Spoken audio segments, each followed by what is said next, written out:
PyeongChang. 평창 동계올림픽 대회의 개회를 선언한다.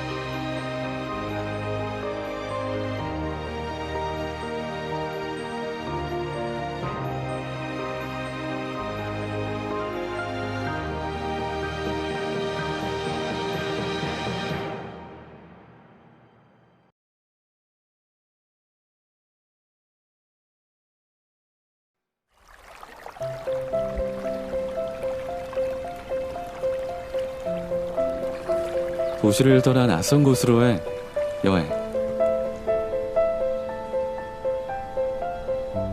이곳에서 또 다른 일상을 만나다. 답답한 일상을 벗어나 잊고 있던 나에게로 떠나는 여행.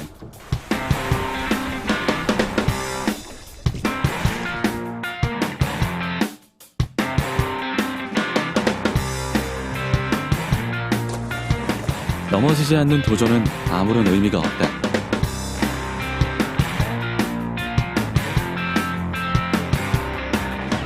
시원한 바람을 가르며 마주한 곳에서 또 다른 나를 만난다.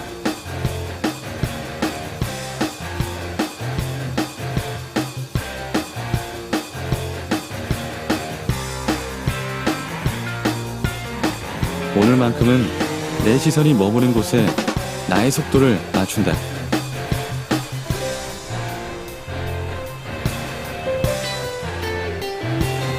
저물어가는 하늘과 밀려오는 파도가 유난히도 새롭게 느껴지는 순간,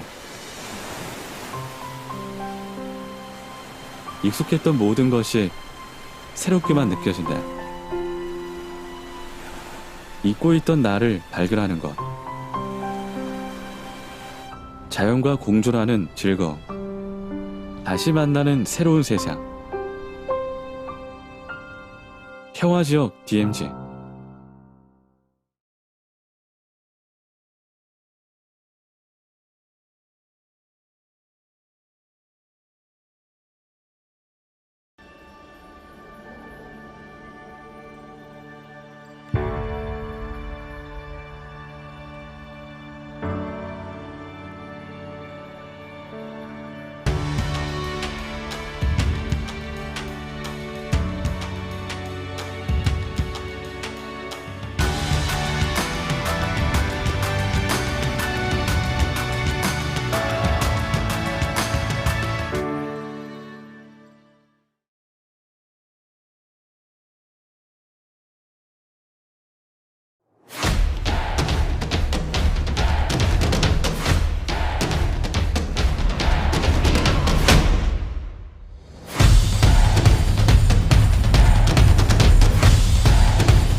포스트 코로나 시대 K 뉴딜의 핵심, 평화 뉴딜의 새로운 청사진을 제시할 2021 평창 평화 포럼.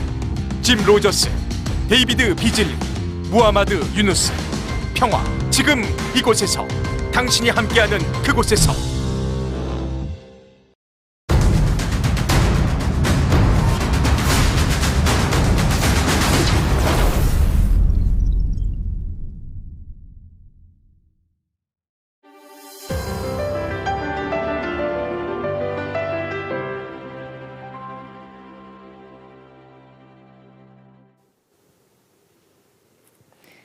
안녕하세요. Good morning, everyone. 2021 평창 평화 포럼 청소년 Welcome to 세션의 the 일환으로 youth 청소년 session 평화 문화라는 on 주제로 peace culture for youth at the PyeongChang Peace Forum. I am your moderator for today. I am Kang Ji-yeon, board chair at the Korea Street Culture Foundation. Let me begin by thanking you for being with us in this early hour in the morning on a Monday. Our federation aims to enhancing accessibility towards cultural resources and experience in rural or remote area for sustainable community. And we are educating the youth through our own curriculum, and we are also providing assistance for sustainable living for different communities. And we have an arts platform that we are operating as well. And our participants are the young students, elementary, middle, high school students, as well as their families. And we focus on peace and ecology issues for culture and art activities by art educations, exhibition campaigns, as well as forums. This issue of peace is actually a broad discourse topic.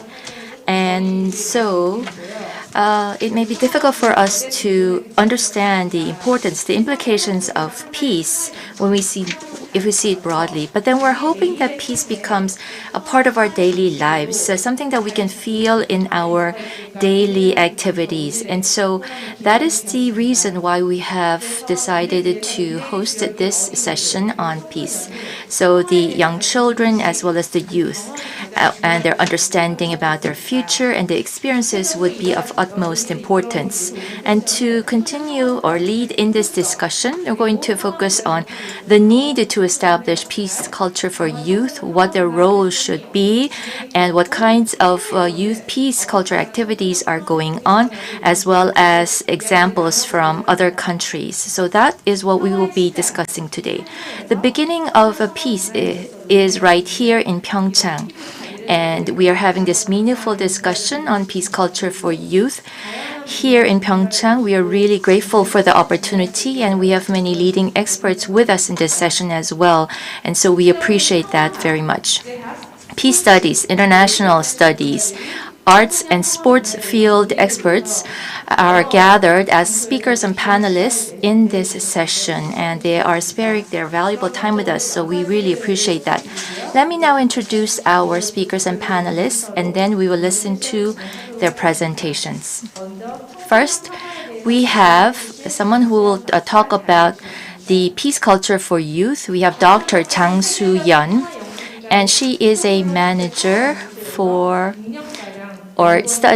worked as a researcher in the Stockholm Institute for 6 years, and she did studies as well as field work. And right now she's working as a manager for the UN Peacekeeping Ministerial Preparatory Secretariat. And although he is not here physically, we have Ioannis Telidis, who is a professor at Kyunghee University. He is connected online. He majored in international studies, but his research is on the graffiti message, and so he's been conducting a lot of related research, and so that is what he will be sharing with us today on the results of his graffiti research. And also in the field of arts, so we have someone who has been working directly. We have Moon Jung-won, who is a senior curator of KTNG Sangsangmadang. And curator Moon has been conducting various sustainability-based arts activities for the youth in this position. And last but not least, we have from Gangwon National University, Professor Kwon Ki-sung. And Professor Kwon is working here in PyeongChang, and he's been conducting peace activities that is conducted through the different peace culture activities for the youth here in PyeongChang. So we will now listen to the first presentation by Dr. Chang Soo-yeon.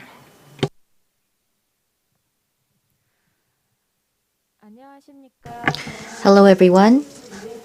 I am currently the manager at the UN Peacekeeping Ministerial Preparatory Secretariat with the Ministry of Foreign Affairs. I do know that the speakers will be giving us some insight on the various activities underway. And what I would like to do is talk about the peace discourse and the role that youth played in the process.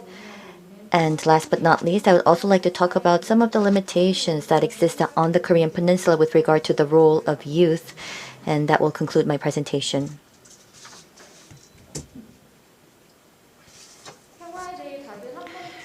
I'm sure that you all, one time in your life, thought about peace. And what comes first to mind when you think of peace? I believe that the image and definition on peace is very diverse, as many as those here today. Johan Galtung, a peace scholar, or also known as the father of peace studies, in his book has indicated that peace can be in two ways. One would be passive peace, which is the absence of direct or physical violence, and active peace, which is absence of indirect structural violence. So passive peace is probably the peace in its narrowest sense, where there is no direct or physical violence. However, there's also inequality as well as discrimination, intangible, unjust situations where this also needs to be absent in a peace situation.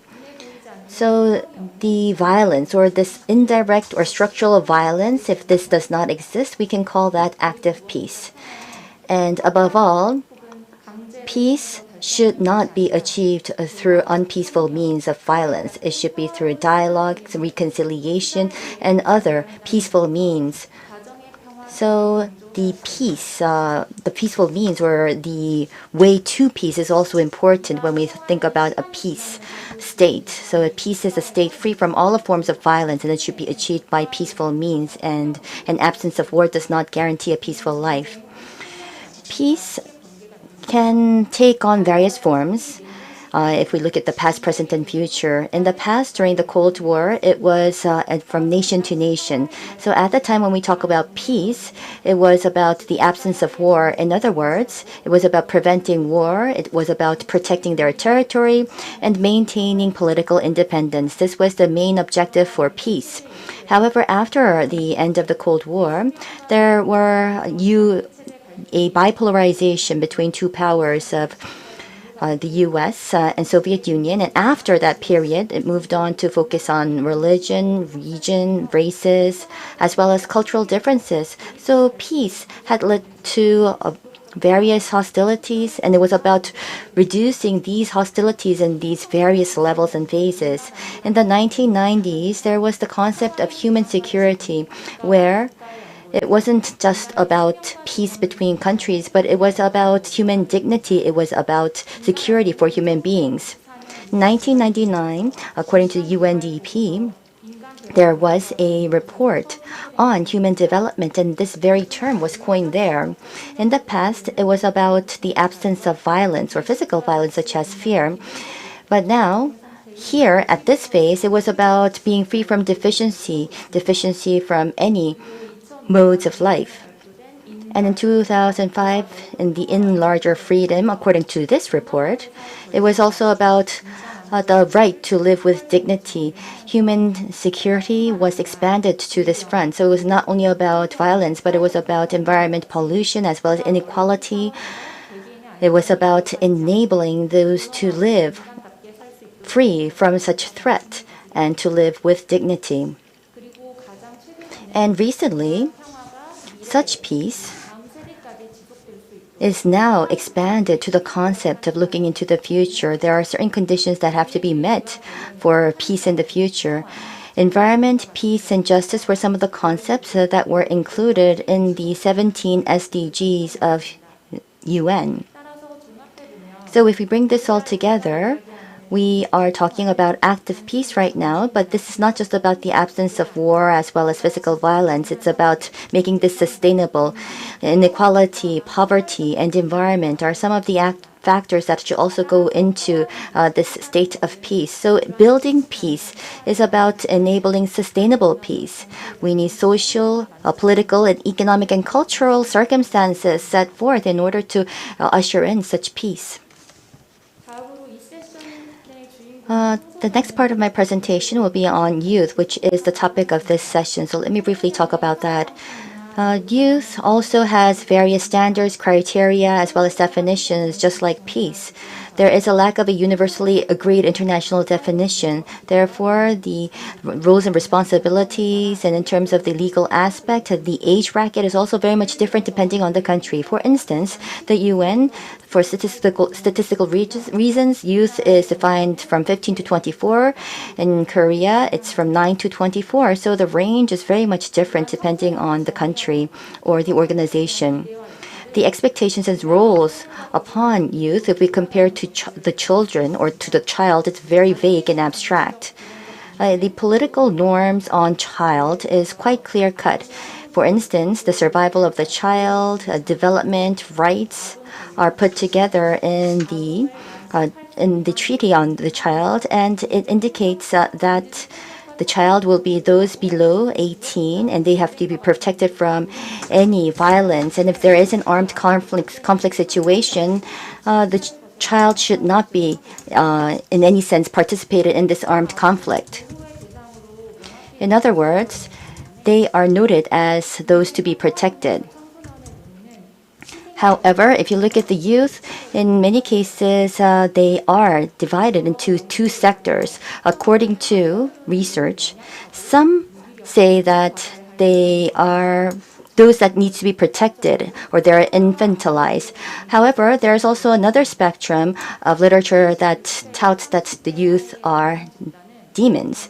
Those from the 16 to 30s are sometimes noted as those that lead to wars and the cause of some of the extremist movements.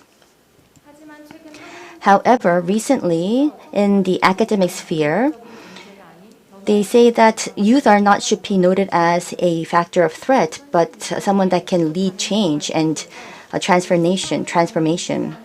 According to the SDGs, there were an emphasis on expanding the scope of peace and the role that the individuals can play, and it also includes the role of the youth. We have more than 1.2 billion in the youth, and many live in conflict areas. So with regard to peace and security, the youth meaningful participation is critical. So democratically speaking, and in terms of democratic values, this is important for the youth, and we really need to make sure that they are prevented from taking part in any armed conflict. And this is critical because, for instance, the Convention on the Rights of the Child exists, but nothing exists for the youth. And not only that, in the UN resolution, UN Security Council Resolution 2250, it indicated the positive role that the youth can play for peace and security. And there were 5 areas that were identified to facilitate the participation of youth. And this resolution indicates the negative impact that armed conflict has on the youth. And in order to overcome this, there's mediation that's necessary in creating a culture of peace. Youth have a key role to play in these respective fields. With regard to peace activities, the role of the youth in 2016 were once again reiterated in this other resolution from the UNSC. As you can see, the youth, in terms of peace activities and as an agent to induce a positive impact, are discussions that were underway quite recently. So then, what about in the Korean Peninsula? What kind of discussions are currently underway here on the Korean Peninsula? In many cases, it's focused on a traditional security concept under the unification discourse. In other words, easing military tensions and denuclearization are the overall framework where the passive peace aspect is all the more emphasized, which is security through power. And what about the youth? The youth are noted as socially vulnerable, and they were noted as to be someone to be protected rather than major agents of their own lives. So in terms of peace in the Korean Peninsula, the role of the youth is quite limited.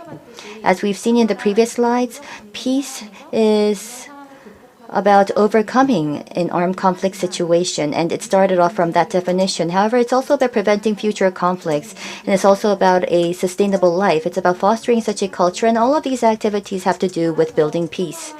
Therefore, with regard to peace and peace building, we need to reestablish this concept or definition. And we need to also redefine the active role that the youth can play in this process. Particularly, many people would think that the youth are those of the future. We should not take this future-oriented approach. They will and they are the main agents that can actually drive change right now, and we need to change our perspective. With that, let me conclude my presentation. Thank you. Yes, Dr. Chang, thank you very much for your presentation. Particularly, you talked about the many definitions to peace, but that also there are many definitions to youth. And depending on how it's defined, the culture of peace may differ. Not only that, we've been infantilizing youth up till now. We thought that they were someone to be protected, but now we have to change our perspective to note them as main agents.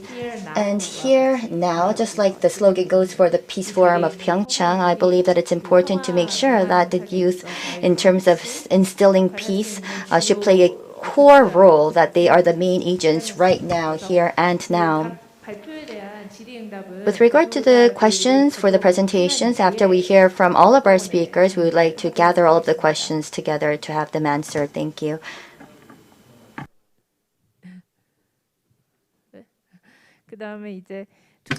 And next, we'll go on to the second presentation to be given by Professor Ioannis Telidis of Gyeonggi University.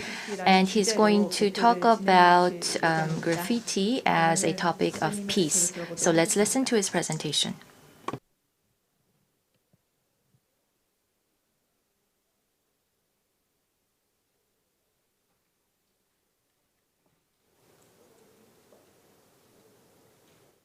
I think my topic ties very well to Dr. Zhang's presentation, because street art, or graffiti being one part of street art, is a very youthful activity. What I'm going to look at, essentially the topic of my presentation, is based on my interest in peace studies and peace research, which essentially, ever since I started, is looking at the ways in which common people either resist violent practices or they want to find ways to promote peace. And this particular topic, this particular presentation is based on the attacks, a terrorist attack in Norway on July the 22nd in 2011. And what I found interesting was the reaction of the government, of course, of the people, but also of the government, the reaction to these attacks and the way that they responded. So what I'm going to share with you today, besides some very interesting pictures, is what I think is the main drive and what I think are some of the ways in which everyday people respond with passion towards peace or with the motivation to create peace. Now, just to give you a small background, on that day, one person called Anders Breivik, he detonated a bomb of almost a ton in the government quarter in Oslo, where some people died because of the explosion, where all the ministries are housed. And he calculated that with this attack, obviously the full attention of the emergency services are going to be there. So he then got in a van, drove to Utoya Island, where the Youth Socialist Party was having a summer camp. And as he was dressed as a policeman, when he got off the island, he started shooting children as young as 10, as old as 16. About 65 or 66 kids died of their injuries. we later got hold of his manifesto, which was pretty much of the far right, very anti-Islamic, very anti-refugee, very anti-European in certain sense. And his drive was to see Europe, and Norway in particular, be devoted to patriarchy, go back to traditional values like patriarchy, like Christianity, and essentially annihilate this phenomenon of what he calls Eurabia. Now, as I said, to those of us who are observers of and scholars of what is going on in conflicts and what is going on in terrorism, the reaction of the government to these attacks, we haven't really seen in any other countries. Usually what we see is more restriction of freedoms. Usually what we see is more surveillance. Usually what we see is increased security overall. The reaction in Norway was the complete opposite. More, as the then Prime Minister put it, we need more openness, more democracy, we need more tolerance, okay? And this is something that you don't really see, as I said, when you look at terrorist conflicts. This is actually very significant. When you're looking, from my point of view, when you're looking at the field of international relations, at the field of international security, this is very significant about the everyday and the role that it has to play, because usually the everyday is considered as something that it doesn't really have much to say, and it definitely doesn't have much to do, because the decisions are being taken always at a higher level, whether it's the prime ministers, whether it's the presidents, whether it's the chiefs of staff of the army, or the security cadres, and so on. So in that sense, this particular topic is very interesting. Another thing that we need to take into account when we're talking about the street and its combination with art and its combination with the everyday people is that it's something that is pretty much a pillar of critical peace research, which is that everybody has a different definition of peace, as Dr. Chang briefly mentioned in the previous presentation. So you need to take into account how cacophonic peace is on the everyday level. There's different individuals, there's different actors, each one of them with different agendas, different motives, different interests. And this is interesting because when you look at it this way, you can't expect traditional methodologies, you can't expect traditional ways of doing research to give you a lot of insights or sufficient insights. And this is where I come in with this research of looking at if there's any way to realize, or if there's any way to essentially capture the wishes and the needs and the wants of those people that traditional theories say that they don't really have much to do with formulating theories or formulating policies. So when you look at it this way, obviously, can we look at street art as something that can make all those everyday voices that are marginalized? Can it make them more visible? Can we say that it can promote other alternative or more everyday approaches to understanding international relations? And my answer to that, after looking at all of these and some other cases, is that of course it can, because the street is essentially where everything happens. The street is both the way in which the message is delivered, but it's also the message itself. It contains the message itself. The street has all of that. And we also know from previous research that art has a catalytic role to play when it comes to conflict. A second thing to bear in mind when we're talking about streets and street art is that spaces are not neutral. Okay, there needs to be differentiation between places and spaces. Places are what they are, but they become spaces when we, all of us or some of us, appoint some kind of meaning to it. Okay, so for example, you can't take your food into a restaurant to eat your own food at the restaurant. The restaurant is a place, but it becomes a space because of the rules that it has. Same kind of thing with an auditorium. Okay, you can't do certain things at an auditorium, or rather you are expected to do certain things and follow certain behavioral rules at an auditorium. This is what makes it a space. The same is true when it comes to security. When you see security barriers, when you see surveillance cameras, you obviously have indirectly, you do get the message that there is a bit of insecurity in this space, and that's why we need all this equipment to protect us from all that. So with all that in mind, street art is becoming particularly interesting as a point of analysis because, first of all, it's not like galleries. Okay, you don't get invited.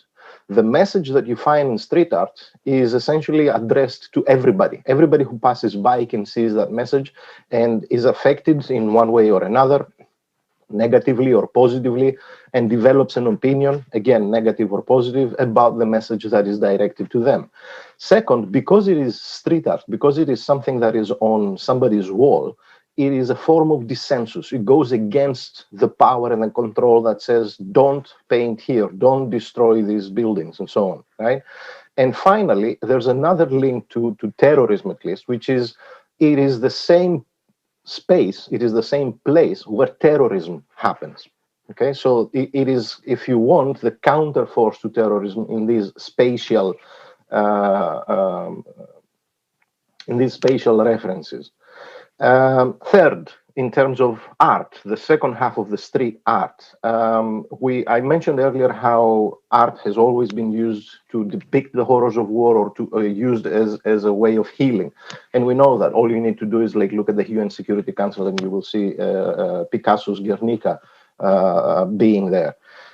But if you look at art theory, there's a very interesting term about artivism and artivists, obviously the combination between art and activism. And artivists are considered to be individuals who change or aim to change political and social conditions. And they do that through a variety of artistic practices, whether it's street art, as I'm going to be talking about today, or whether it's dancing, or whether it's stand-up comedy, or theater, or whatever it might be.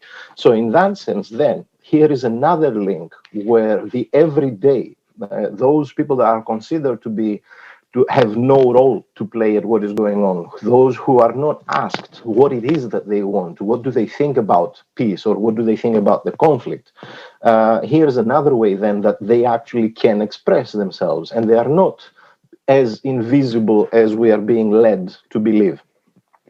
So we see some kind of consciousness. The consciousness comes, obviously, we are very unconscious, you, me, all of us who are considered to be everyday, right? We are very unconscious when we just go about our business. But when we see a message, an artistic message, and we act upon it, this is when we become very conscious. And this means that we have agency, because we might be led to join a protest, we might be led to join a manifestation, and so on and so forth. And to a certain extent, this is how a lot of revolutions have happened throughout history. This is how the Arab Spring happened 10 years ago in a lot of the countries in the Middle East.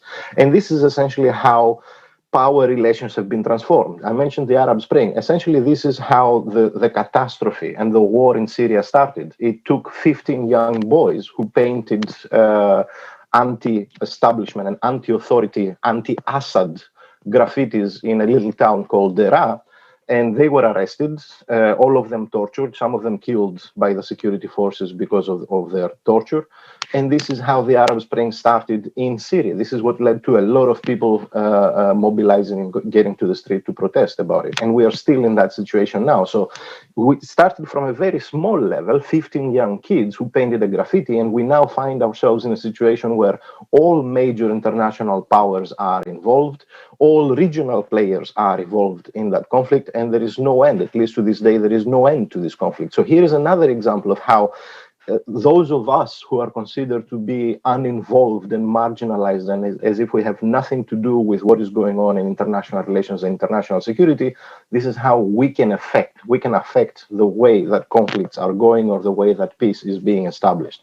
Here are some examples from around the world before I go into Norway. This is a collection of stencils of missed people, people who went missing, most of them kidnapped by the security services of Yemen.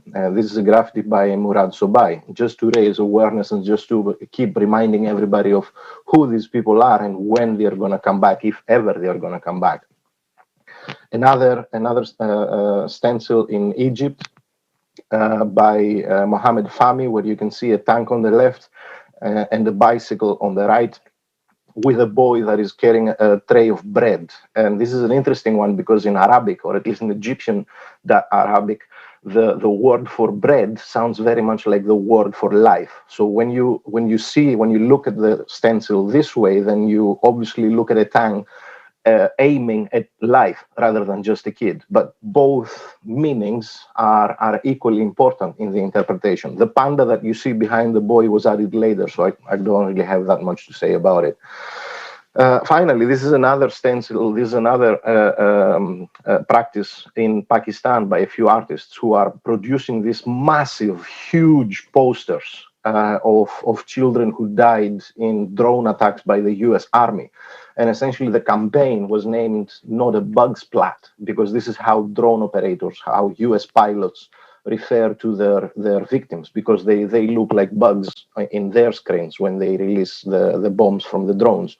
So essentially this particular campaign was all about humanizing, trying to humanize those pilots behind the drones in order to make them look at the faces of the kids that they are killing, that these are not bugs, these are not insects, they are normal people. So in Norway, as I was saying, the response to the war, to the terrorist attacks, was essentially to move away from excluding more people, constructing dangerous others, right? Which is essentially what Breivik was aiming to do.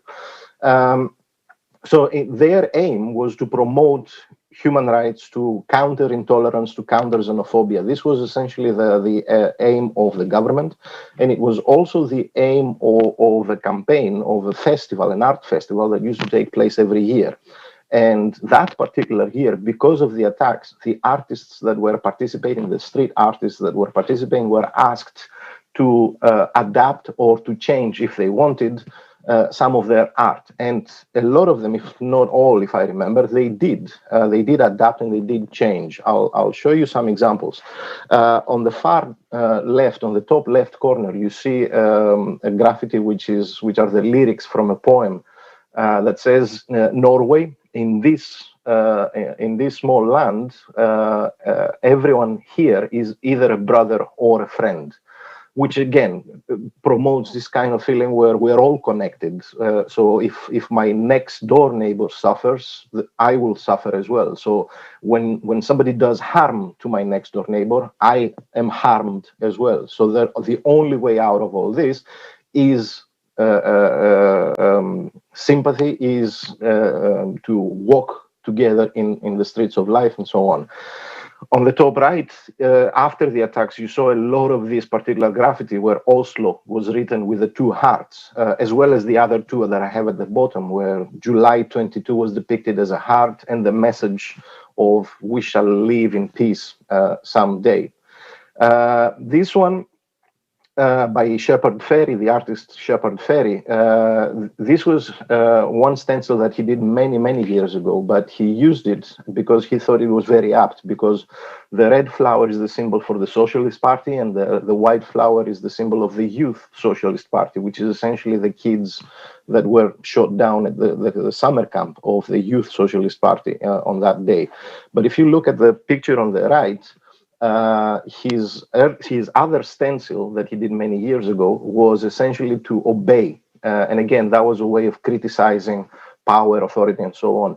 And now what you can see, if you can see with yellow letters, is his message of disobey.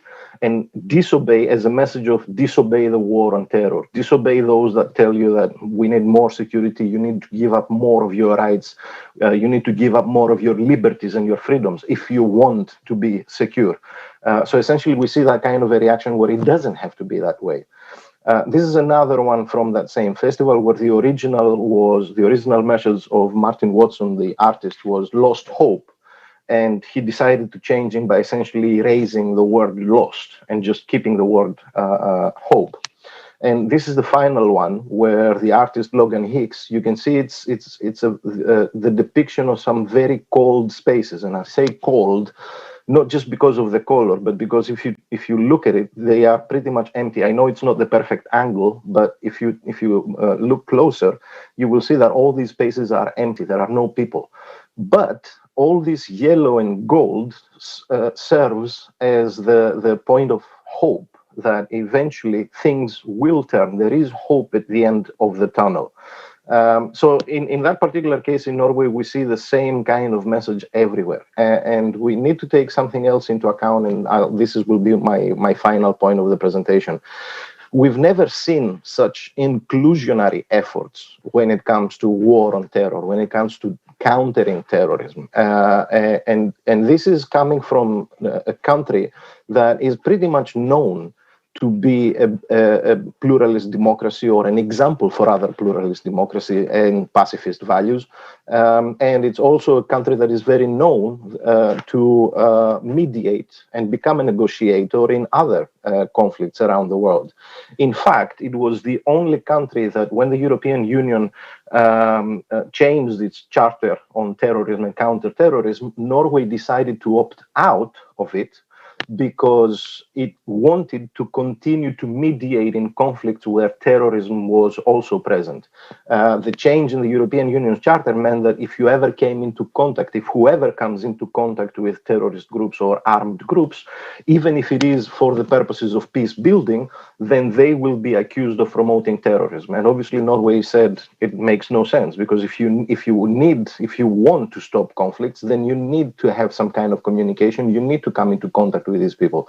So in that particular sense, it's not just the everyday that is marginalized, but we're talking about an entire country that looks at how peace should be defined, how peace should be understood completely differently from everybody else. And in that sense, it is just as marginalized as the very topic of my presentation today, the everyday people. Thank you.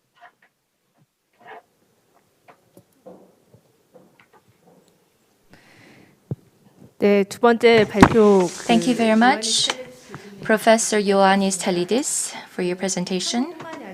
Not just in Korea, but also in Norway, in many countries suffering from or experiencing conflict, graffiti seems to be playing an important role in peace building. Thank you very much for your very specific presentation and examples. We'll have Q&A later on during the discussion session. The next speaker is curator Moon Jung-won. And on the right side of the wall, you can see a video of various cultural activities that are underway and that were put together in this region. And with regard to peace culture, Curator Moon will be giving us some more information and more light on what this was all about. And also, there were a number of activities for the past 3 years. And we also have Kim Min-young, a student, a member of the Potato Club. So if you do have any questions for our student, our member of the club, please feel free to ask him any questions during the Q&A session. So Curator Moon, the floor is yours.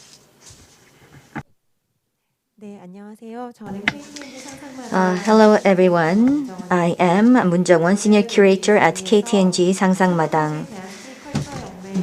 Today, with the Korea Street Culture Federation for the past 2 years, there were various peace culture activities that were put together at PyeongChang with the youth. So let me introduce you to some of our programs.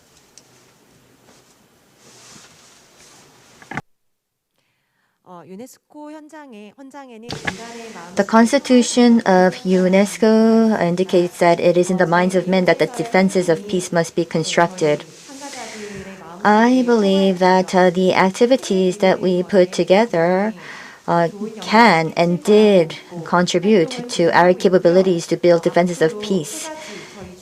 And let me now share with you the examples of our activities, a total of 3. The first thing that I would like to introduce is the PyeongChang Potato Club.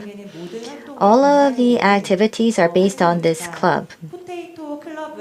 The Potato Club is a space for culture and arts located in Hwaenggeri, Daegwallyeong of PyeongChang County. Originally, this was idle space that was left for gardening. And what we did was create this or recreate this into an area of culture and named it the PyeongChang Potato Club.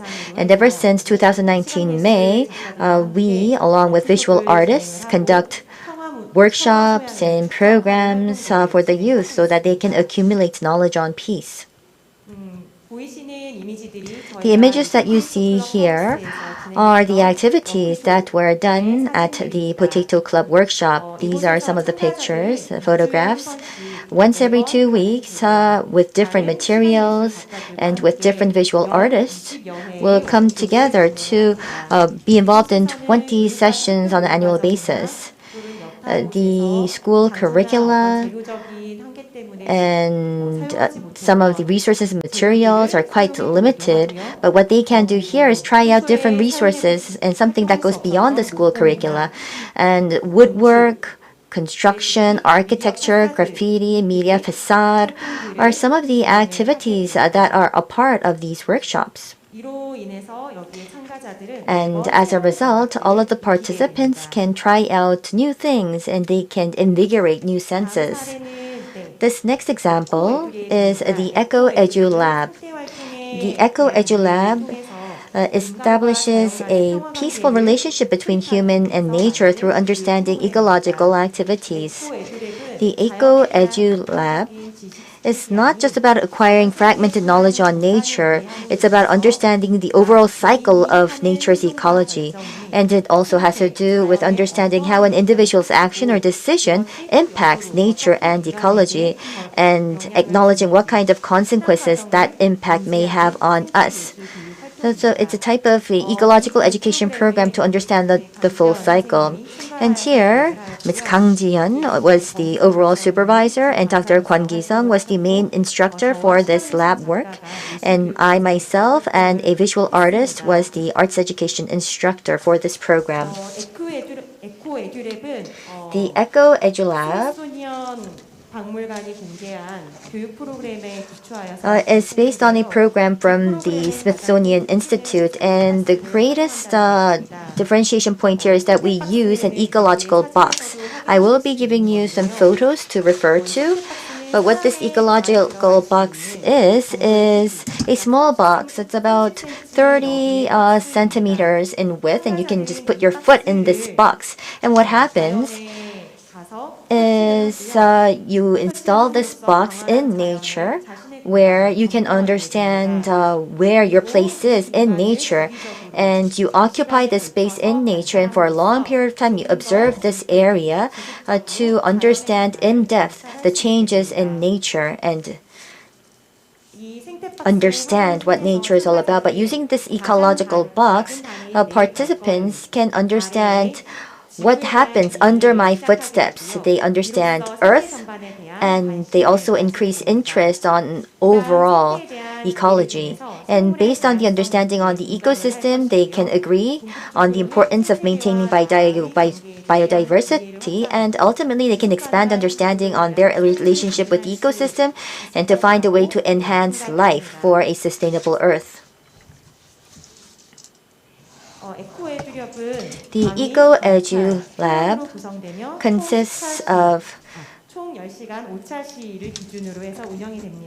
lectures, arts activities, as well as sharing sessions, and it consists of 5 sessions of 10 hours.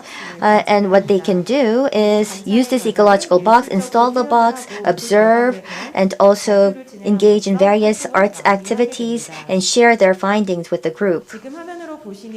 What you see here right now, the graphic and the image, are some of the photographs and the materials that are used. The Eco Edu Lab consists of 5 sessions, as I have already mentioned. The first session has to do with understanding the environment that surrounds me, and then observe the soil, plants, and insects.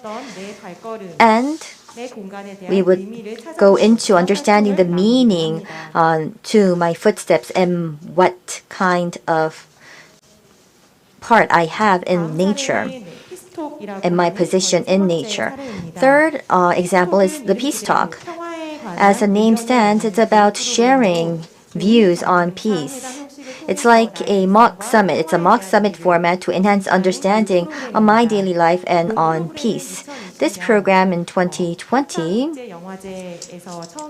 was first launched at the PyeongChang International Peace Film Festival, and it involves visual artists as well as film and used as a medium to have 30 members of the Potato Club and youth of PyeongChang and it's conducted as a mock summit as mentioned. Peace Talk has to do with enhancing sensitivity towards value of peace, and it's also about teaching the SDGs of the UN to nurture a global mind. And there is a very interesting BI you see here, and as you all know, it comes from the symbol of the UN. And because this was conducted in Gangwon province, we've included the map of Gangwon-do to add meaning to this peace talk. This is our curriculum, a detailed program. Peace Talk is about the youth playing the role of a head of state, and they present a peace agenda, and this is all brought together to agree upon a peace declaration. So it was a 2-day workshop, and you can see that the format is quite similar to that of an international conference. We tried to make it as similar as possible. This program was joined by visual artist Park Hae-min. Artist Park Hae-min has a project named Ordinary Nations, and this project has to do with starting off with constructing a country that they want to live in, and it's about running this country. And this program was applied to our Peace Talk workshop, and it was like one big performance. The participants here, through Peace Talk, was able to raise their understanding on peace, engage in debate, take part in arts activities, and also as a performer, they were able to create something anew based on their ideas. The Peace Talk consists of 3 phases or steps. The very first step is first on the word of peace, anything that comes to mind when you think of peace. And based on their definition of peace, they would decide or imagine a peaceful state or peaceful country. The participants will decide on the name of that country, and they will also make the national flag and the symbol or badge of that country to represent that country, and they become the head of that particular state that they created. And the second phase, or step 2, involves a lot of content. We start off with the discussions and debate. I've mentioned that all of the participants will become a head of a particular state that they created, and the heads of state, based on a predefined agenda, will engage in a pro-con debate. The detailed agenda was as follows. Here it is indicated on this slide. It has to do with cultural diversity, distribution, war, as well as migrants and environmental protection. So using an OX card representing their country, they will decide whether they are pro or con and debate the reasons behind their position. And what the participants do here is connect the social phenomenon with the definition of peace. And it also helps them understand and access peace in a familiar fashion. And this is step 3, which is the peace declaration. This is when the participants adopt a peace declaration. And at this phase, we have 3 teams where they engage in their debate and they go through a process to bring about a peace declaration. These 3 teams will be presented with 10 items. And the 10 items are democracy, respect and concession, discrimination, happiness, freedom, equality, support, protect the vulnerable, right to education, environment, and war and violence. We provided them with the factors, and the teams in 3 will go through all of these items, and they will shed some more light on these factors to create their own peace declaration. And the individual teams, as you can see here, will draft their own version of a peace declaration.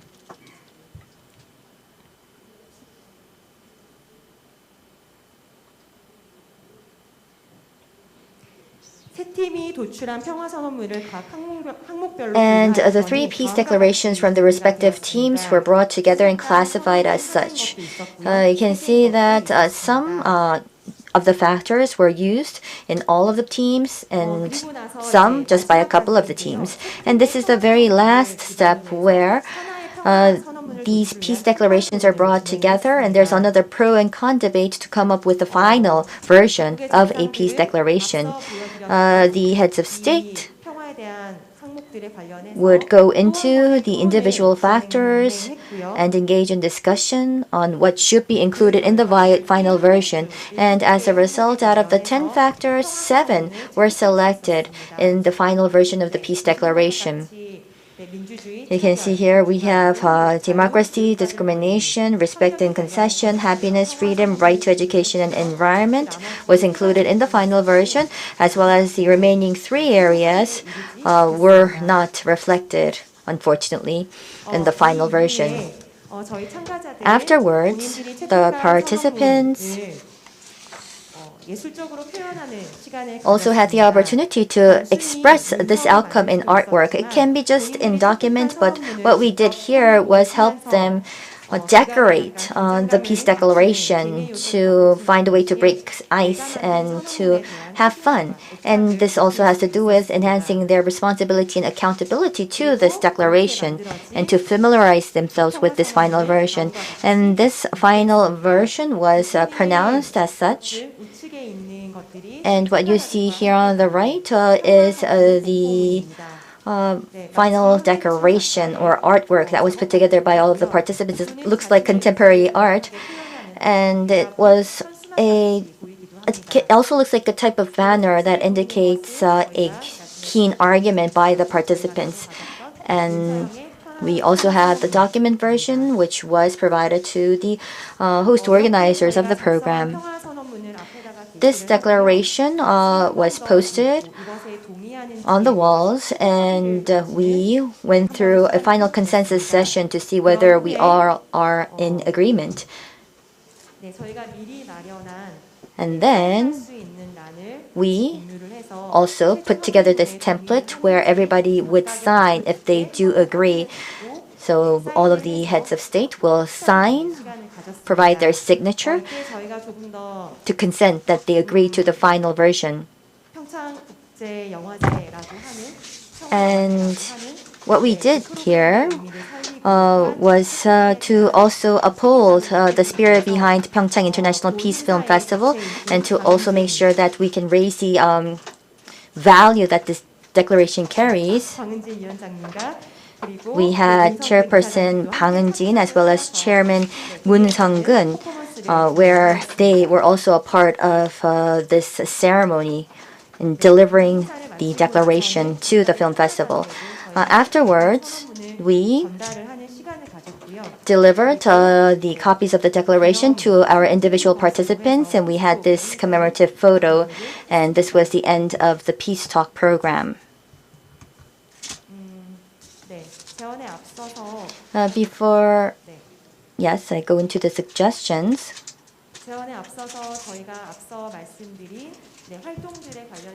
With regard to our activities, there is a short video that I want to share with you.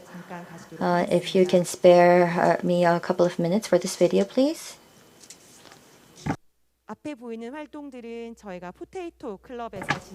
These are some of the images of the Potato Club. It's to raise awareness on peace. So these are some of the workshops that were done, and this is the Eco Edu Lab.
이와 같은 문화예술 활동을 통해서 Such cultural and arts activities enable the participants to understand their preferences and their values. And in the process of collaboration, we understand me and we.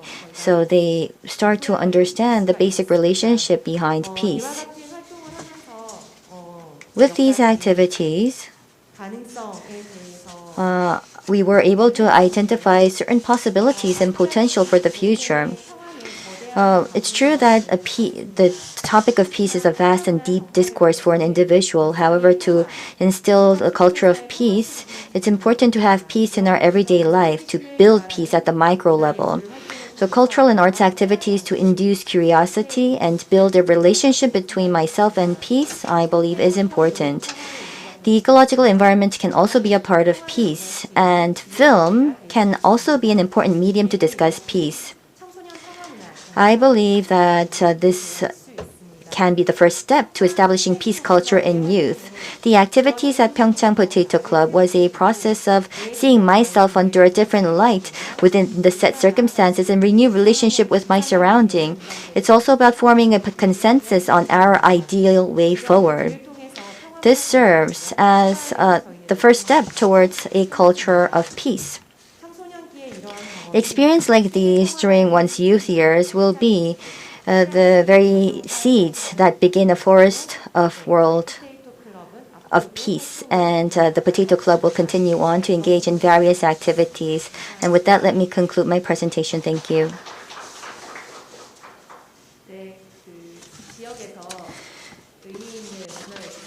There were various meaningful cultural activities that were conducted here in the region, and thank you very much for sharing with us your examples.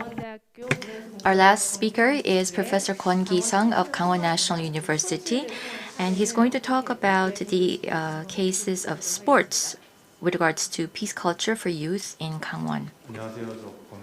Good morning, I am Kwon Ki-sung, and in fact, in the video that you just saw, you probably saw my face also. I was featured there. And so many of the youth oftentimes don't understand what I teach, what I am about. Honestly, I've never really spoken about sports, specifically here in PyeongChang. So it's usually about peace or ecology. And it was actually the first time for me to teach the youth. I've never done that before coming to PyeongChang area. And so initially I said, or I refused the position because I don't have a background in teaching the young students. But then I gave it a try after coming to PyeongChang, and I was able to teach many students, so I appreciate that opportunity.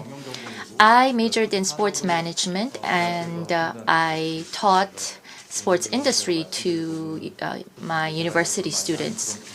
So today my presentation will be on my area of expertise, and please put up my slide. What I want to share with you today is sports, youth, peace, Olympics, and their connections. Sometimes it seems like the fact that they're connected is forced upon us. But I just want to explain to you that all of these things come together because when you engage in sports, you can enjoy peace, and there are indeed clear connections among these principles or among these concepts. So please just be relaxed and listen to my presentation because it's going to be on a lighter note. As for my PowerPoint slides, they're mostly just screen captures from the IOC website. So the IOC has as its core Olympic values excellence, respect, and friendship. And so peace is actually the most important element, which has all three values as the foundation. So whether it's the Olympics or the World Cup games, oftentimes there are different sports events that participate. And so from a sports management perspective, we usually focus on the different events and how we manage them. So what we do is we look at whether this is a double or a single or a group match. Is it indoor, outdoors? Is it an international or a local sports mostly? And is this sport event held by cities or by country level? So that it would be the criteria for the classification. To understand the concept of Olympics, let's do a comparison with the World Cups. In the case of the Olympics, it's the cities that is important, PyeongChang, Seoul Olympics. But the 2024 Youth Olympics, Winter Olympics, will be a bit different because it is Gangwon province-based and not city-based Olympics. So I think that is just a brief explanation of the branding logic behind it. Lausanne and Innsbruck Olympics, they were all city-based Olympics. So to compare this with World Cup games, World Cup is country-based sports event. So we have several World Cup stadiums in Korea, but then for the Olympics, it's PyeongChang or Seoul or other city-based international games. Another difference is that in the case of World Cups, they use outdoor stadiums. So they use the football field, the outdoor facilities. But then for the Olympics, we use indoors, outdoors, and in remote places or faraway places. So we use the existing roads or the infrastructure in the case of the marathon, for example. So, and World Cup and Olympics also all are international level games. So before COVID-19, we thought that there was not much difference between the two because you just needed a visa to go to a country. But then after COVID pandemic, we have a huge change. You have to be in self-quarantine for several weeks before you participate in any sports games. I thought that he had a question. He was raising his hand. But anyhow, so whether it's domestic or international, that criteria has changed a lot. So again, in the case of the Olympics, it is an international level, indoor, outdoor, and existing infrastructure-based sports event. And so if we go on to the next page, it says peace through sports. And this is a slogan from the IOC. In the case of PyeongChang, well, it has hosted the Olympics and it also wants to carry on the values of the Olympics as a legacy of the hosting of the Olympics. So excellence, respect, and friendship. And we can add peace here. Peace to IOC has a very unique significance. Sports is something that many people are interested in. A lot of people are participating, so it is a well-loved content. However, because of certain situations, there are limitations in sports.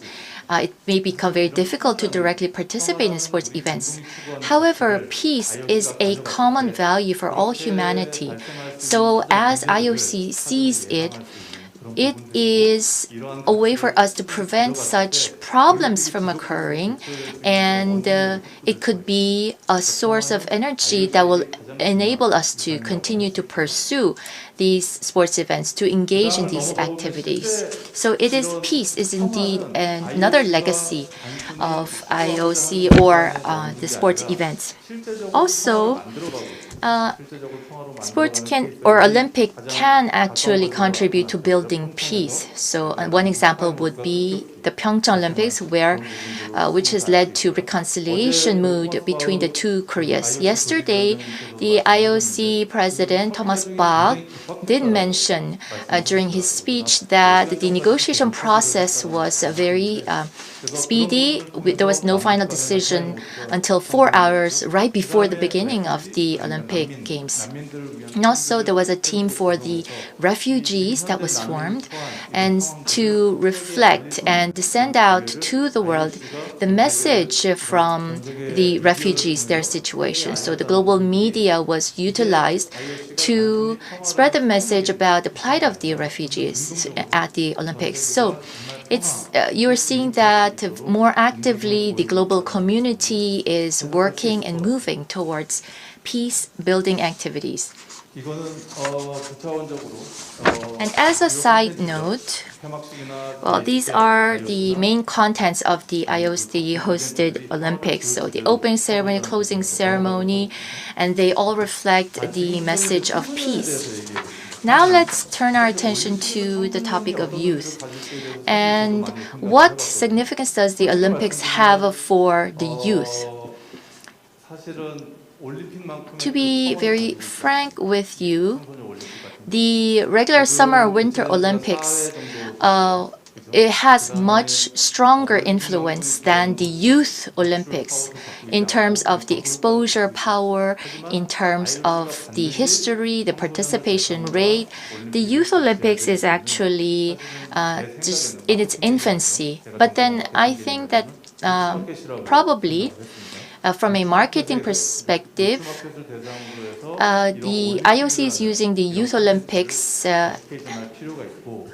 to promote the different contents that it wants to promote, and the fact that having this Youth Olympics is going to be helpful to promote sports. So I believe that eventually Youth Olympics will become as important as the Summer or Winter Olympics.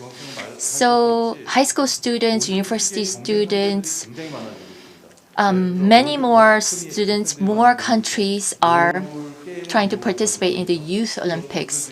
So there are different also attempts.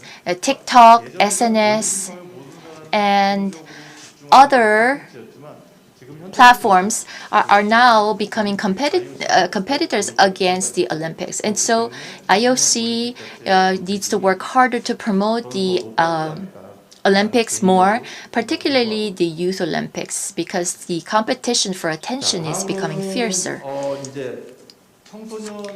Next, I'd like to talk about the significance of peace in Youth Olympics. In fact, I'd like to talk about this issue in connection with the essence or the nature of sports. So if you look at the specific examples, in the earlier slides I did just skim through them, but there are forums being held during, before, after Youth Olympics, and there are also an event hosted by Monaco, Peace and Sport. For example, in the case of Peace and Sport, it is a European Youth Olympics that is based on the theme of peace. And Peace and Sport is an important institution, but I'm not going to go into the details. Please just refer to their website. And the website does offer very interesting information about this institution. And so there's a lot of support on peace in youth sports through these different projects and institutions. So in the Youth Olympics that is hosted by the IOC, also peace is considered as one of the most important themes. So now I'd like to talk about why it is possible to use sports in order to deliver the message of peace and peace building by looking at the characteristics of sports. If you look at this slide that I'm showing you right now, these are the new classification of sports industry according to my research. Basically, the classification criteria is the market. So we have different types of markets, traditional markets. We also have the concept of market. But what the biggest characteristic of the market is that there's the consumer, the provider, and the product. So we are able to understand the entire ecosystem by looking at the consumer, provider, and the product individually. So for example, Hyundai Motors and its overseas sales, we can get that number from the provider's perspective. However, what the market provides us is that a classification of the different markets and the sub-markets that are derived from the basic market, and we can get very fine details about the different sub-markets. So we have the main market, core market, and under the core market, we can have the spectator sports market and the participating or participant sports market. So I try to use the example of the Olympics. Olympics would be a spectator sports market, but then the youth market, it's a little bit different because, as I mentioned earlier, for sports events like the Olympics, which is very powerful in terms of exposure and advertisements, that would be attracting a lot of spectators. But then for the youth market, yes, it has some form of spectator sport market characteristics, but mostly it is a participation-based sports market. In other words, it doesn't receive as much attention as the regular Olympics. So it's mostly the participants themselves that are interested in this youth Olympics. And so it's important to make this a festival, to make more youths participate directly in the youth Olympics according to the IOC. And so in the case of the Youth Olympics, again, it has the characteristics of being both spectator and participant sports markets.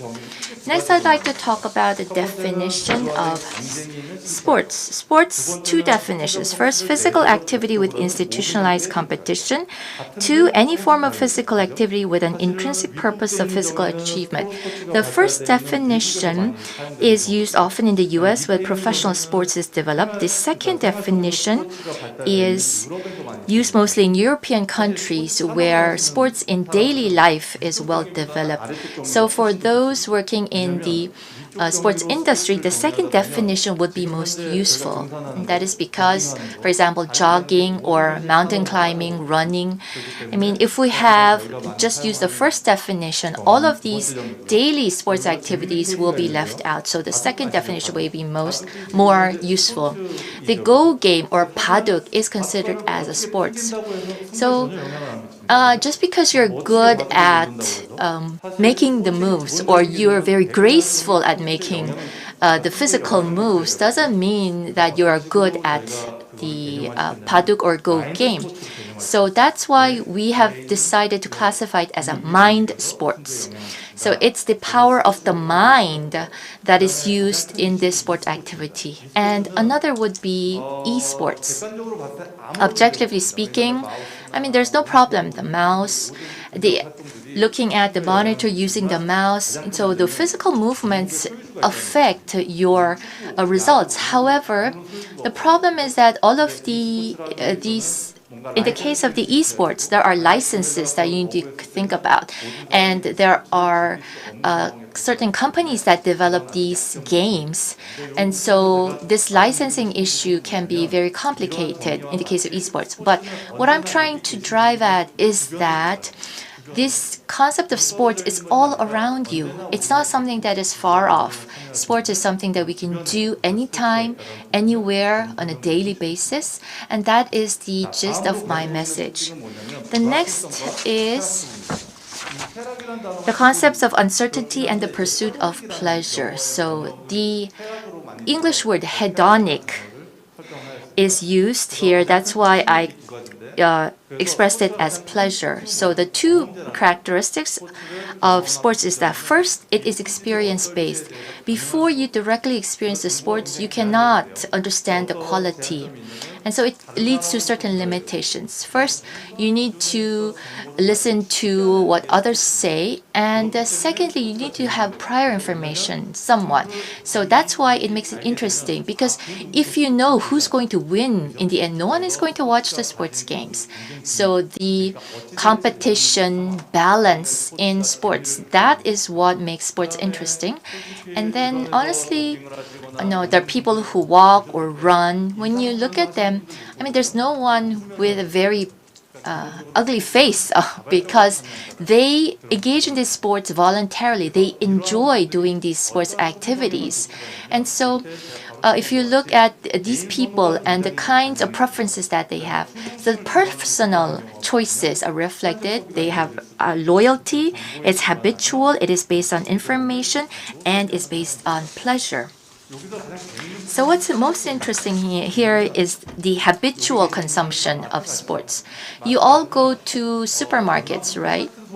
So most of the people have about 70% of the same consumption patterns. In other words, you don't want to think too much. So when you go to the supermarket, that person does the same thing, buys the same product 70% of the time. It's the same for sports. So if you are loyal to a certain professional team, you rarely change your team.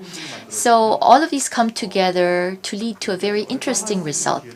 It gives us an opportunity to be very passionate about the sports.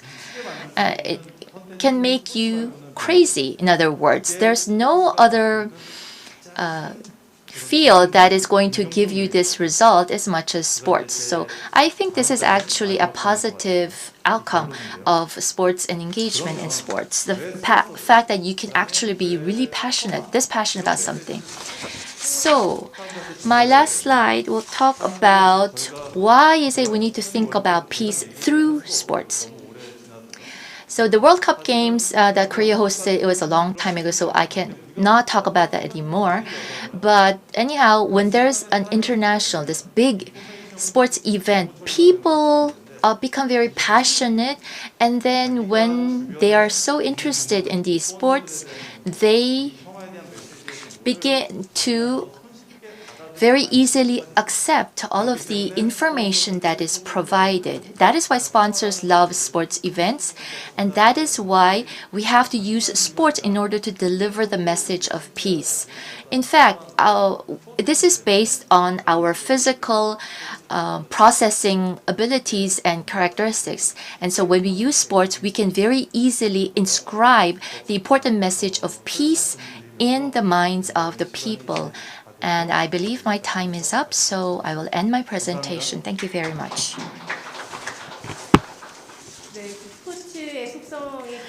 Based on the definition or characteristics of sports, how can we use sports in order to promote peace? That was the main message of this presentation. Thank you very much. Before we go into panel discussions, are there any questions or comments from the floor? If not,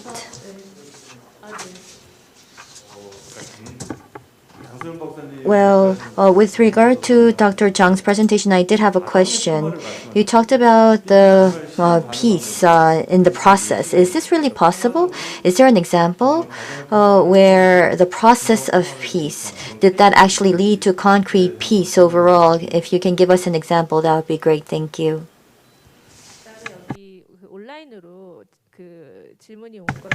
There are also some questions that came in online, and there are a couple of questions for Dr. Chang, of course. So the first would be on the perception of peace of the youth in Korea. And the youth, are they against unification? Was there any survey on that? So in other words, it's about whether you have any understanding, or was there a survey on the perception towards unification in the youth here in Korea?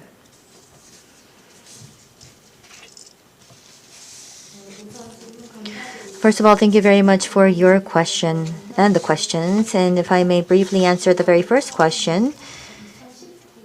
In 2019 January,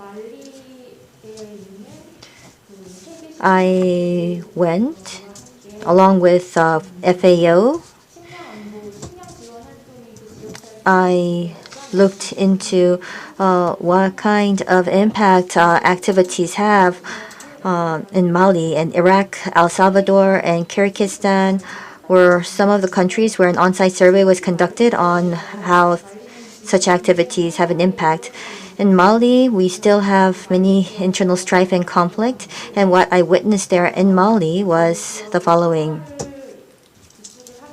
In order to build peace in the region, it was not just about providing a blind supply of food. it was preconditioned. For instance, if the region lacked water, what would happen was, in order to solve the water issues, we would have all of the members of the community come together. There would be women, youth, the vulnerable, the marginalized, the disabled would all come together in one location.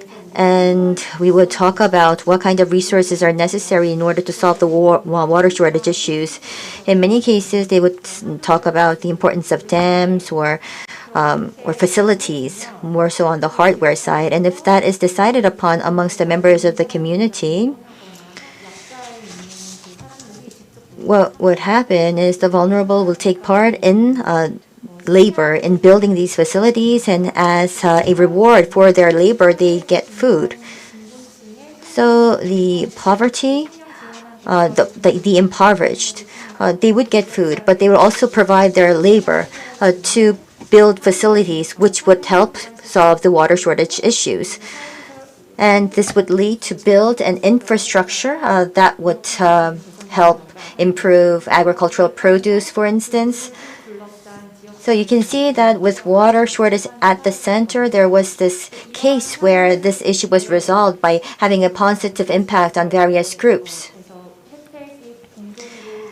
And what we tried to do was make sure that the benefits would go around and that the marginalized and the vulnerable will also be a part of the decision-making process to make sure that this process is fair and equal. So I think that this could be one example that I can share with you to respond to your question.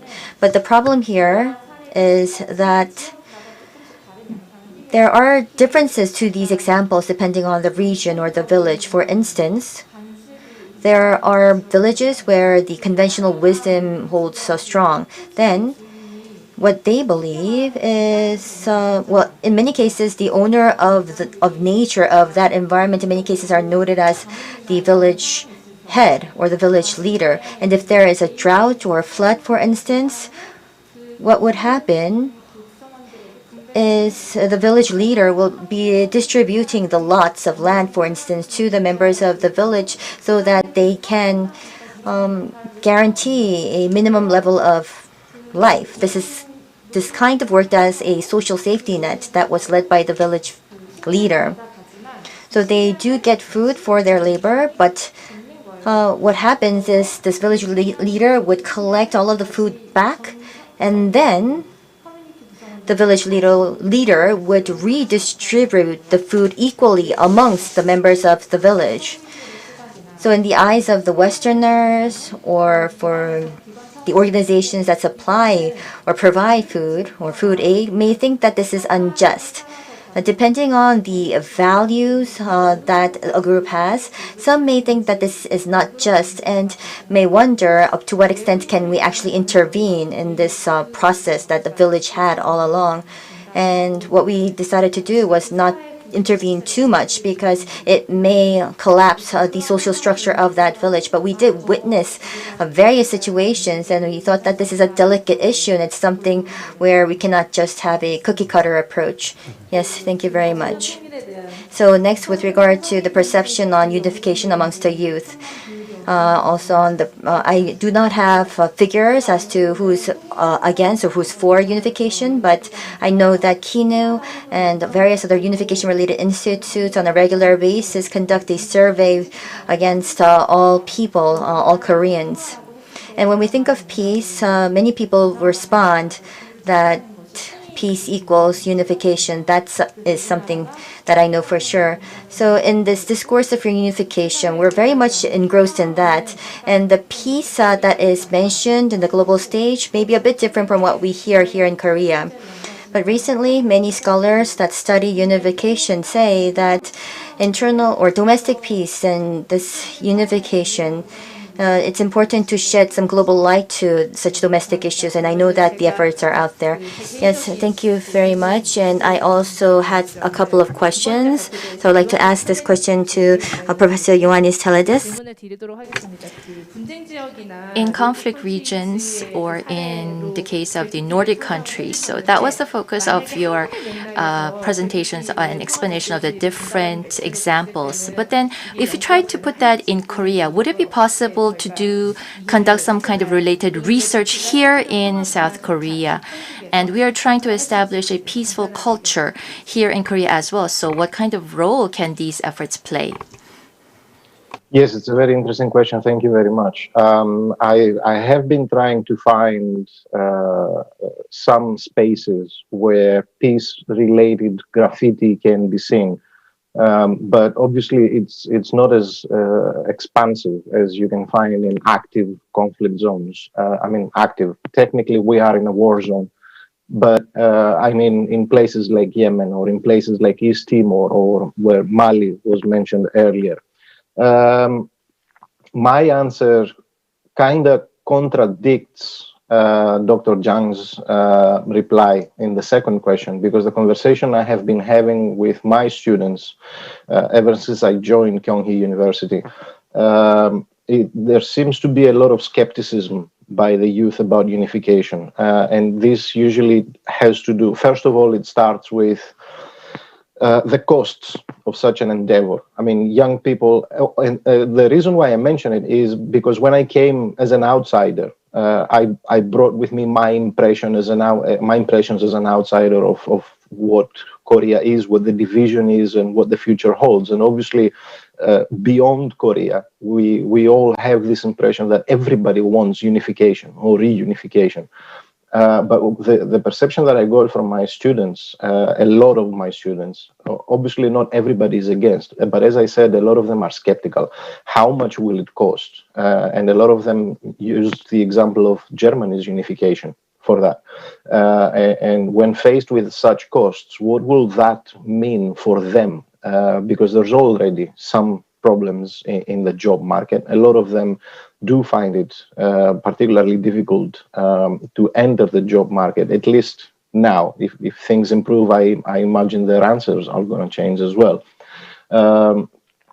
So compared to the older generations, at least the young people that I interact with in the university space, they do show a lot of skepticism. And quite often, besides the material dimensions, there's also the linguistic skepticism. A lot of them have mentioned how they don't feel as close to the kinsmen up north as their older generations, as their grandparents or even their parents felt. And a lot of them mentioned the difference in language, that language has now started to separate to quite a degree compared to when their grandparents were speaking it and so on. So there's a cultural dimension there as well. As I said, this doesn't necessarily mean that they are against, but they are definitely skeptical. They definitely worry about the smoothness of such an endeavor.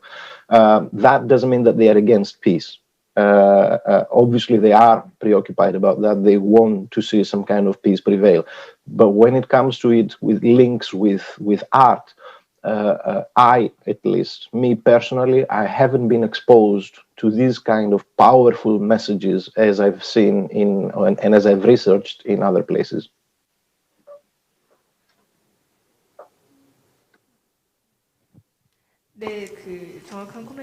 Thank you very much for your very exact assessment of the situation in Korea, particularly from an outsider's perspective. And when we do have another opportunity in the future, we hope to engage in joint research on this very important topic. So thank you very much.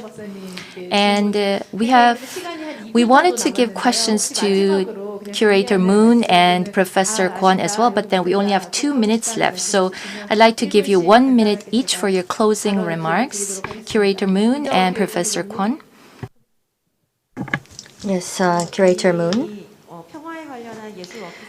This art workshop on peace has given me the opportunity to look into the definition of peace. And I think peace is all about balance. And our arts activities is also about nurturing that sense of balance. So we always try to provide new materials, work with new artists, and provide them with new surroundings and circumstances to make sure that the youth have no limitations or restrictions when it comes to expressing their beliefs, their views. That was a key purpose. And I believe that this is something that is necessary because we always have to adapt to different and foreign situations. And I believe that this can help us build that sense of balance in difficult and unfamiliar situations. I hope that in the future our youth has that sense of balance, equip themselves with that balance to create a better world, and we'll try to make sure that we can contribute.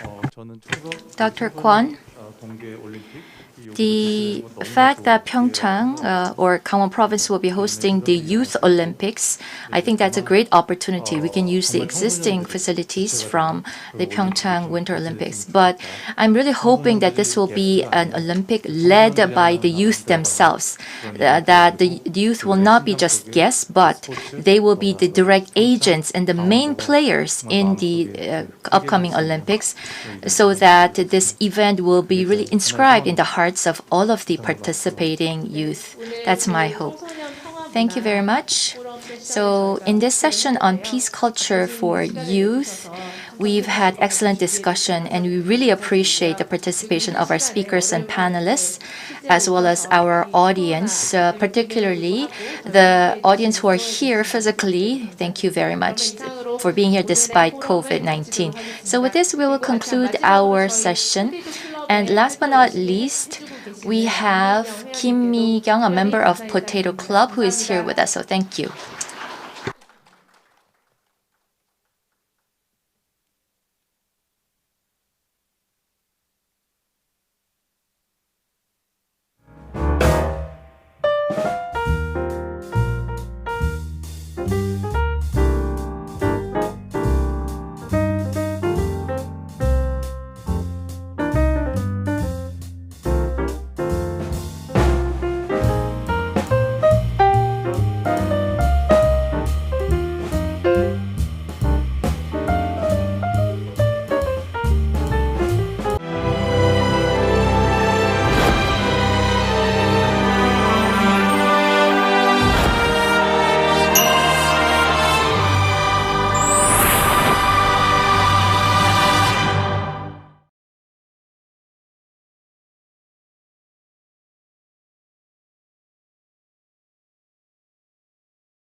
평창 동계올림픽 대회의 개회를 선언한다.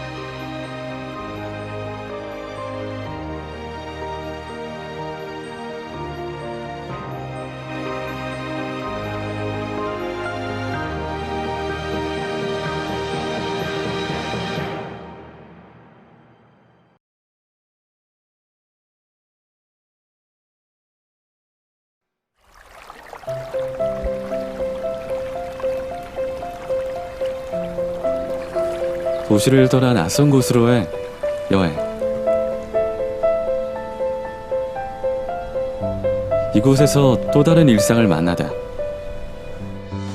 답답한 일상을 벗어나 잊고 있던 나에게로 떠나는 여행.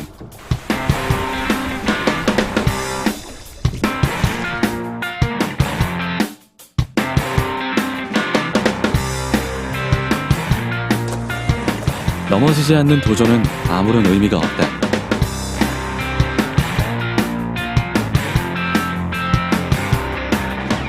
시원한 바람을 가르며 마주한 곳에서 또 다른 나를 만난다.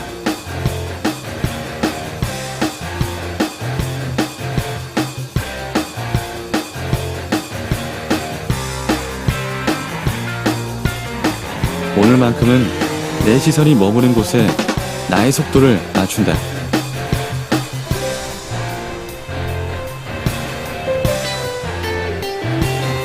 저물어가는 하늘과 밀려오는 파도가 유난히도 새롭게 느껴지는 순간,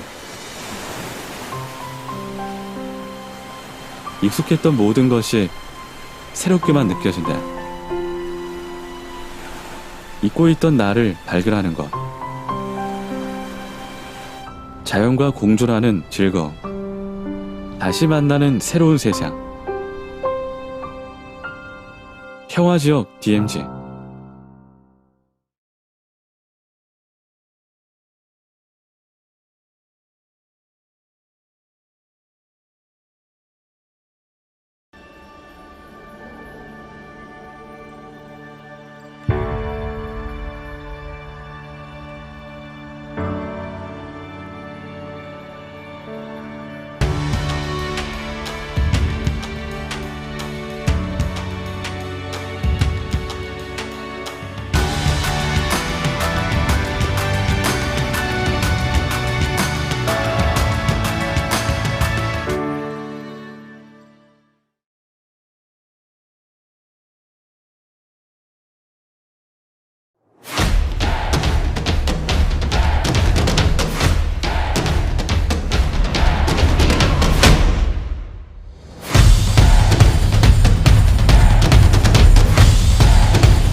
포스트 코로나 시대 K 뉴딜의 핵심, 평화 뉴딜의 새로운 청사진을 제시할 2021 평창 평화 포럼.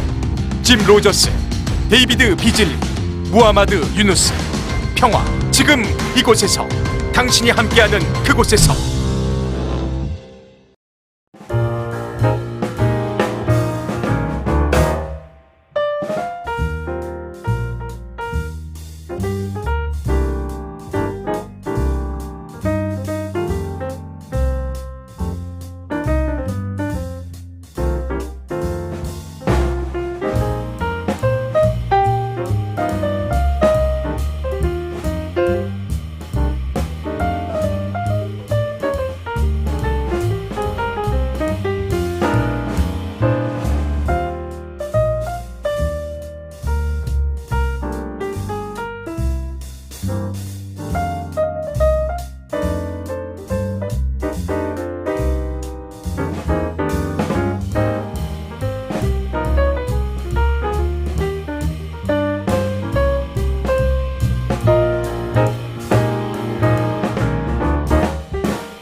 PyeongChang.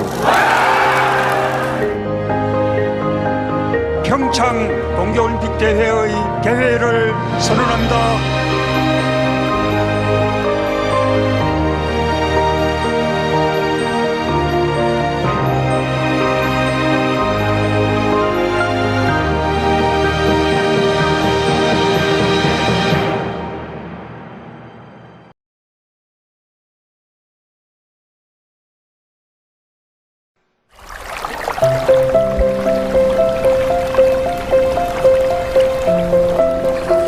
도시를 떠나 낯선 곳으로의 여행.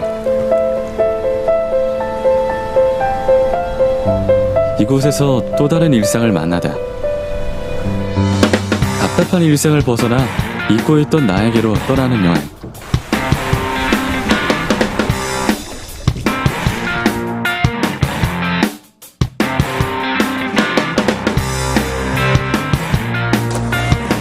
넘어지지 않는 도전은 아무런 의미가 없다.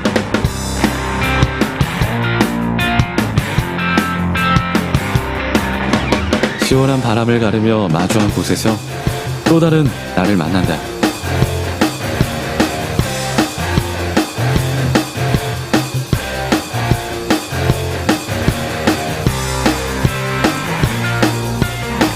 오늘만큼은 내 시선이 머무는 곳에 나의 속도를 맞춘다.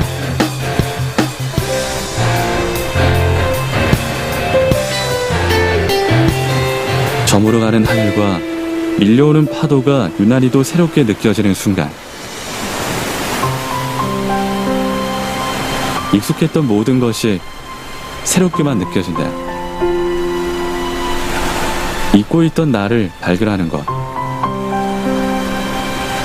자연과 공존하는 즐거움, 다시 만나는 새로운 세상. 평화지역 DMZ.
포스트 코로나 시대 K 뉴딜의 핵심, 평화 뉴딜의 새로운 청사진을 제시할 2021 평창 평화 포럼. 짐 로저스, 데이비드 비즐리, 무하마드 유누스. 평화 지금 이곳에서, 당신이 함께하는 그곳에서.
PyeongChang,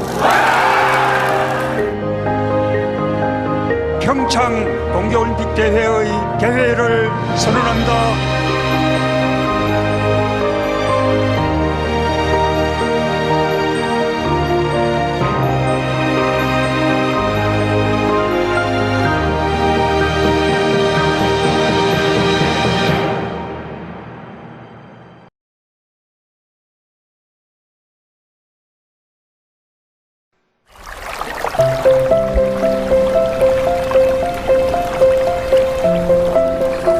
도시를 떠나 낯선 곳으로의 여행.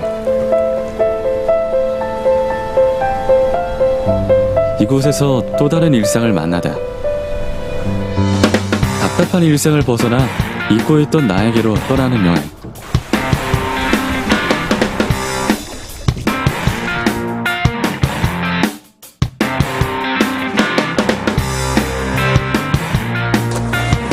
넘어지지 않는 도전은 아무런 의미가 없다.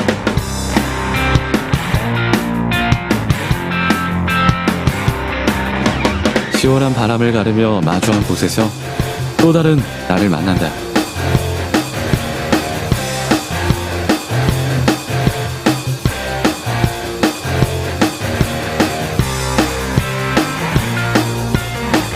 오늘만큼은 내 시선이 머무는 곳에 나의 속도를 맞춘다.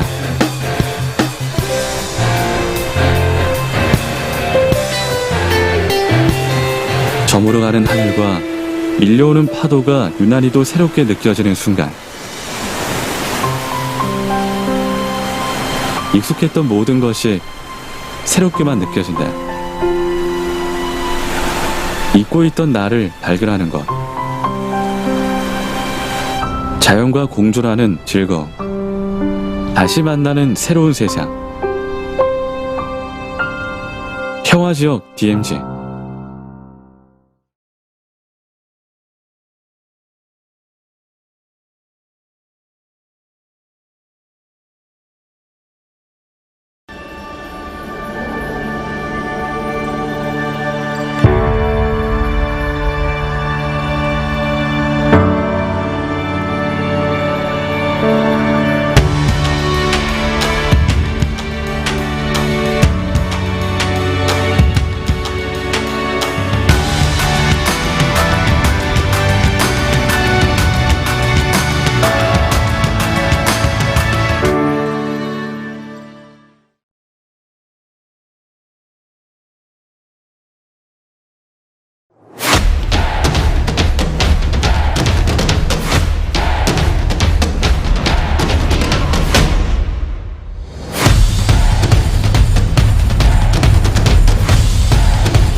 포스트 코로나 시대 K 뉴딜의 핵심, 평화 뉴딜의 새로운 청사진을 제시할 2021 평창 평화 포럼. 짐 로저스, 데이비드 비즐리, 무하마드 유누스. 평화 지금 이곳에서, 당신이 함께하는 그곳에서.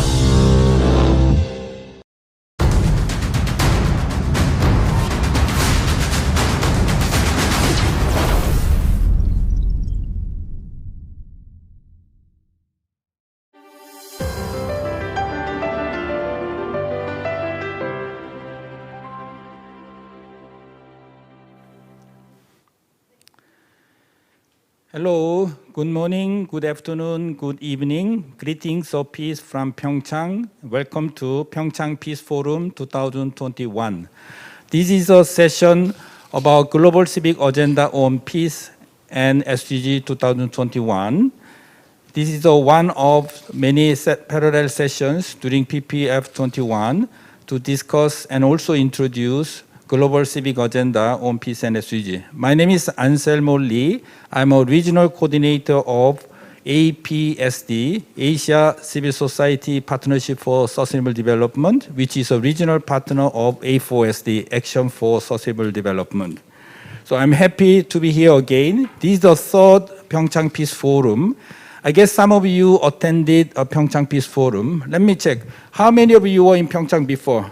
Can you show all of them in the screen? How many of you were in PyeongChang? I cannot see you in the screen.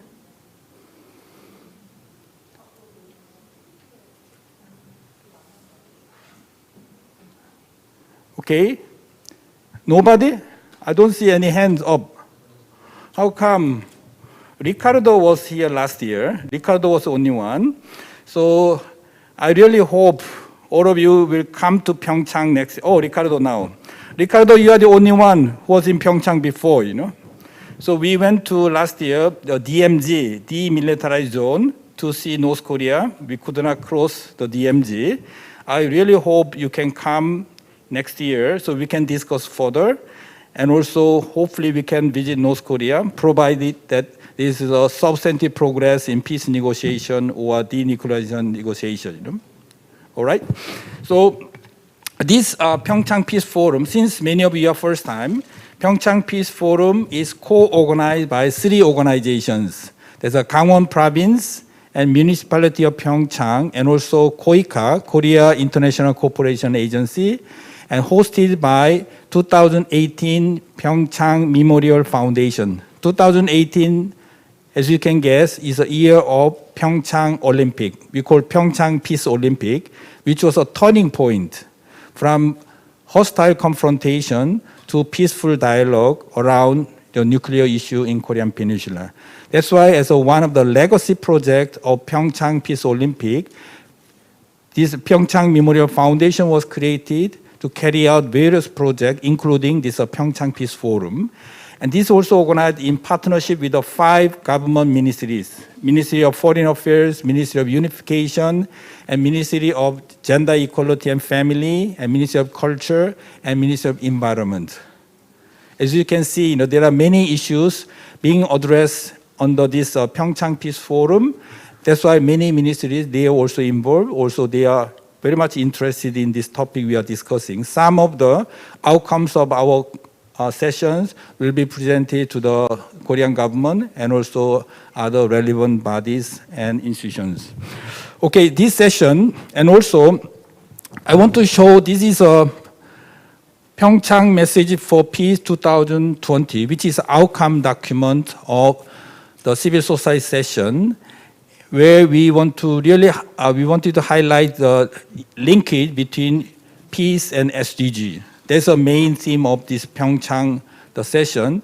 So this session is go deeper, elaboration of some of the agenda articulated in the last year. So we are going to deeper in terms of action agenda. The more action-oriented discussion today.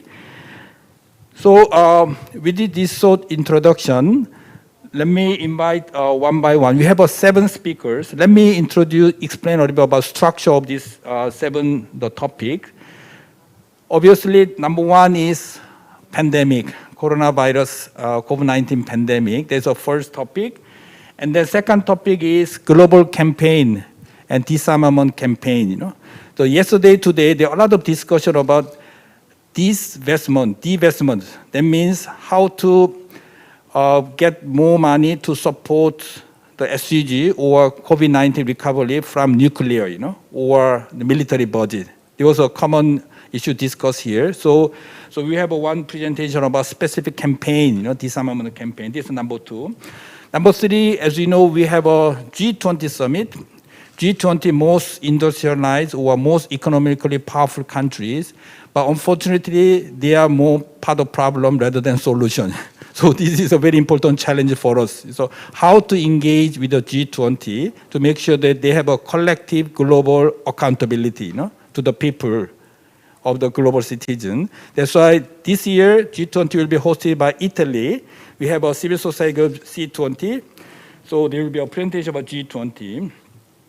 Then, obviously, globally, we have seen the shrinking civic space almost everywhere in the world. So Civicus has been monitoring this report. So we will get a report from Civicus about where we are in terms of civic space. Then we have a concrete action. So we have a global week of action by the Action for Sustainable Development. So we will discuss how we can mobilize civil society and the citizens to tackle some of the global issues. And the last two is so very interesting. Last two, as you may know, last year was the 75th anniversary of UN. So UN General Assembly adopted special declaration on 75th anniversary UN, and also UN Secretary General is supposed to present action plan, follow-up action plan in this September General Assembly.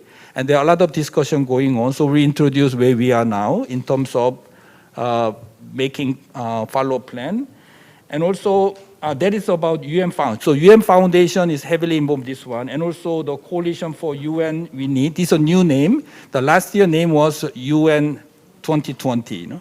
So you can see the structure of this agenda. First, the upcoming, the current issue, which is coronavirus, and then militarization or disarmament campaign, and G20, and civic space, then global civic action around the SDG, including also climate, then the global governance issue, UN reform, and then UN 75th anniversary declaration follow-up. It's a very heavy agenda, but it's all interrelated.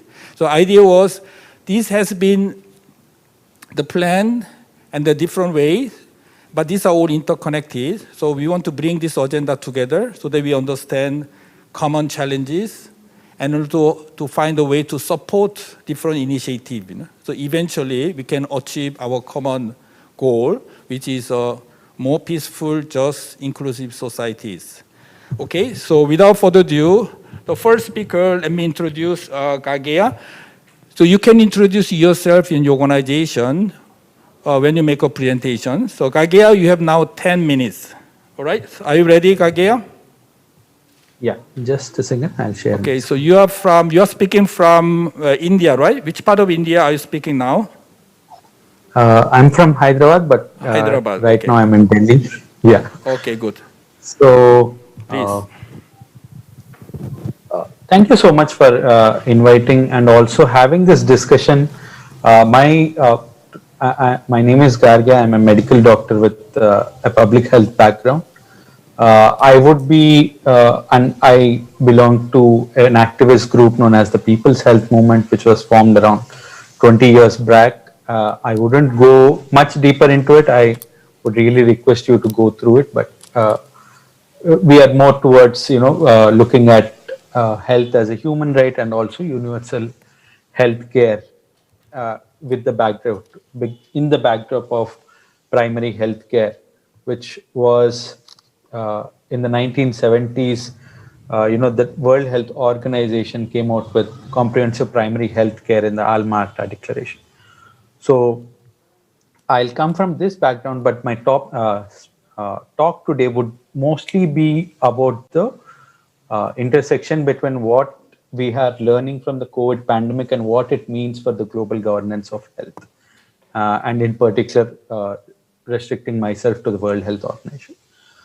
So when we talk about pandemic, quite a lot of, you would have seen in so many of your WhatsApp groups or, on so many of your social media, in the starting, like World Health Organization is an organization which is quite complacent.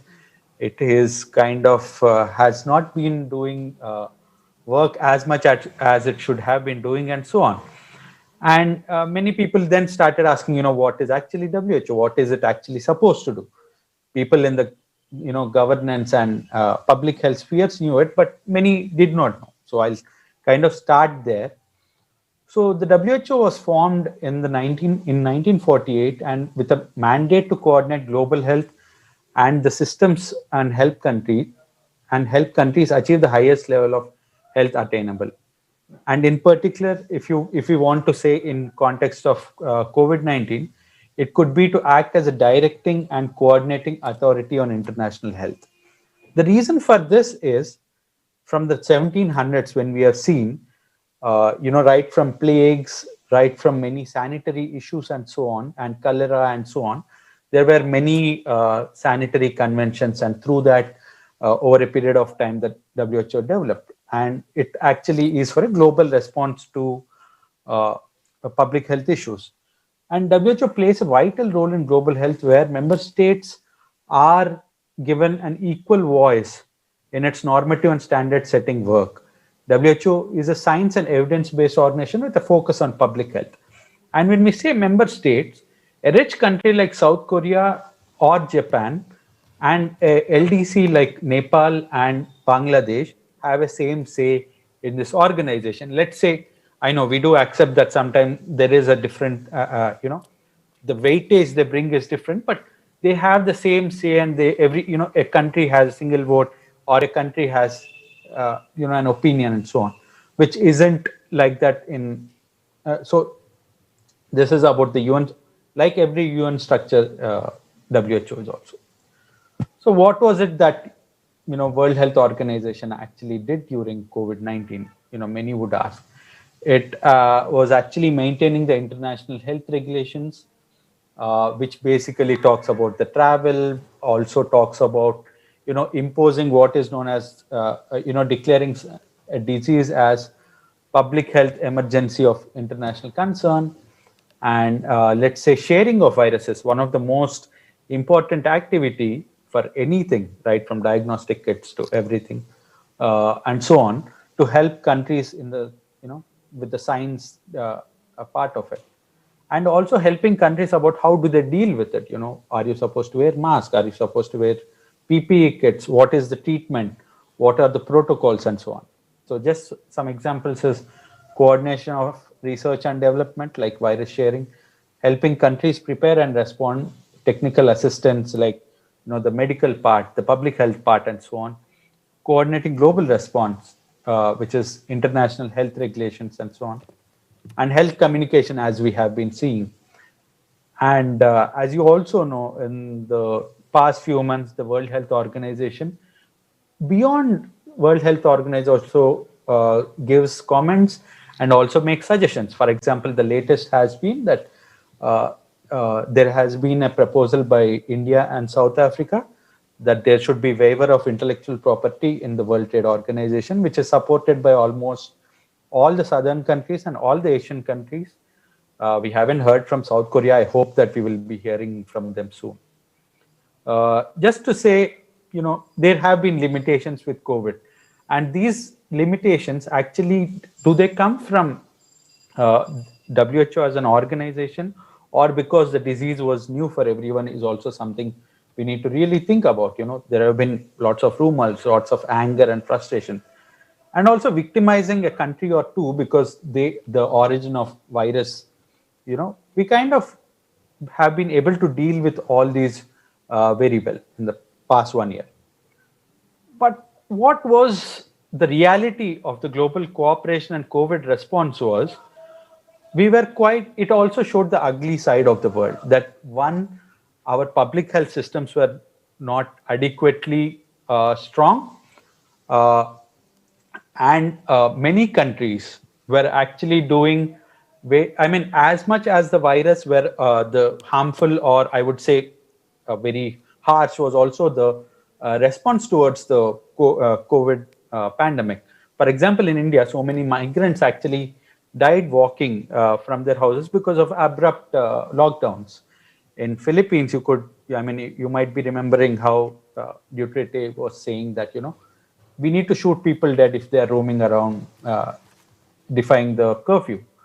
And in many of the places, non-COVID services of health were shut down. And health workers, for example, many of them were getting infected. For example, here on my screen is a protest in the middle of the pandemic by nurses that they want enough PPE kits. This also focuses on one thing, that health is something that is the responsibility of the government, and it needs to be provided by the government also. Because we could see many people were not accessing healthcare because they could not afford it. So these last 20, 30 years of privatization of healthcare, the liberalization has taken a toll on our health systems. This is at the country level, but globally also there have been quite many issues. We could actually see that some of the best and most powerful countries in the best in the sense, in their own sense, and most powerful countries actually were failing in doing the basic minimal public health measures, and blaming and putting the blame away from the country's lack of health systems and public health systems. They were kind of pushing it on the World Health Organization and so on. Luckily, there has been a moral victory there that the new Biden administration brought US back into the World Health Organization. I mean, they were supposed to leave in June or July. That was one. But you'd also see many global problems like, what was happening in Palestine, what was happening in countries that were under embargo like Iran, Venezuela, and so on. So countries were actually going through quite some time and we were as disorganized. So all these years of global solidarity, global coordination and cooperation kind of, we could see the harsh reality of it, and it was making it way more necessary that actually the rich countries and the poor countries actually work in very different ways. For example, I'm going into my next slide, where in the middle of the pandemic, US was hijacking. I'm not making it up. US was actually hijacking mass shipments in rush for coronavirus protection. Imagine. So if it is a free-for-all world without any United Nations organizations, or without, let's say in the context of COVID, without World Health Organization, even with the presence of them, we are kind of having these issues. We've had serious issues around patents. 3M, which was manufacturing N95, was not releasing patents. Many people were dying because they did not have enough PPE, N95 masks and so protective gear. African countries were struggling in getting reagents for doing the basic testing that were needed for COVID in the start. So this was 8 months back. But what is the situation today is, on my screen is a map where you see some countries are dark green, some countries are light green, and the others are brown and red. So this is the varying level of, the understanding or the estimation of when the population that needs to be vaccinated will be vaccinated, which is health workers, elderly, and so on. And you would see that the poorer and the LDC countries and those countries which don't have any manufacturing actually are suffering a lot. And in fact, yesterday, I was listening to the opening ceremony, and Celtron's CEO was speaking, and he was saying about how South Korea was increasing their production facilities, but also was kind of noting that making is one part, but making them accessible for everything is another issue. So what we see is an unequal world where each country, despite the presence of United Nations, despite the presence of WHO, we have seen very, I would say, prehistoric or barbaric conditions, which actually bring out the truth of the inequalities which we are in. And that I'm also saying, not at the cost of saying that UN and WHO are not necessary, but saying that it's way more necessary that we invest in these systems. And just to give you an idea, when someone talks about the vaccine, this is the whole much touted Act Accelerator Global Response to COVID, which was a multi-stakeholder platform. Unlike WHO, which is a multilateral member state platform, we here have a multi-stakeholder platform where basically when I mean United Nations, I mean WHO here.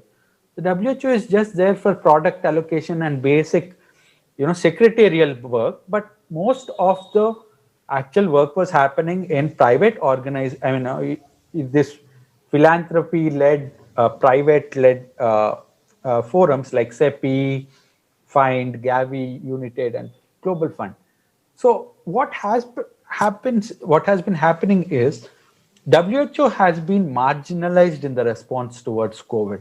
And what you see right now, whenever anyone talks about the lack of, the inequalities or inequities in vaccination, is mainly because of this, that the world countries were successfully taking out the response, taking out the development of the vaccines, the diagnostics and so on outside the UN systems or outside the WHO systems, and we see a very private sector led one, which has actually failed to respond to. I mean, even Europe is in shambles right now when we talk about vaccination. I'll just quickly go to my Kage, you have only slide. 2 minutes left. You need to wind up.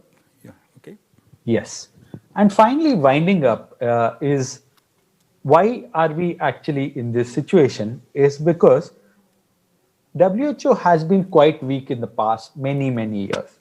This has been weak due to multiple reasons because many countries also do not believe in the necessity for someone to do global governance of health. For example, in the 80s, the United States were very angry that essential medicines list was brought on. The baby milk marketing code was brought in and so on. So at a period of time, the like any United Nations organization, WHO also started losing funding. And you can see here, whoever is the Director General, let it be Margaret Chan or Tedros, have been talking continuously about the lack of funding for the organization. And you will see here is around 5 million, it's just around $5 billion is the budget of the World Health Organization. And you will see that it's been quite stagnant from quite some time. From the last 12 years, from the time of the recession, it's kind of around the same and not even growing according to the inflation.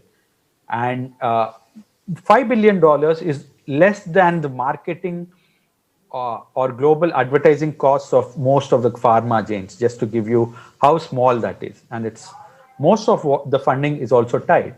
And here I'm just giving you an idea. What you see in blue is actually untied funding, and what you see in brown is tied funding. So most of the funds that the World Health Organization gets, is actually tied funding, and they don't have any they don't have any autonomy in how they spend it, how they use it, and how they help countries. So the basic problem has also been that countries have not been funding and the funds they give are tight. And finally, is over a period of time, you see that the World Health Organization has started also depending a lot on private sector funding. And this predominantly comes from Gates and multiple organizations.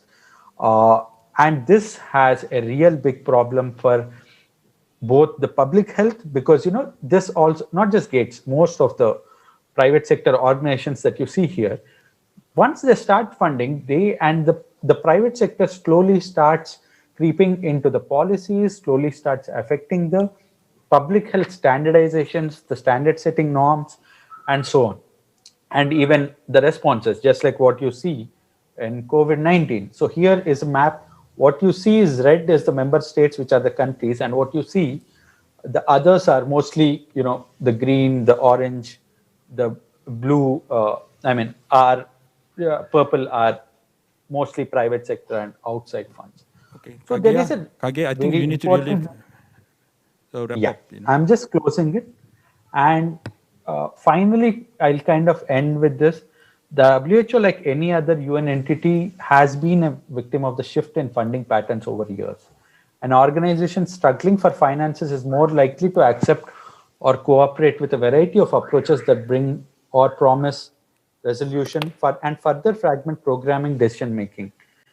This stands for WHO Foundation, which is being made, the BMGF, and so on. Thank you so much. And I'll just make, that would be sticking to the time. That would be. Okay, thank you, Kagea. So although time was very short, I think you made a very important point, the inequality, vaccine inequality in terms of accessibility, and then the global governance in health sector, especially WHO, and also financial independence, corporate capture issues. I think these are 3 key challenges among many others to our further discussion. Let's go to the next one. Sanchez Ochoa, you have also 10 minutes, please. Okay. Well, first of all, I also want to thank you, the entire team of the PyeongChang Peace Forum, Anselmo, Irene, and everyone else who made this possible. It's a pleasure for me to be here. I'm going to share my presentation.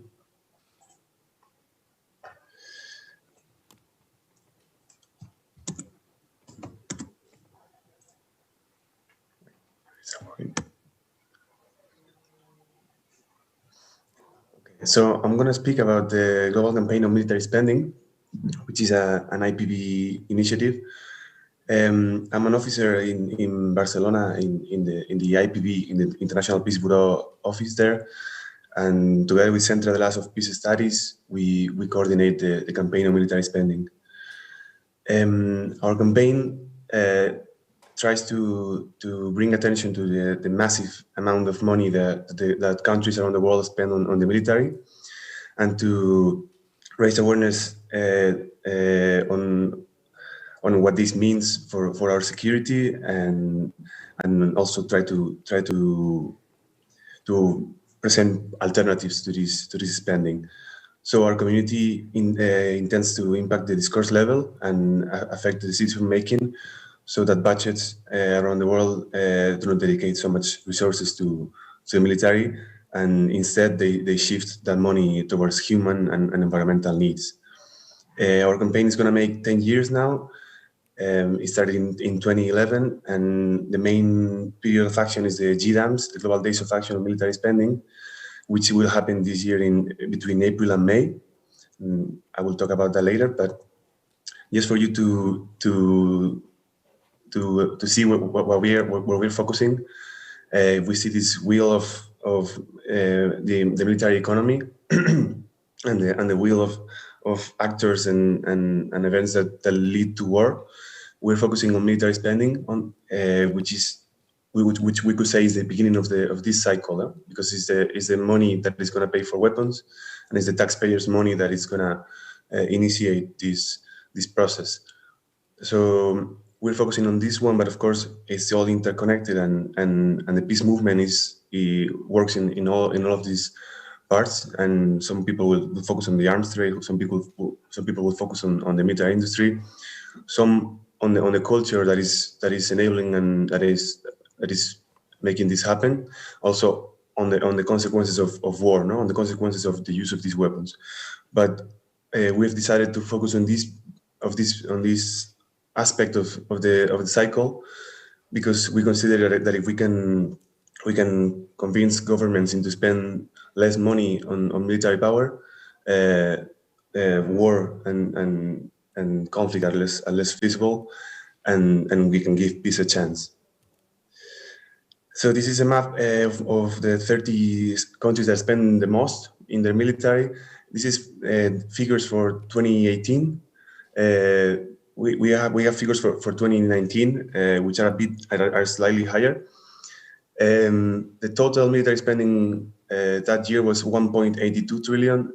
And in 2020, we will see it soon. In April, we will find out the new data from Civic, from the Stockholm Peace Research Institute. But we can already advance that it's going to be similar to this. The United States has more than a third of what we spend globally in the military spending, and it's followed by China. And between the United States and the 7 following countries, they spend 2/3 of the world's military spending. And you can see South Korea in there is for 43 million. Sorry, 43 billion.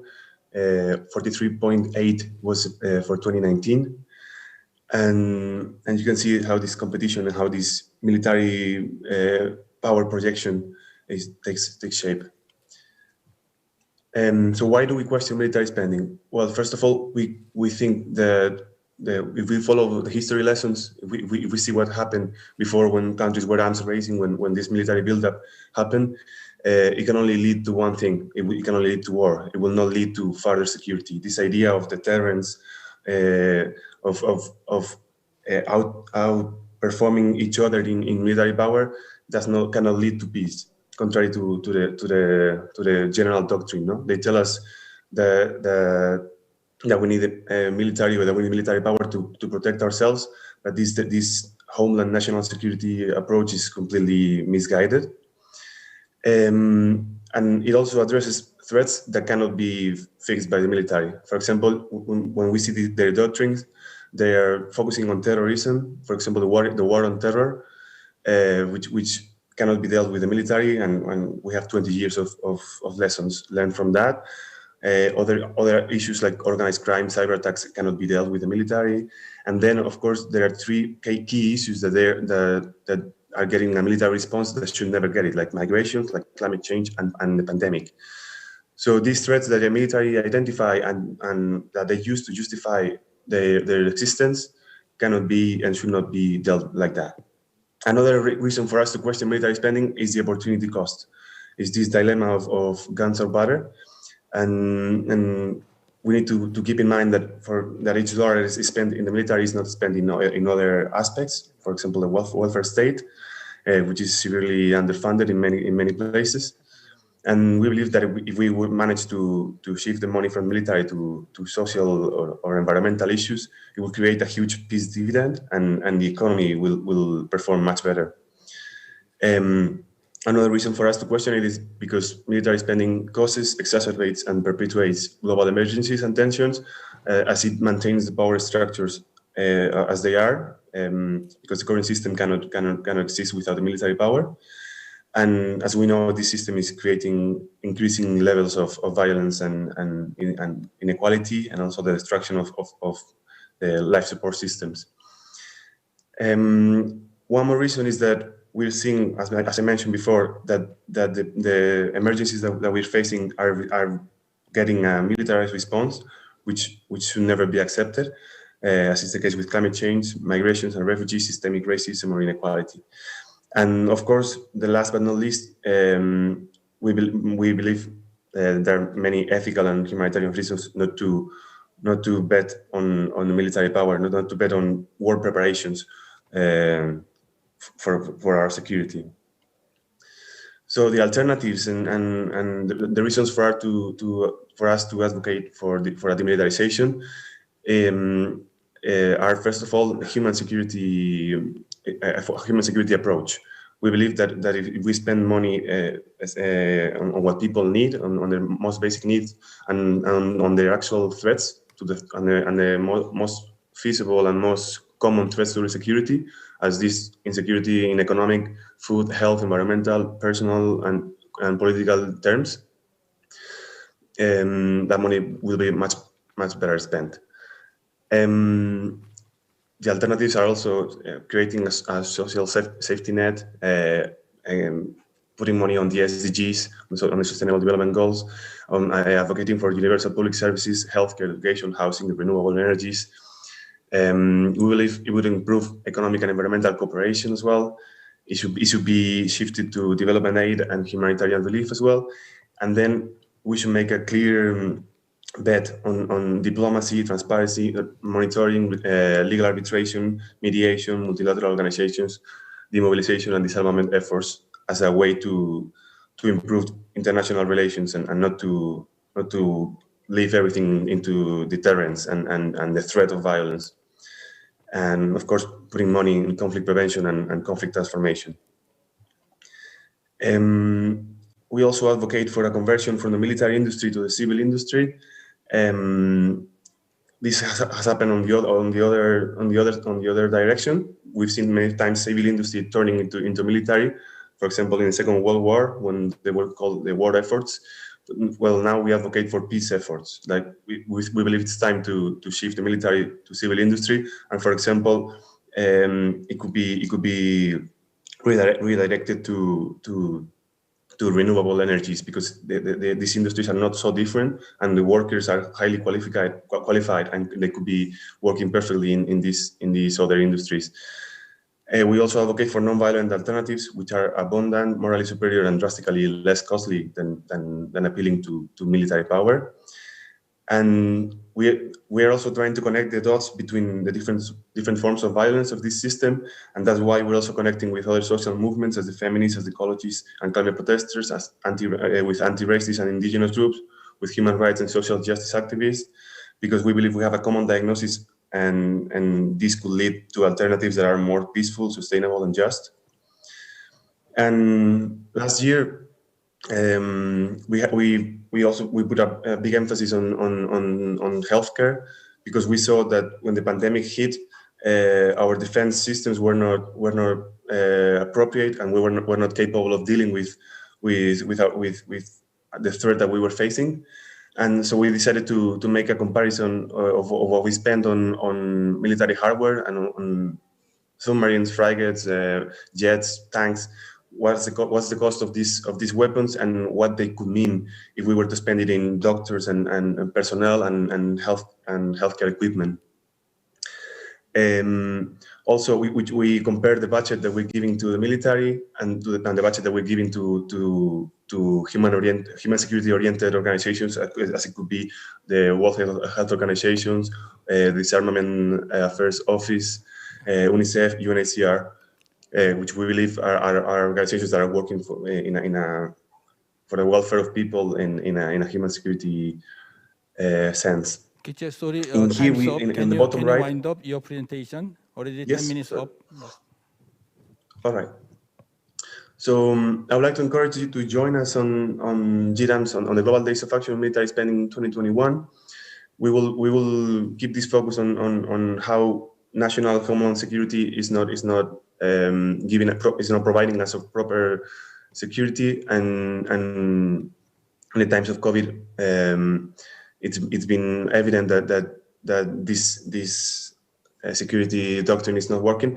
So we will be advocating for reduction of military spending and the shifting of those resources to human security spending. And then I also want to invite you all to join us from the 15th to the 17th of October here in Barcelona. We're gonna make a World Peace Congress of the International Peace Bureau, and we would love to see you all there, and we would like it to be a space for the peace movement to gather, as it's happening now there in Korea.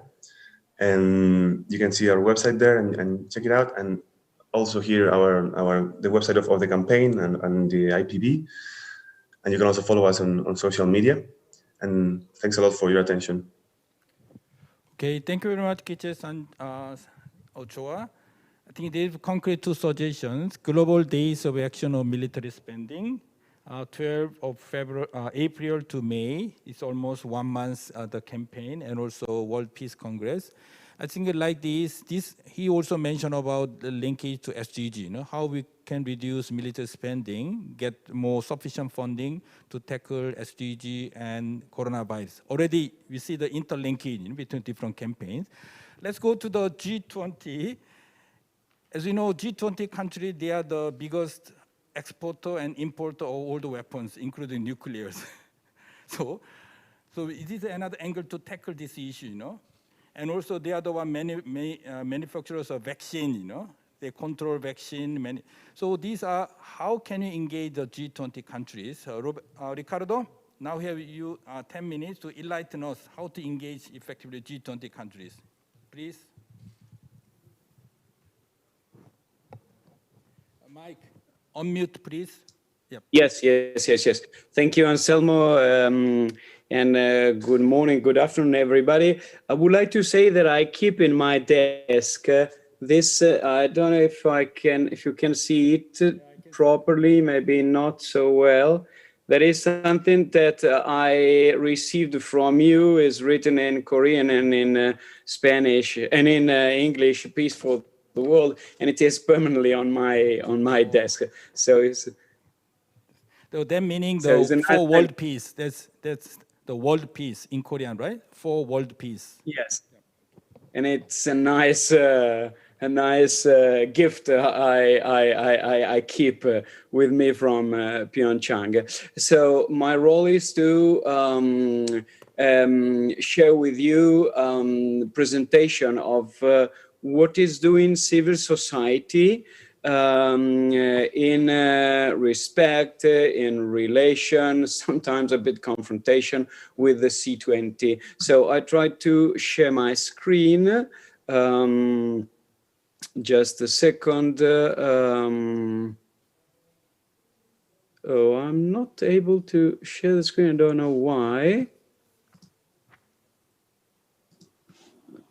Oh, I have a difficulty in this moment. I don't know why. Because I'm not able to share the screen. I can't see the, oh yeah. Take time. It's the early morning, your time. Are you able to see my screen in this moment? Not yet. So something is not working. Well, anyway, we don't have a lot of time. I'm very sorry for that. Let's go directly to my speech. I don't know why I'm not able to. Okay, you can speak. Share We'll try it. to put up ourselves from here.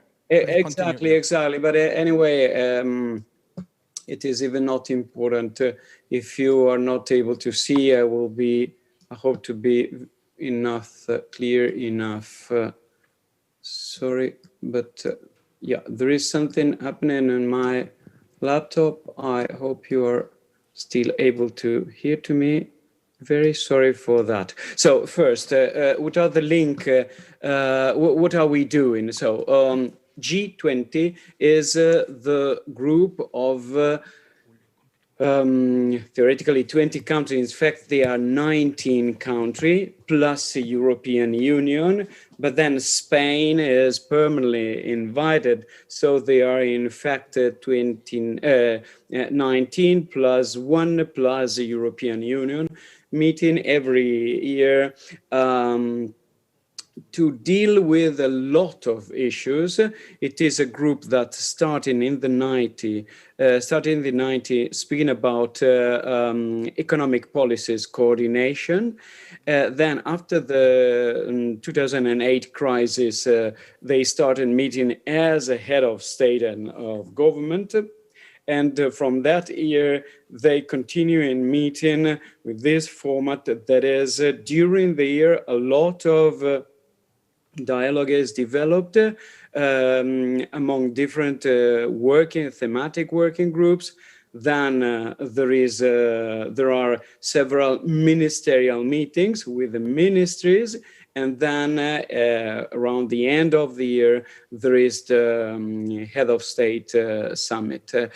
Civil society always talk to the C20, calling them and saying that G20 is not a legitimate space, that G20 is not the world government, the world government is a United Nations, a little bit in the same line we've heard by Gagea, if I pronounce exactly the name of the first friend speaking.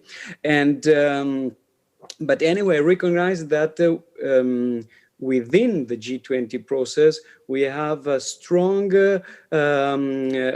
decision-making, a strong preparation of decision-making. So it is meaningful to have a dialogue with them, trying to influence that process and to, in fact, positively some orientation and decision. So civil society, since the beginning, met and organized itself to talk with the G20, and now it is several years that the G20 recognizes some so-called engagement groups. Engagement groups are Civil 20, Women 20, Labor 20, Think Tank 20, even Business 20. That are called easily C20, T20, L20, W20, etc. And you can imagine that these are organized space for this kind of dialogue. When Business 20 meets, normally gathers just organization of private sector actors from the member of the G20, while Civil 20 gathers organization of civil society from all over the world, precisely to strengthen this message that we have to work within the multilateral frameworks, and we are asking G20 to use its power, its financial power, to strengthen multilateral frameworks instead of creating alternative G20 initiatives that can be in competition with the multilateral approach and organized just as a flagship for the hosting country that is hosting the presidency. This year and last year have been two relevant years, of course, because of the outbreak of the pandemic. The pandemic exacerbates the inequalities and the crisis already affecting the world. And we think that we need a strong solidarity in responding to this crisis. And speaking about peace, I think that the pandemic can, on one hand, facilitate the creation, the growing of solidarity. And this is happening in several opportunities, but it is also a possibility to increase nationalism. When we heard America first, or we see that someone is putting its economic power to be the first to receive vaccine or to buy a mask, we are seeing something that is really worrying. It has nothing to do with solidarity and peace building. So we already, when I say we, I mean all the organizations working within the C20 last year, but we will do it even more this year. We will continue in asking, in calling for solidarity. For instance, the first call is this call on the TRIPS waiver on all the prevention treatment, not only vaccines, because vaccines are relevant, but there are a lot of other products and goods that are needed in this moment to treat the pandemic. And C20 is a process that, similarly to the G20, is hosted by the is chaired by the hosting country. As Anselmo was saying, the hosting country this year is Italy. So Italian civil society organized together to host and facilitate the process. We had the so-called kickoff meeting 10 days ago, and Anselmo was there. And we shared some priorities for this year work. First, finance. G20 has a fundamental responsibility, given its size in financial terms, to act not to obstacle, but to facilitate the widening of fiscal spaces for all the country, and particularly for country in the global south. And in that perspective, debt cancellation is fundamental. You've heard that last year the G20 launched the initiative to suspend the debt service. Suspension is not enough. We do need cancellation. Then health, of course, and I don't repeat what has been already said. Thinking particularly that we need public effort to strengthen public health system, to consider vaccine as global public goods, etc. Third line of priority, climate and planet.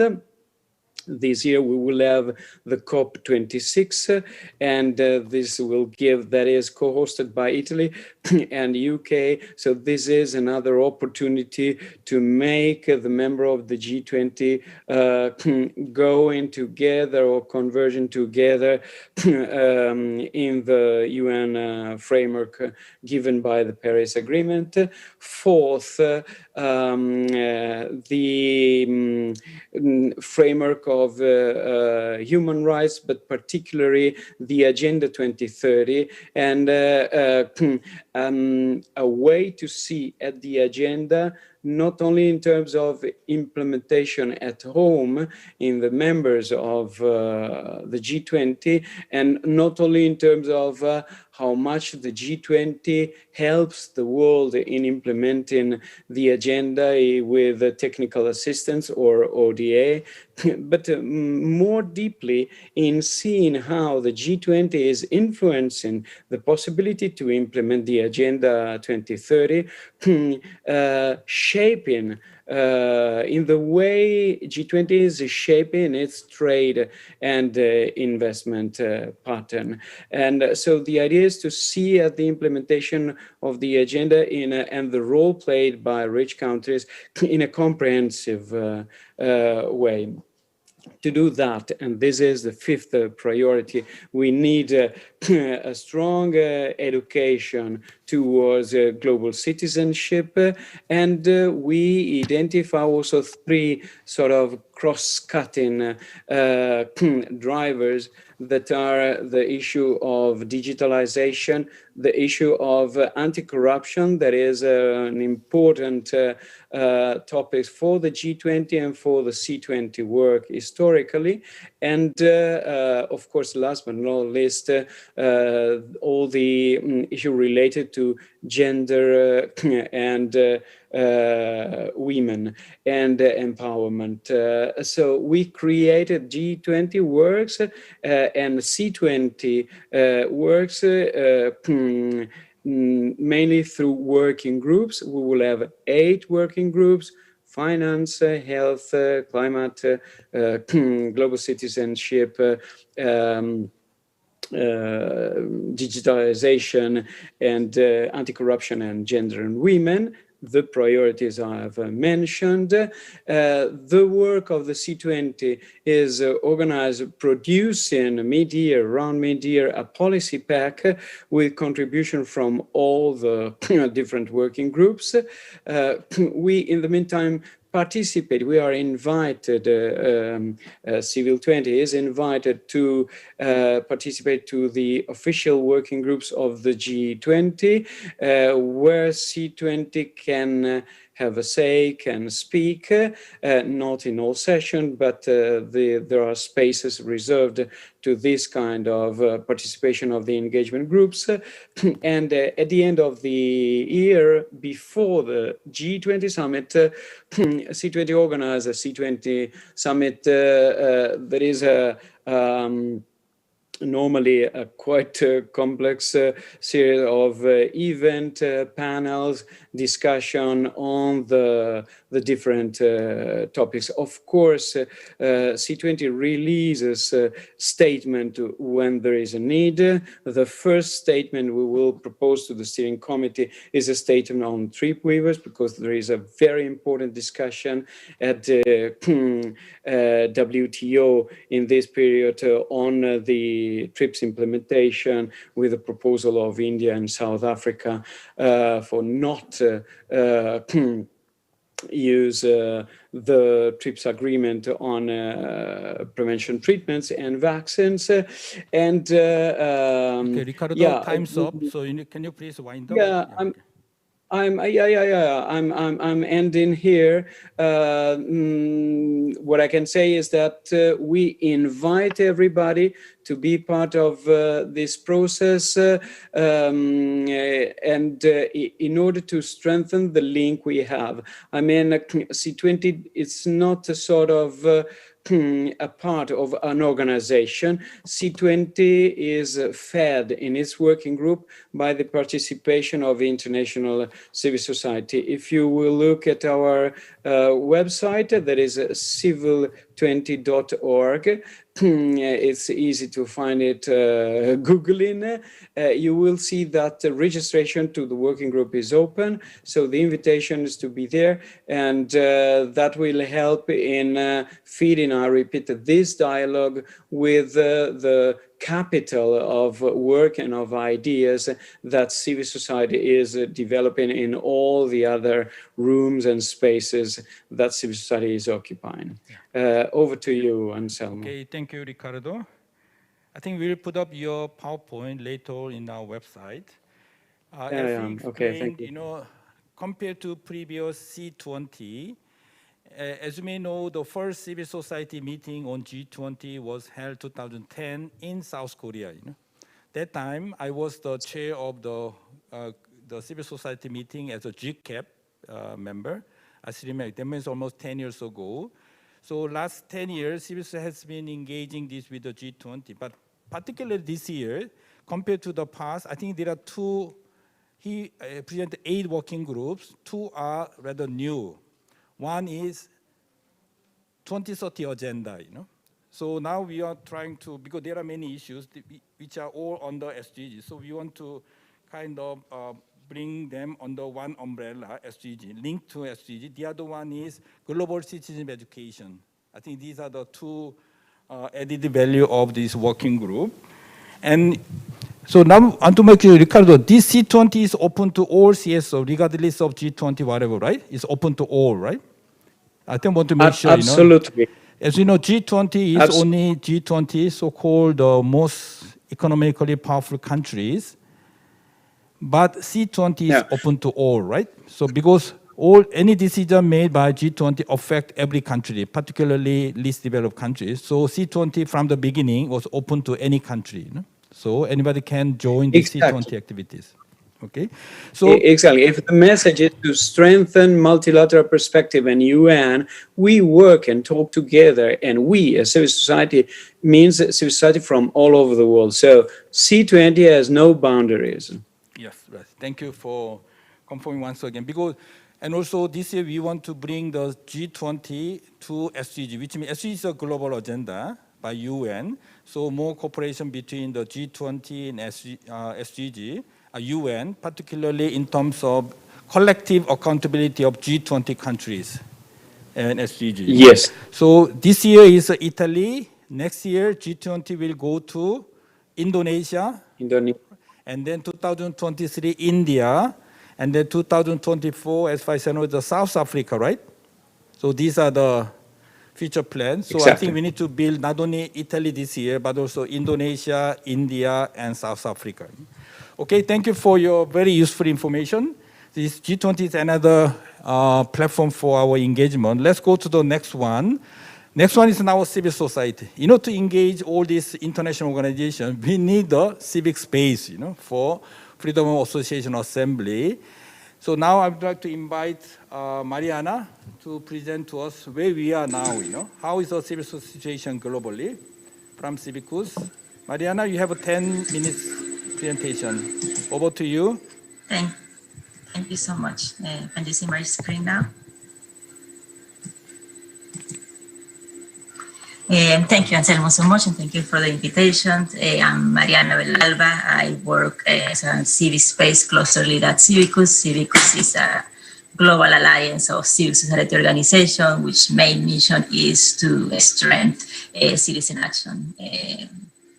Basically, I'm going to present the Civicus Monitor. The Civicus Monitor is a tool that Civicus created with civil society organization 4 years ago with the aim to track civic space developments in real time. And by civic space, as Anselmo mentioned a few seconds ago, we mean the rights to express, to peaceful assembly, and to associate, so the operativity of human rights defenders.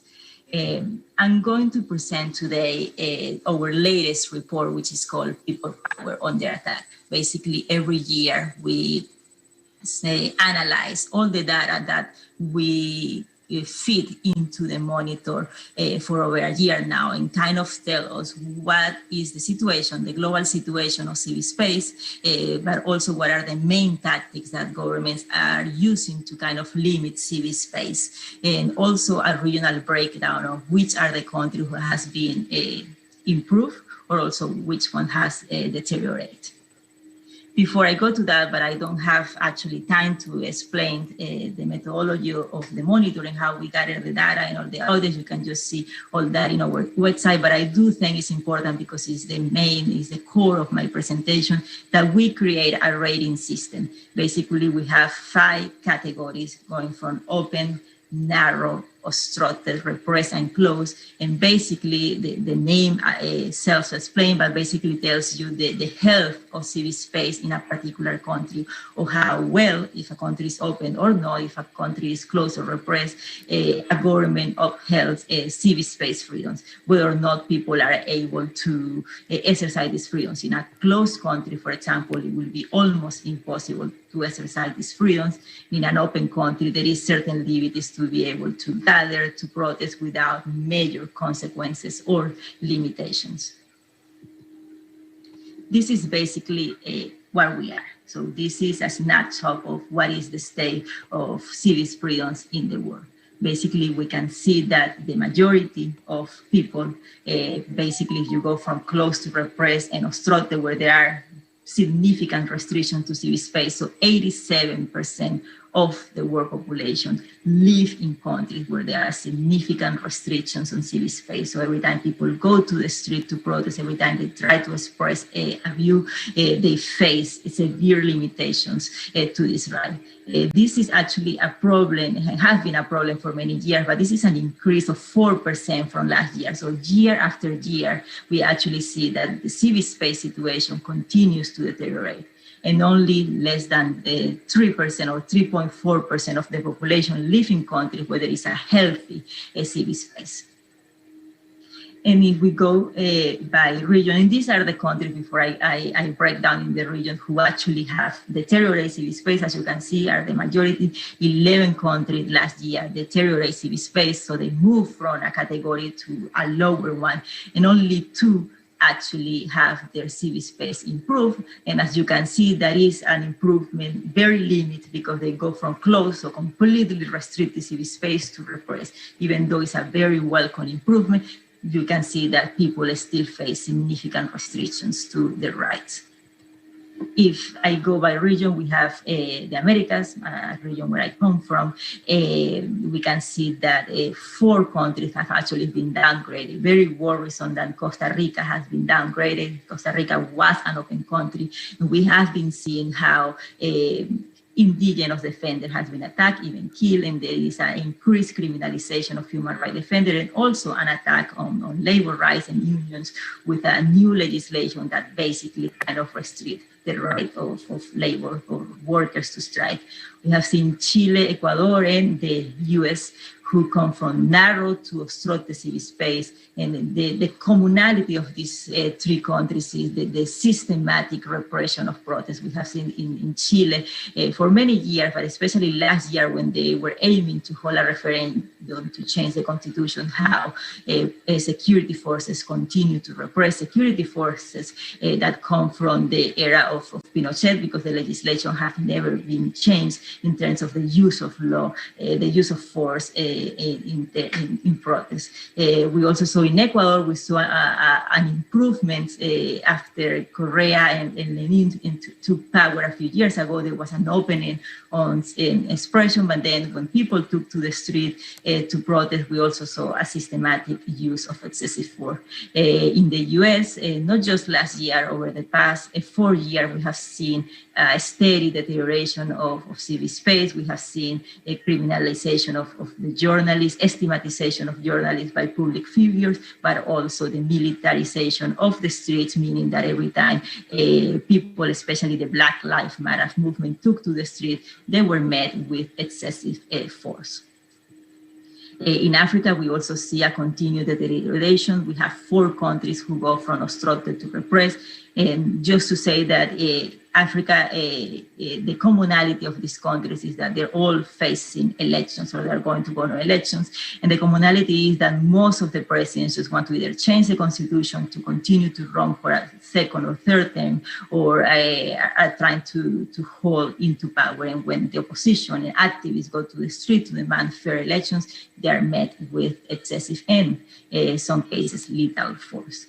We also see some limited but very welcome upgrades. We saw Sudan after the social movement goes from to repress, and also the Democratic Republic of Congo, which change of president have bring some hope and openings of civic space.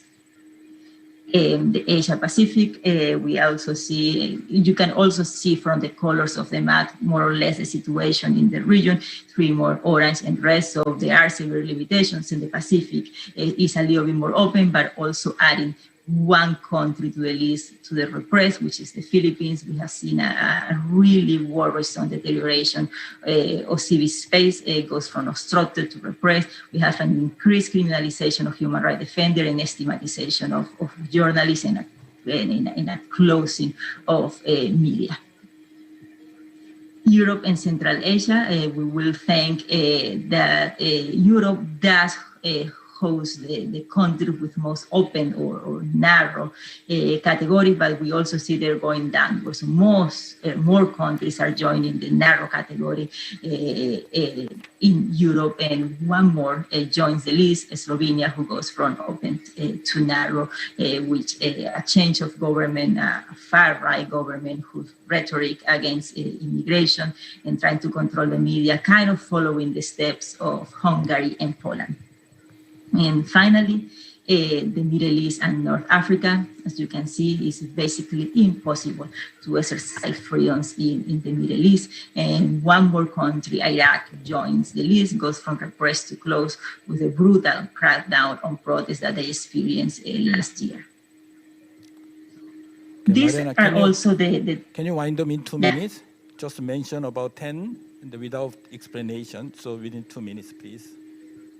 Yes, I only have 2 slides less. Yeah, these are just the top violations of civil freedoms. As you can see, the detention of protests is the number 1 violation. It is a little bit interesting to see that because this is framed on the COVID-19 pandemic, meaning people continue to take to the street, but also that the government kind of took advantage of the COVID pandemic to kind of crack down on the right to protest. And finally, and just to end, I think all of the presenters have touched base. I think Kike also with the call for action and the peace movement, just to reiterate that we have documented that despite these restrictions, civil society continue to be successful, but especially protest movement continue to be at the front line of change. And we can see in many instances what taking to the street and demanding for change have actually led to positive development. One of them is Chile, for example. Despite the brutal crackdown, they were able to force the government to host a referendum and change the constitution. And yeah, that will be all from me. And thank you so much. Over to you, Anselmo. Thank you, Mariana, for very graphic presentation. So now challenge is how to use this report for effective advocacy with the government and UN agencies and other international organizations. I think this is that's why Linda invited Civic. They produce fantastic reports, and many CSO participate in this endeavor. So now it's for us to make use of this one to advocate for common civic space before we go into the specific issues. So thank you once again, Mariana, for your excellent the product and also presentation. Let's move to the next one. Now, another concrete action, the Action for Sustainable Development, relatively new global umbrella. Oli, good morning. It must be early morning in London, right? Okay, you have also 10 minutes, Oli. Please present your own organization and also your campaign, please. Thank you so much, Anselmo, and it's wonderful to be with so many familiar colleagues. I've been enjoying hearing the presentation so far. Yes, it's early morning here, and greetings to you in the afternoon in Korea. So Action for Sustainable Development, it exists, or it came into existence soon after the SDGs, the Sustainable Development Goals, and the 2030 Agenda were agreed in 2015. And really it's emerged from earlier joint campaigning, which was called Action 2015, which I think some of you may have been involved with. I have some slides to share as well, which will just give you an idea of some of the key campaigns that have been happening over the years since 2015, and some of the main kind of issues and areas that we are keen to work together. And I think they overlap with some of what you've already heard so far today. So I'll just find the slides here.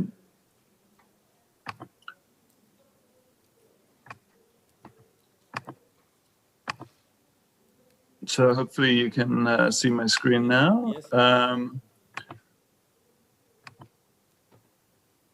So the Sustainable Development Goals, I think many of you will be familiar, the 17 goals focused around key areas around people, planet, prosperity, peace, and partnerships. So quite a clear overlap between some of the key points that we've been hearing so far around the importance of civic space, the importance of economic and social equality, but also the link with climate and the importance of environmental and climate change moves to improve the situation globally. We, as Action for Sustainable Development, have been mobilizing since that time in 2015 to support particularly national coalitions to keep up the accountability on the 2030 agenda. We feel that so far progress has been far too slow. We understand that different countries have highlighted some of the key challenges. And every year we actually work with coalitions that are working alongside the governments when they come to what's called the High-Level Political Forum, which happens in July each year, to identify and analyze the national situation. And we have developed our own reporting template, which we call the People's Scorecard. And Selma, you've been very active on that as well. And we certainly look forward to continuing to roll that out this year, now that 5 years have passed in the implementation of the SDGs, and we need to understand where the gaps are in progress. And so, for example, Goal 1, which is around reducing poverty, or Goal 10 on inequalities. We're actually seeing many countries where inequalities are growing, even in European countries like Spain or the UK, where actually inequalities have been going up in the last few years. And I think the overlap with the healthcare concerns that have been raised by Gadgea is very clear, where actually those who have the resources are getting preferential treatment when it comes to health, when it comes to education.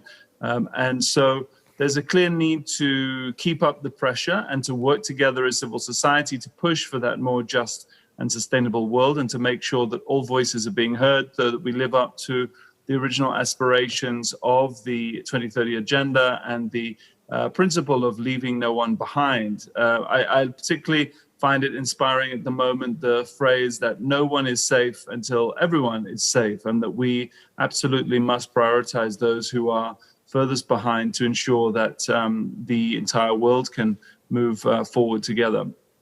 So I'm just going to run you through some of the key campaign moments that we've had in the past, and then I'll show you where we are now. So through the various the years over the last 5 years since 2015, we had a series of moments generally linked to the 25th of September, which is the day that the goals were signed at the UN General Assembly. And so each year we've had a mobilization around that time, generally working with GCAP and also with the SDG Action Campaign of the UN. So in 2017, approximately 1,000 actions in 116 countries. And then that grew through 2018. We then saw more than 1 million people involved using this common hashtag Act for SDGs. But we felt that that hashtag was not sufficiently clear. It's quite a technical hashtag, and it doesn't necessarily inspire more grassroots action. So for 2019, we moved to a different hashtag, Stand Together Now, which highlights the solidarity movement and the importance to connect between different kinds of organizations, particularly with youth and local organizing. So those connecting also to keep pressure up, not just on national governments, but also on mayor's offices, state governments, so that the local aspect of this mobilization could really take shape. And we saw many more people engaging then in 2019. And then last year, in spite of the pandemic, actually the number of people engaging, particularly online, continued to grow.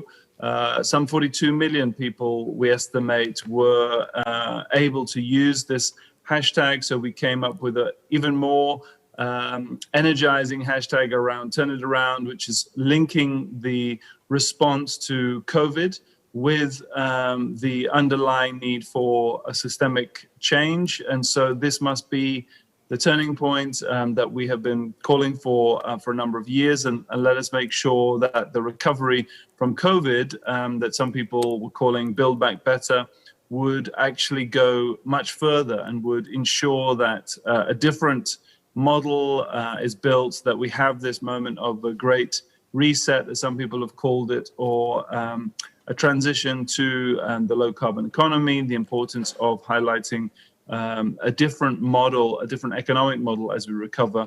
And so that language of turning it around, the turning point, was picked up by many key decision makers. We heard Guterres, the Secretary General, using that phrase, and also many decision makers recognizing that this is a moment for major change. We also had quite strong engagement through the SDG Action Zone, which happened entirely online. And some of you, I think, on this call might be interested in being involved in that again in September. It's a space for sharing key ideas with civil society and with other partners around the world, and it's then streams on YouTube. But we also saw a number of mainstream media outlets also picking up this need for change. So now, where do we go from here? How do we build on this? We're just thinking ahead for this year. It truly has become a super year. People were saying that last year would be the key year, but as we know, many of the decisions that would have happened last year were actually postponed until this year. So those decisions around the COVID response, but also the biodiversity targets, which were supposed to be negotiated last year, will be negotiated this year. The COP on climate change is also postponed, will be happening in Glasgow later this year. So there are a number of overlapping decision-making forums coming up, and we feel that this year is even more critical to get things right. And so, again, we are pushing for a number of key themes, which I think will hopefully weave together with many of those that we've heard about so far. So first of all, fighting inequalities, and this does link very much with the COVID response, but also the underlying need for fairer financing, fairer taxation, the approach that actually ensures that those countries with the highest levels of debt are able to have debt, not just moratoriums, but actually cancellation of debt to ensure that they can then afford to pay for appropriate healthcare and social protection, highlighting that there's a direct overlap there. And we're seeing already a number of countries in Africa defaulting just in the last few weeks. And so a very significant need. And I think the G20, as we just heard from Ricardo, has a key role to play in that, in spite of the fact that they may not have their own kind of multilateral legal framework. They pull a lot of the strings, I think people have highlighted, behind the scenes of how the IMF and the IMF and the World Bank decisions are made. And so ensuring that those institutions do actually take this seriously in this coming year is crucial. But also then defending the defenders. And here, Civicus have been very involved, and it's great to see Mariana, and we've heard a lot from Mandeep as well over recent weeks around how do we keep up that pressure and highlight that if we are serious about a different world, we need to hear those voices of the people who are fighting for climate change or fighting for human rights, fighting for democratic legitimacy and the right to speak out in whichever country they are. And I think this is also a very close overlap with many of the networks that we work with. And then the climate environmental crisis, I've already talked a little bit about this year.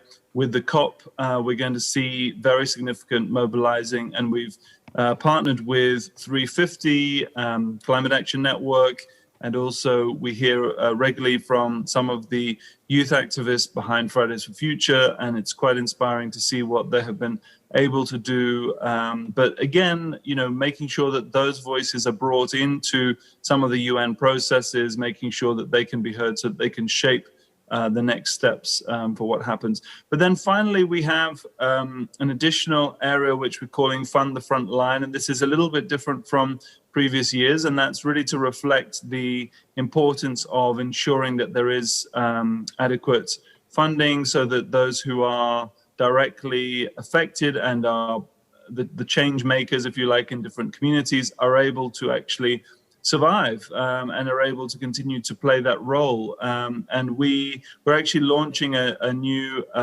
approach, which we call Zovu, which will try to tell those stories of frontline organizations and identify ways to bring funding more directly to them so that it doesn't just rely on the big global moments, but actually this is a year-round effort to really support grassroots voices. Okay, so time's up. Yes, please. This is my final slide. Yes, just a recap in terms of some of the drumbeat moments people have called it this year. We have the G7 also happening in June in the UK, and we know that the US will be quite active there. We have the Week of Action linked to the General Assembly in September. We then have the G20 in Italy, the main heads of state meeting at the end of October, and then the COP also in the UK in November. So a number of key moments, and we know that many of the civil society organizations, the big charities like Save the Children, Christian Aid, Action Aid, in the UK will also be mobilizing. So there's a real chance here to build that broad coalition in a way that we haven't seen since 2015. And we really look forward to working with all of you and maybe finally delivering, as you see there, the phrase from the World Social Forum, that this might be the time to build that other world that people have been demanding for the last 20 years. So thank you so much, and look forward to future collaboration in the coming months. Okay, thank you, Oli. Very ambitious but very important agenda for action, common action. Maybe we can add one more, as introduced by the Ochoa, the Global Days of Action. So we have 5 major mobilization: so April, May, June, G7, G20, and the UN General Assembly and Climate Summit. Okay, so now you all. During your presentation, you mentioned about role of UN, multilateralism, global governance, so what to do. So now we have 2 concluding presentations. There is another level of engagement, how to reform UN, how to make more people-oriented UN, and also making use of 75th anniversary. Now we have 2 speakers. Yasmina from Coalition for UN We Need. You have 10 minutes, and followed by Ashwara by UN Foundation. Please, 10 minutes. Great. Thanks so much, Anselmo. So as you said, my name is Yasmina Gorshan, and I'm here today representing the Coalition for the UN We Need. You may have previously known us by our old name, the UN 2020 campaign. So since its inception in 2017, the UN 2020 campaign is focused mainly on the realization of a UN 75 anniversary outcome that not only commemorates the organization's achievements, but also takes stock of present challenges and leads to much needed strengthening of the organization overall. So as the 75th anniversary of the UN drew to a close at the end of last year, our campaign undertook a holistic reassessment of our purpose and goals and initiated an ongoing restructuring process to support future civil society action beyond just the year 2020 in support of both the UN 75 political declaration, which was adopted by member states last September, as well as the UN 75 People's Declaration and Plan for Global Action, which was adopted by the UN 2020 campaign last May. The political declaration that was adopted by states last September includes 12 commitment areas for action by member states and the UN system. It also calls on the Secretary General to report back before the end of the 75th session of the General Assembly with, quote, recommendations to advance our common agenda and to respond to current and future challenges.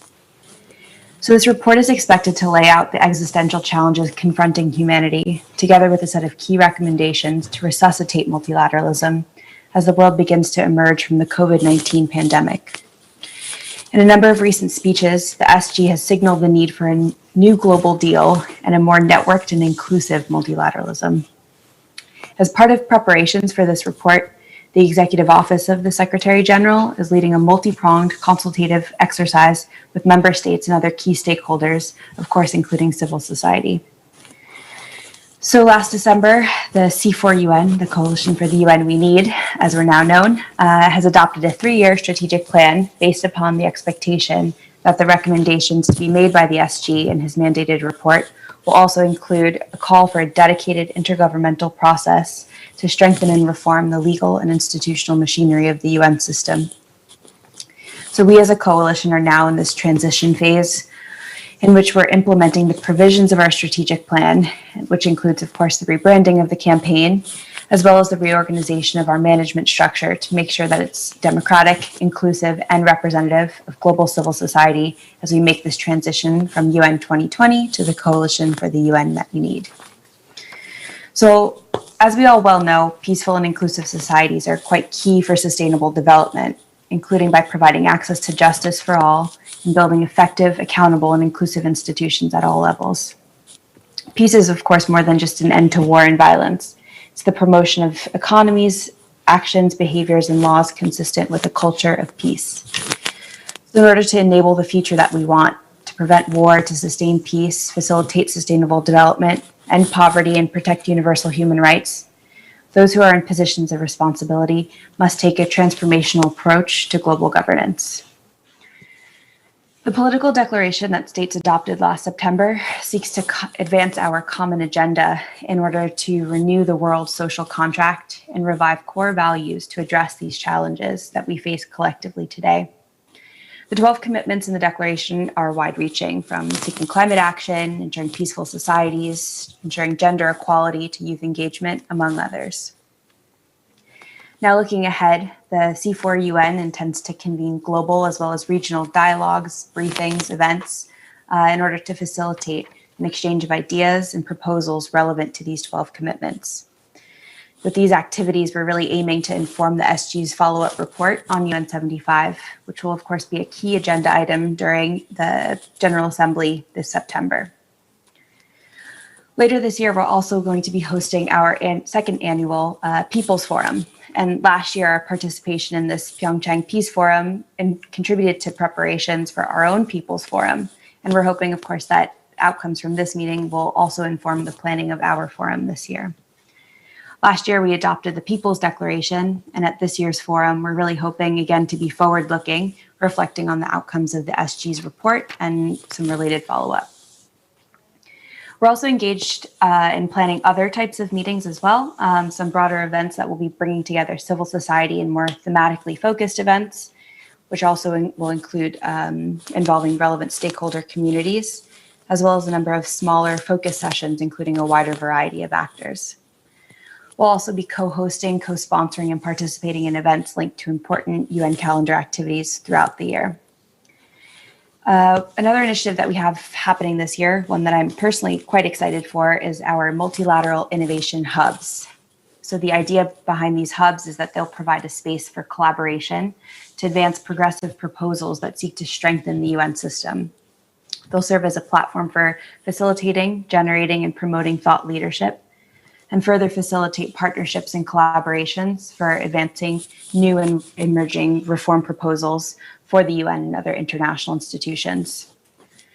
And just to give a few examples of some potential focus areas, these would include perhaps discussions on a comprehensive pact for the environment, strengthening the office of the President of the General Assembly, reinforcing commitments to the 2030 agenda, including through strengthening the HLPF, as well as working with partners to support the call to establish a civil society champion, which would be a dedicated office within the Secretariat of the UN that would monitor and advocate for improvements to modalities related to CSO participation in the broader UN sphere.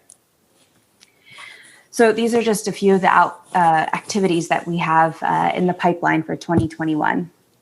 The Coalition for the UN We Need serves primarily as a catalyst and convening partner, helping to advance civil society initiatives that will strengthen international cooperation.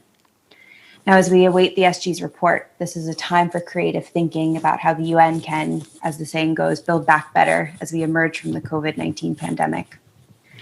The Secretary General has repeatedly called for more networked and inclusive multilateralism. We believe civil society partnerships will be essential to achieving that objective. So I'll leave it at that. And thanks very much, Anselmo. Okay, thank you very much for your very clear presentation about your plan and what you're going to do. Okay, let's move quickly to Aisha Machani from UN Foundation. She's going to give us a more elaborated information and insight about what we are going to do together. Yes, Aisha, you have about hopefully less than 10 minutes. Yeah, please.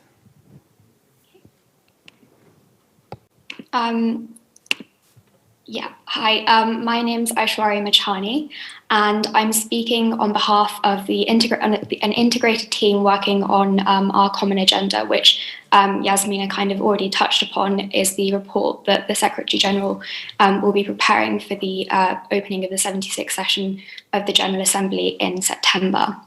So I'll give you a bit of background on the project before outlining our plans to specifically engage with youth-led civil society organisations. So even before the COVID-19 crisis, the provision of critical global public goods had become more complex and challenging. The COVID-19 pandemic has thrown these problems into sharper relief. It has threatened not only our health and health systems, but also the global economy, social protection, human rights, stability, and the sustainable development prospects of billions of people. It has shown us the way in which inequality damages everyone in society, not just those left behind. And it's in this context that the need to build back better, as Yasmina said, after COVID-19, the broad outlines of the Our Common Agenda project began to come into view. So Our Common Agenda is an ambitious and forward-looking process that has been launched by the Secretary General to deliver on the requests of the member states outlined in the declaration to mark the 75th anniversary of the UN. So again, the declaration outlined 12 commitments to increase international cooperation and action.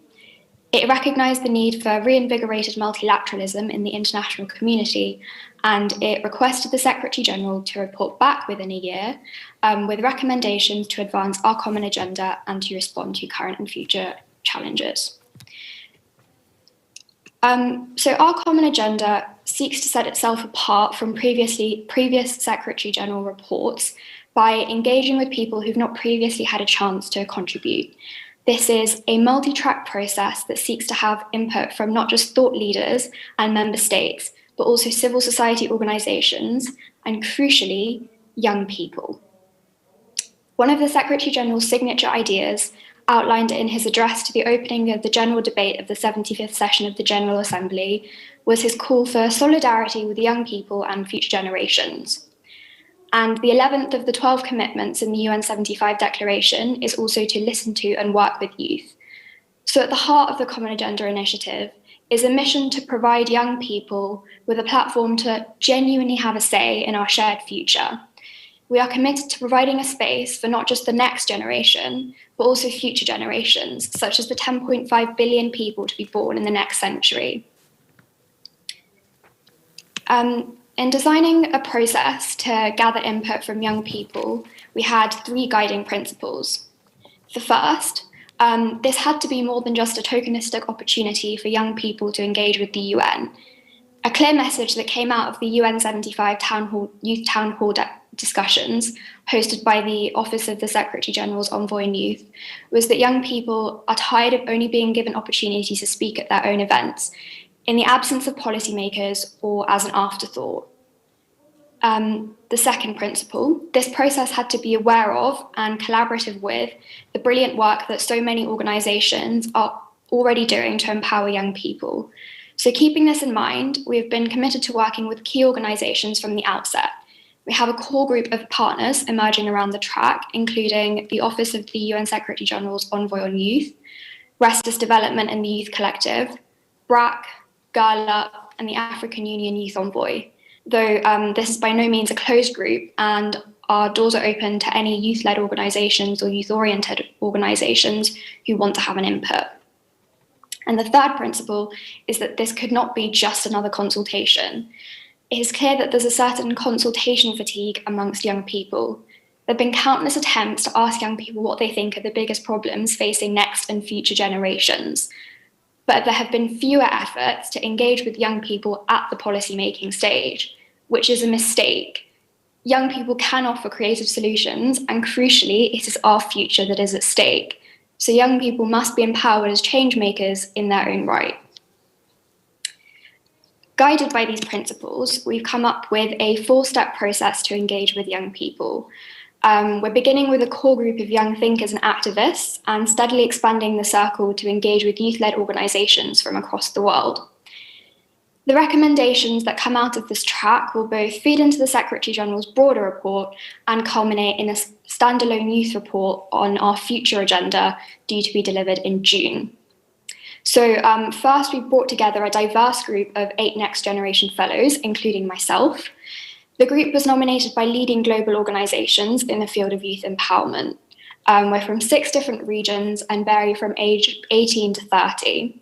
Right now, we're putting together a challenge paper, which will outline our emerging recommendations and identify priority areas for research in the upcoming months. We've already identified 5 key themes for research, so education and skills, jobs and economic opportunities, active citizenship and participation, sustainable futures, and the voice of young people. Next, from the 13th to the 27th of February, so very soon, the UN Foundation will be hosting a big brainstorm. This is an invitation for young people from youth-led or youth-oriented organisations to share their experiences. We're asking for people to form action groups to research topics in which they have an interest, engage in open space discussions with other young people, and then present their ideas. And creative and actionable proposals will be picked up by the group of Next Generation Fellows to be included in a draft youth report. After this, in May, we're looking to have an assembly of next and future generations, which will be an opportunity for a representative group of the global youth population to come together and review the draft youth report. The event will be run in the model of a citizens' assembly and will be an opportunity to shape and confirm ideas for the final youth report. Finally, both alongside this process and afterwards, the Next Generation Fellows will engage with key policymakers to endorse the outcomes of the track. After all, this cannot be just another consultation. Going into this process, we have 2 main ambitions.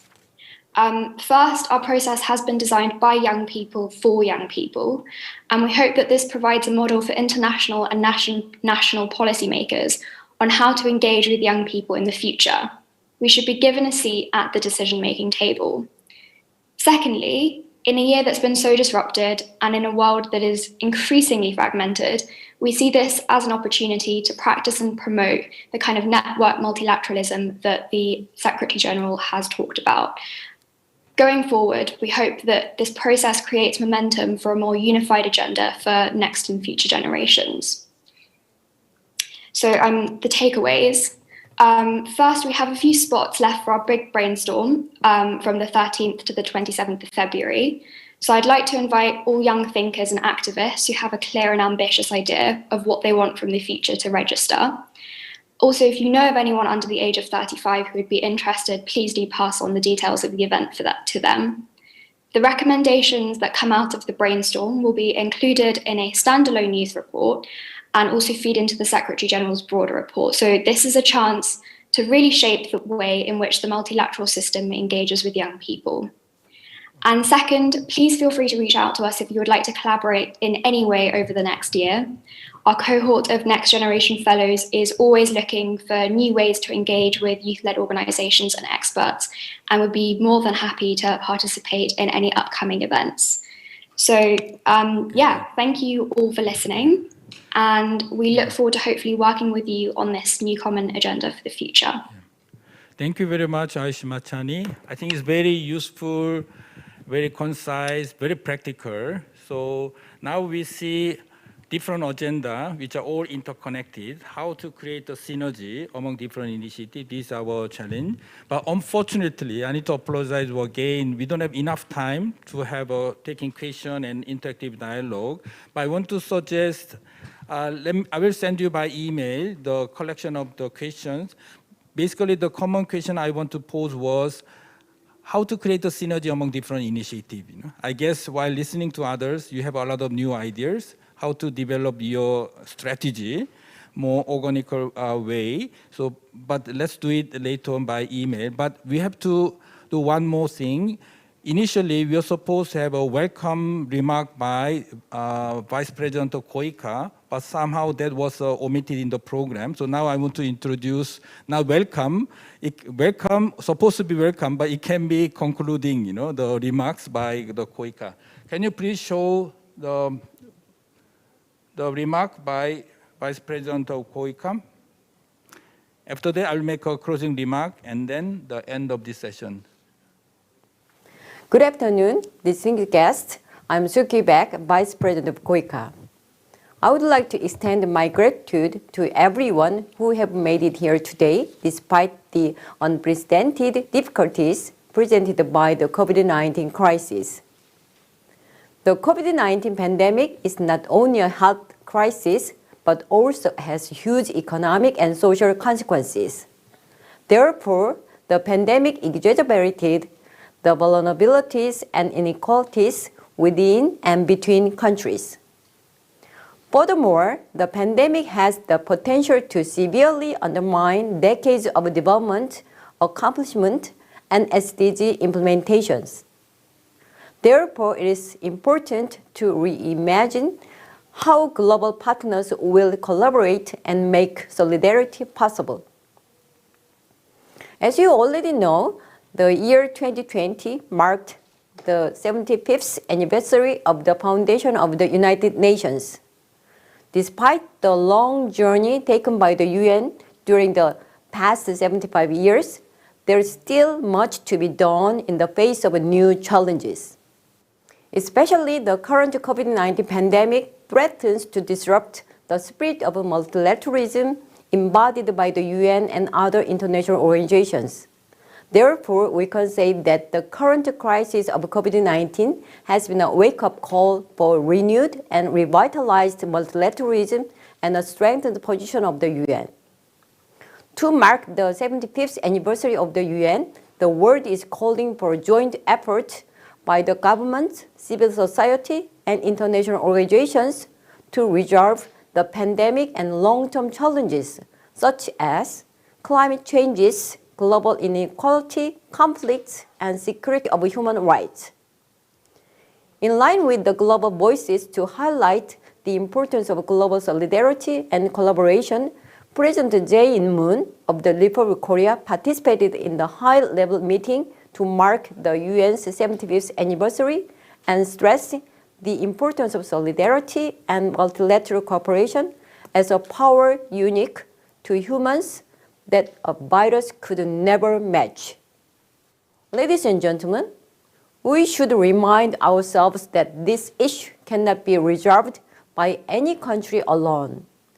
In order to resolve the current issues, multilateral cooperation is crucial. And the main key to this is that civil society is actively engaged in this process.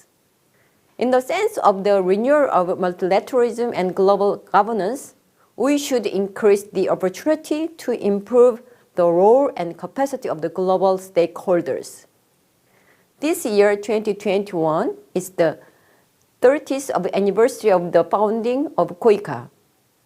To mark this anniversary, COICA will continue its efforts to explore ways to work much better to restore trust between people and their governments, as well as to reinforce global solidarity with the civil societies and other partner organizations. I would like to wish all of you a productive day, and I hope that today's session will help to explore the pathway to enhance multilateralism and global solidarity through active involvement of civil societies. And finally, with this highlight, I would like to conclude my speech. Multilateralism that we are dreaming of in our future should be well-connected, inclusive, resilient, and effective. Once again, I would like to thank all of you who have participated in today's session for taking time out of your busy schedules. Thank you. Okay, thank you. I think her welcome remark was exactly a summary of what we have discussed, as if she has listened to all our presentations. Wow. So thank you very much for the remark. And also, I hope COICA will join us in some of the agenda So we are trying to do this year so that we can build really partnership with the COICA as we are doing with the PyeongChang Peace Forum. I would like to suggest take a joint action while we are discussing here about the many global issues. Something is happening in Myanmar these days. As you know, the last week there was a military coup. Many people, especially young people, they are taking to the street, peaceful disobedience, peaceful assembly, expressing their desire for democracy and peace and human rights. So I would like to suggest we take a symbolic action. 3 fingers. Everybody now, the Myanmar, they take 3 fingers. This is a symbol against dictatorship, like a movie, Hunger Game, Can you show your 3 fingers? We can take a group photo, so we can send result of our meeting together with this gesture. Okay? Can you join 3 fingers all together? Let's point. 1, 2, 3. Okay. Thank you very much for your participation. Let's keep in touch. Hope to see you next year in PyeongChang. Okay? Bye-bye. Thank you. Bye. Thanks, everyone. Thank you. Bye-bye.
PyeongChang. 평창 동계올림픽 대회의 개회를 선언한다.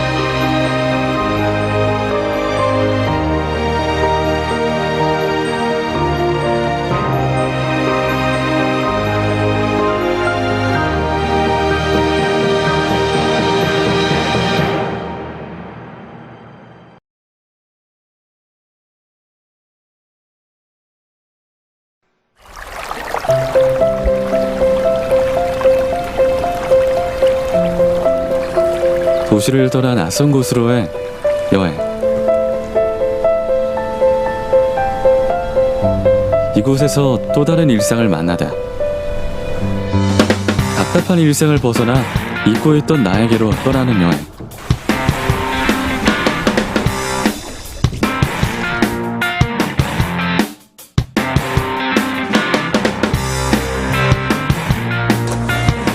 넘어지지 않는 도전은 아무런 의미가 없다.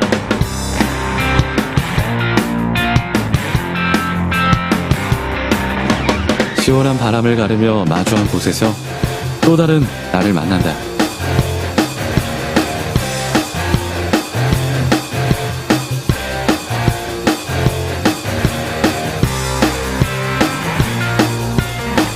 오늘만큼은 내 시선이 머무는 곳에 나의 속도를 맞춘다.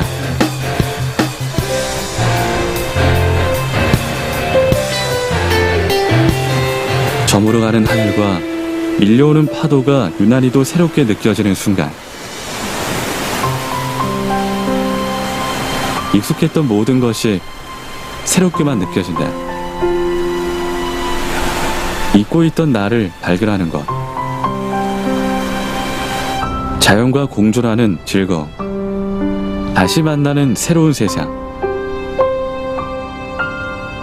평화지역 DMZ.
포스트 코로나 시대 K 뉴딜의 핵심, 평화 뉴딜의 새로운 청사진을 제시할 2021 평창 평화 포럼.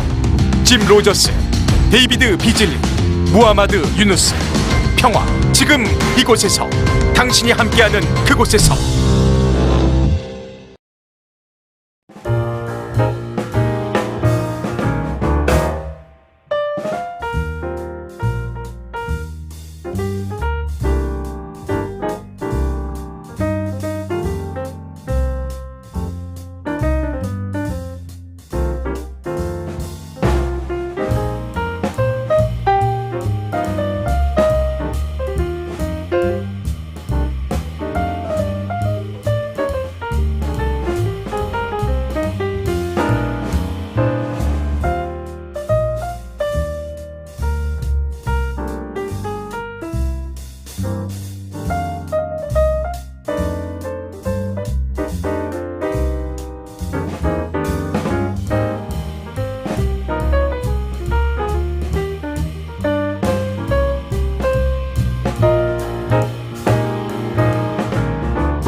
PyeongChang. 평창 동계올림픽 대회의 개회를 선언한다.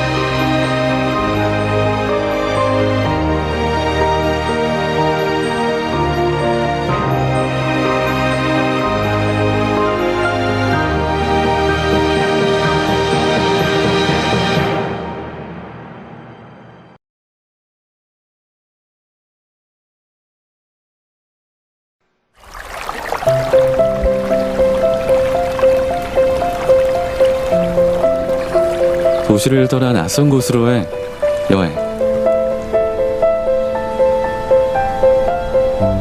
이곳에서 또 다른 일상을 만나다.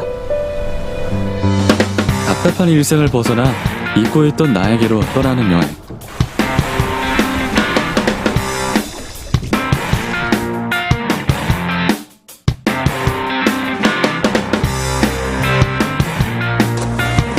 넘어지지 않는 도전은 아무런 의미가 없다.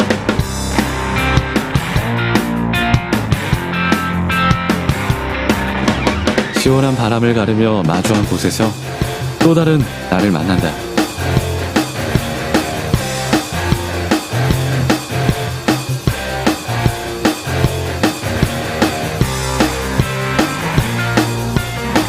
오늘만큼은 내 시선이 머무는 곳에 나의 속도를 맞춘다.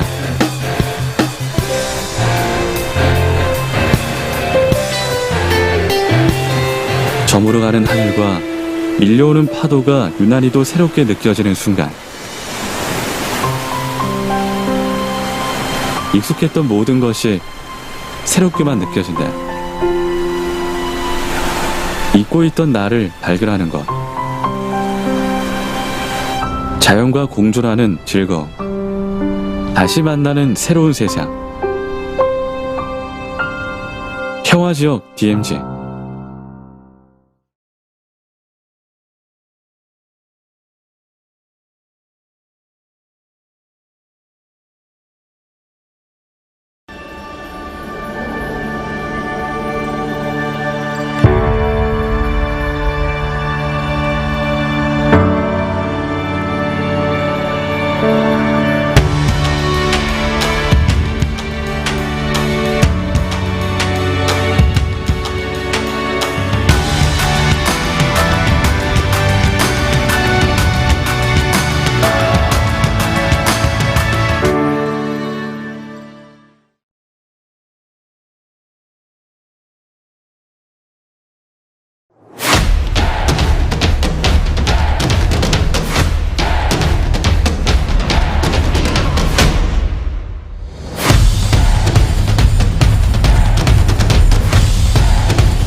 포스트 코로나 시대 K 뉴딜의 핵심, 평화 뉴딜의 새로운 청사진을 제시할 2021 평창 평화 포럼.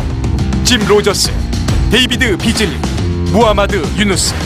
평화 지금 이곳에서, 당신이 함께하는 그곳에서.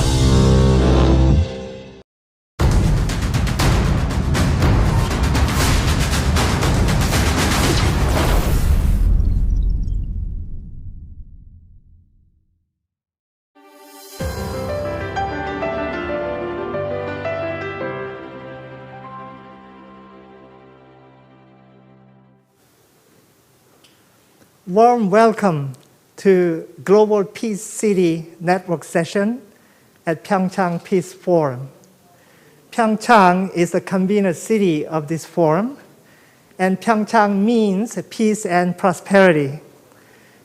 It is great honor to have the mayor of PyeongChang in our session, and the city of PyeongChang will continue to be a critical partner in this network.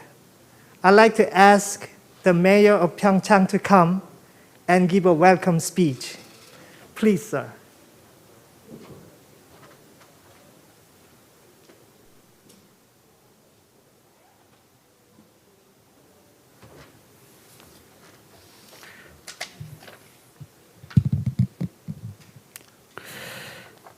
반갑습니다. It's nice to meet all of you today. I am the mayor of PyeongChang, Han Wang-gi. Today, at the PyeongChang Peace Forum, we are having this parallel session on Peace City Network across regions in conflict. I'd like to thank Lee Young-gil, advisor of the Future Strategy and Public Diplomacy at the government of Gangwon, for organizing this meaningful event. During the 2018 Winter Olympics in PyeongChang, the world became one under the theme of peace.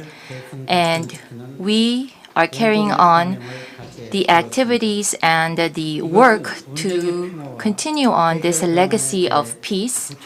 And this calls for specific actions of implementation. This session is part of such efforts for implementation and will present us with excellent answers. The university has abundant talents and human capital and also has spatial infrastructure, its campus. And in global networking and alliances, it will be a strong propelling force to move this process forward. And the Peace City Network established through this session will recreate peace for the world, and PyeongChang Peace Forum hopefully will be a very meaningful time for all of you. Thank you very much.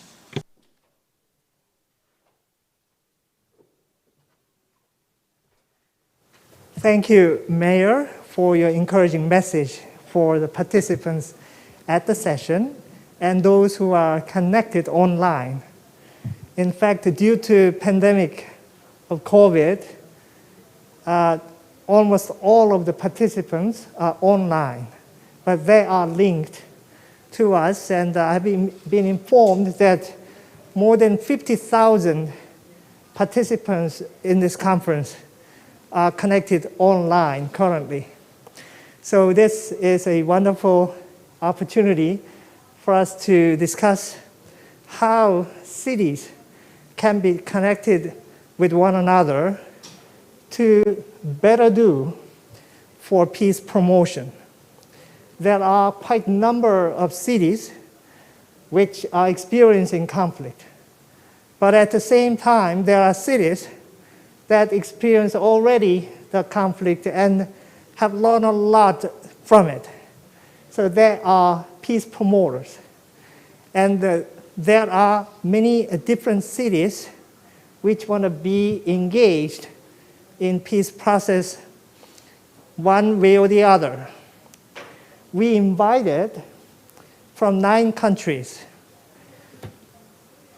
who could be facilitators of this peace process.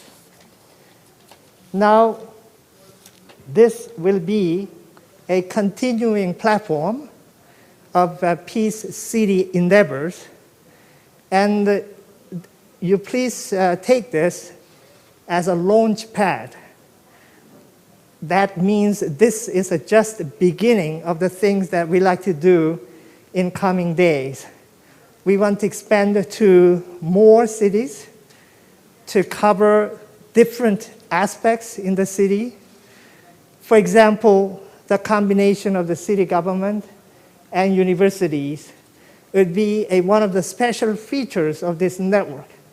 But not only that, but also there are combined efforts between governmental and non-governmental organizations, along with civil societies, to facilitate peace. So there will be a variety of dimensions and approaches that we're going to take in coming days around this session. So we start this session with excitement. And I'd like to start with the city mayor of Yanggu, which is known as a borderline city that's attached to North Korea across DMZ. He has a lot of visions for unified Korea, and they have tried a lot of initiatives, and they have plans for the future for the unified Korea.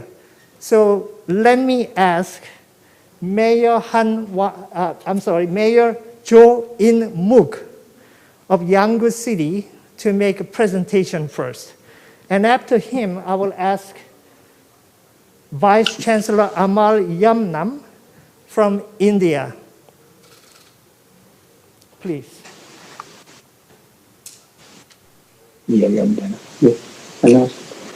안녕하십니까? Good afternoon. 양구군수 조인묵입니다. I am Jo In-mook, Mayor of Yanggu. I'd like to congratulate the opening of 2021 PyeongChang Peace Forum, and I hope that there will be a butterfly effect that would lead to peace and unification on the Korean Peninsula through this event. What I want to share with you today is peace. For peace and the future of the Korean Peninsula, the border areas should play an important role. We need to look at this from the perspective of the border areas. Economy, democracy, citizenship, in all different aspects, South Korea has become an advanced country. And in the COVID-19 pandemic situation, we have verified to the world the stability that Korea has. And Korea was able to have great economic progress and success. And based on sacrifice, we were able to fulfill the democracy. And now we have the accumulated experience of citizenship and civic activism. And behind such success, there are also problems that exist. And that would be the border areas. When the nation was undergoing infrastructure development, a lot of the border areas were excluded, and the border areas were used for defense purposes, for training ranges, and it was given heavy burden and did not participate in economic development.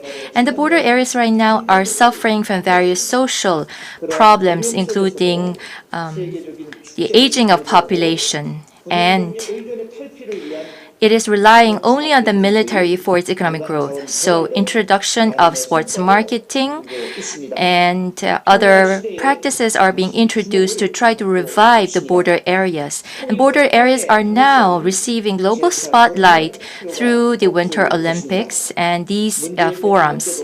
President Moon Jae-in also, during his speech, mentioned that the two Koreas share 5,000 years of history. We were divided for a short period of time, but we eventually have to be united. But the process of unification will not be all easy. There are neighborhood countries with different interests, and the two Koreas also have complex problems to resolve on their own. And so on these problems, the government may take the lead. However, we need to also have all of the stakeholders participate for the different channels to proceed together. And the local governments also have their role to play. They should be given enough power to participate. Particularly the border areas, which is at the road connecting the Korean Peninsula and the world, their role should be utilized. From the 1970s, Korea has had Miracle on the Han, and now we want to change it to the miracle of peace on the Korean Peninsula. And what will determine the fate of the two Koreas is to begin the effort from the top, but to ensure that the bottom also participate for greater efficacy. And we can start with small exchanges in the border areas, and that is going to be priming water for eventual unification. For example, North Korea has a deforestation problem. It has weak agriculture, and in tourism also and other areas, we could have a lot of exchanges promoted so that we will eventually expand the scope of activities that the two Koreas participate. And the DMZ with global value should be made into a global symbol of peace. And when that happens, the DMZ will contribute to establishing itself as a global ecological zone and also as a zone for global cooperation. The 10 border area local governments should participate in selecting projects for exchange with North Korea. And from our city's perspective, agriculture and tourism would be important areas of cooperation with North Korea. Recently, Univer-City has been producing much apple, and previously, it was the southern parts that were producing apples, but because of changes in climate, we are now producing apples, although we are a northern part of the city, and northern part of the country, and this trend will continue in the future. And so we could start small with the projects for cooperation in agriculture, for example, and we could use this for branding and to promote this area globally as a center of tourism. And when these projects will be successful, the border areas will be given new opportunities and will be able to grow further, and we will be able to create new sources of continued progress in the future. And Yanggu is actually at a crossroads. It is a strategic place that connects Korea with other countries. From Goseong to Daegum River and all the way to Yanggu, we could have a circular tourist track established. And these projects could be pursued under an overall framework. Along with the unification initiative of the central government, we will be able to contribute to strengthening the pillar for eventual unification. And we could have a peace zone established in the DMZ for providing education and training to people from all over the world, and providing the experience centers and education centers at the DMZ that could be operated by the UN or other related agencies that is going to lead to easing of tensions on the Korean Peninsula. The two Koreas meeting together and having a single team for the 2018 Winter Olympic Games. We still remember the excitement that we felt. We had 3 Korean summits and 2 USDPRK summits, and we were hoping for peace watching these historic events. And at PyeongChang, the spirit of peace, we are sure, will continue to lead to eventual unification and peace regime. Through the opportunity given to me, I try to introduce to you Yanggu as well as the situation of the border area. So it's been a great honor. And to all the participants of the forum, to the experts who are here with us, those who are dreaming of peace, I would like to express my gratitude to you. And at the PyeongChang, I hope that the PyeongChang Pyongyang Forum will continue to connect the border areas, be a bridge between the two Koreas, and contribute to global peace. Thank you. Thank you very much for the excellent speech that you have made, which is inspiring to all of us. As you said, when the city goes to the point of crisis, that could turn into opportunity. So thank you for your excellent presentation that highlights on that aspect. Now, the next presenter will be a Vice Chancellor of Manipur University in India. Vice Chancellor here is the President. So Dr. Yam Nam will come and make his presentation about India.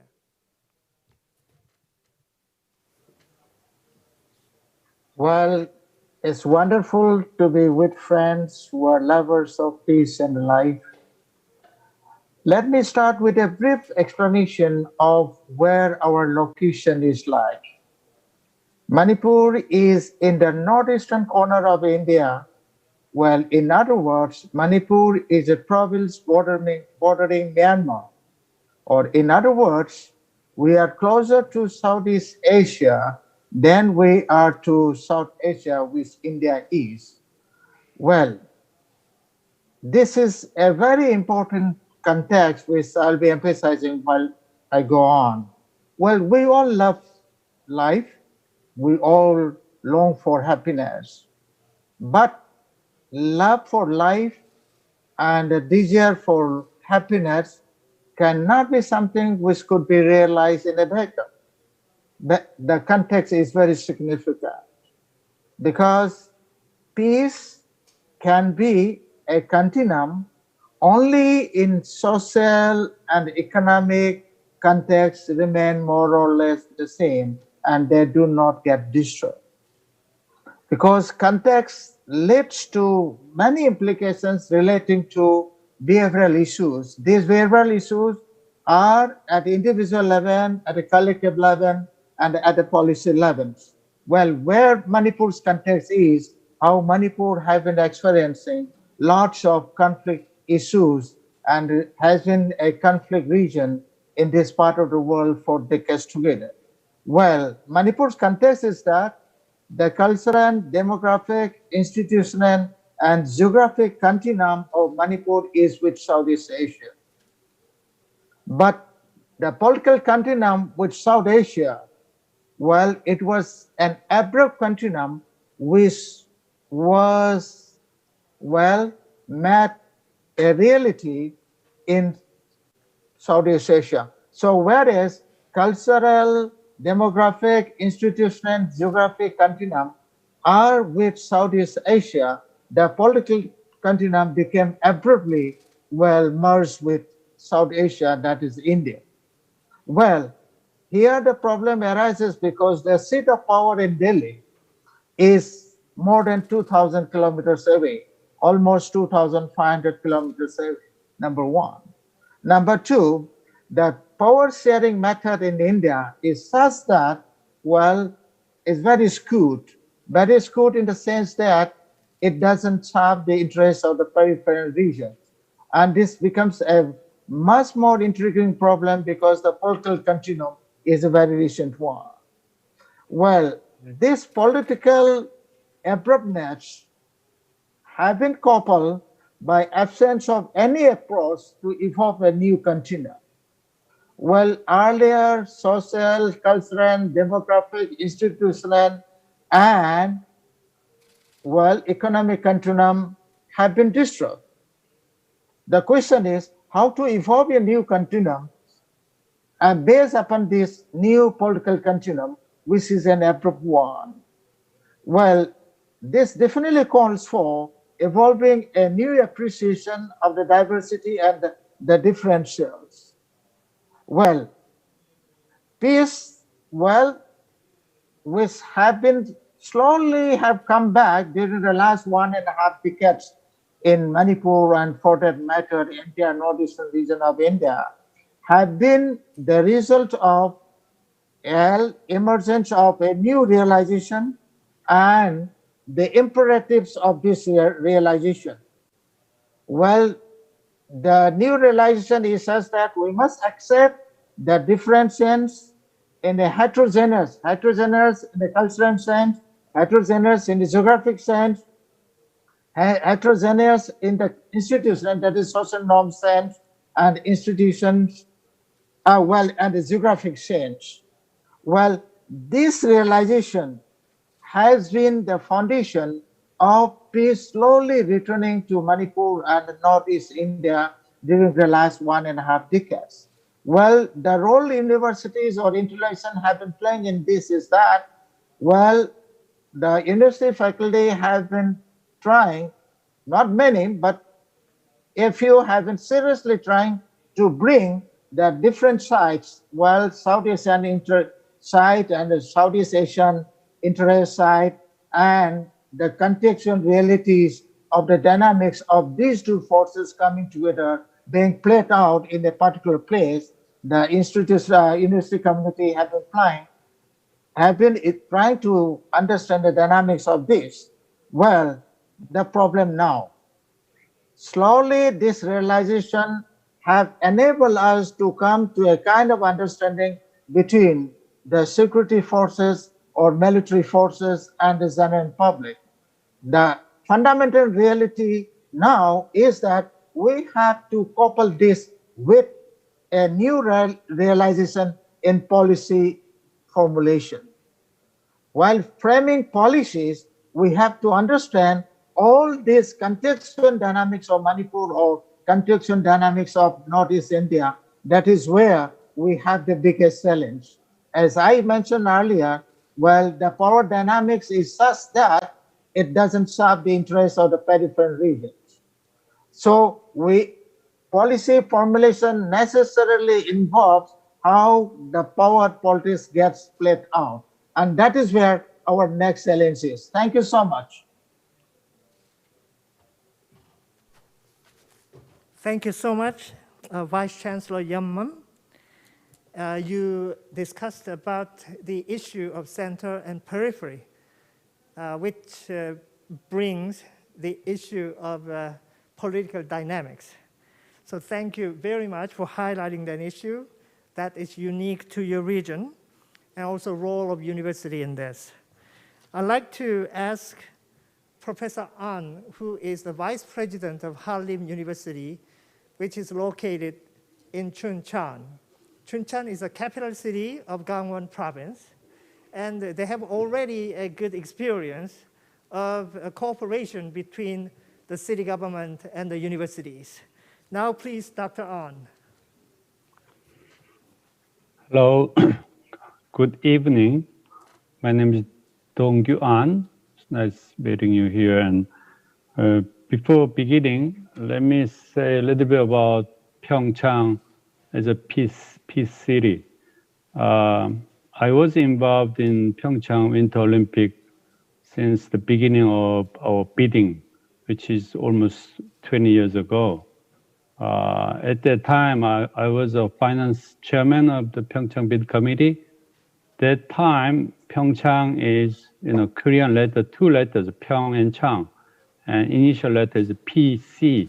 So we call P City PyeongChang, the P, not personal computer, like PC. So PyeongChang is very meaningful. And also, one more point is that, Korea is a divided country, like North Korea and South Korea. Everybody knows that.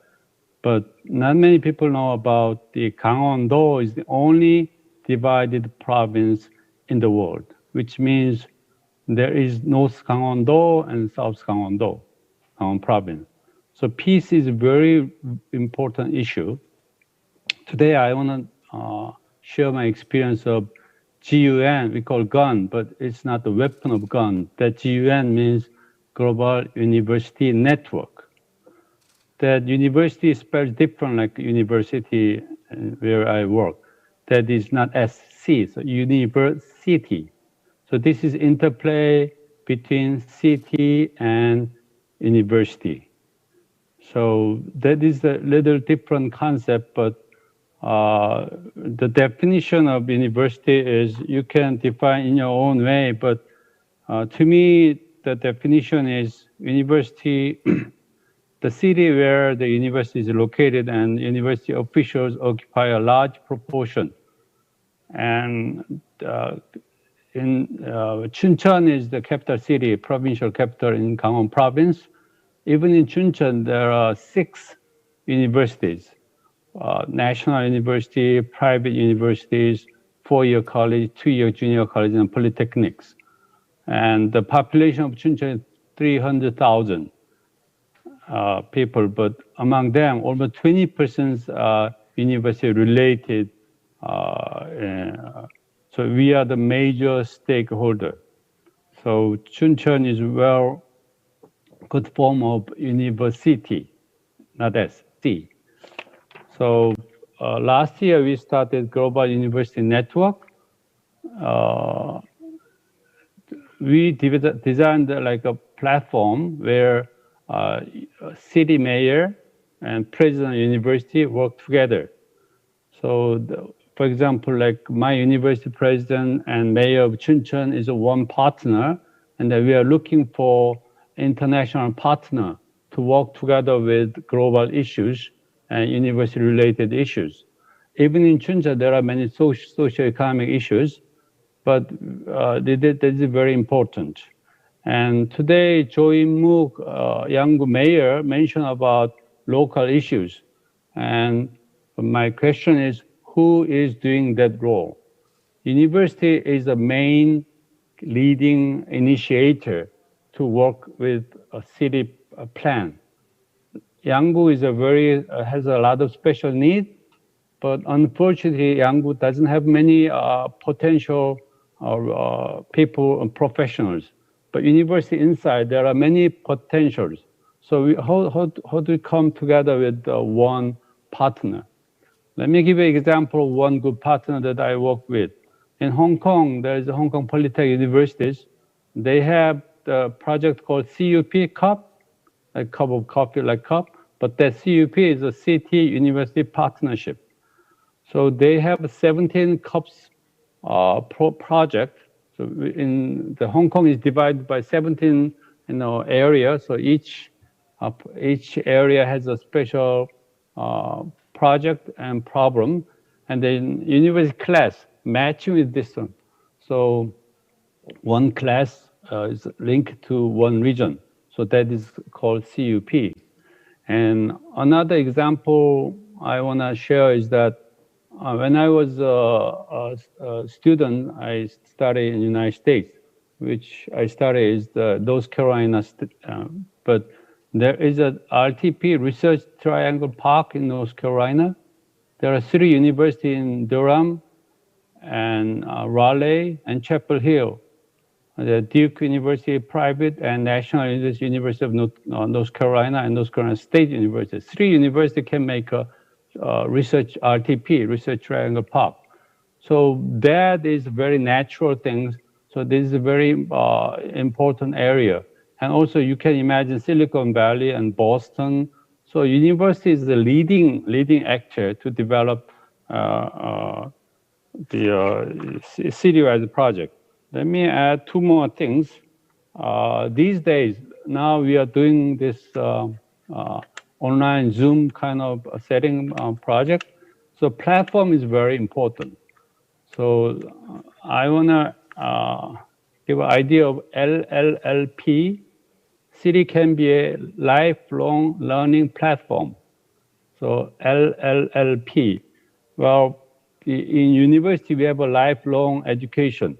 And city is, these days, city can be using as a virtual space, but this is more like a hybrid version of working together with the city and the universities. So the idea of lifelong learning platform, we can give many idea and project and even financial suggestion in that hybrid version of virtual place. And also the couple of things I want to share is that the role of university is a little different.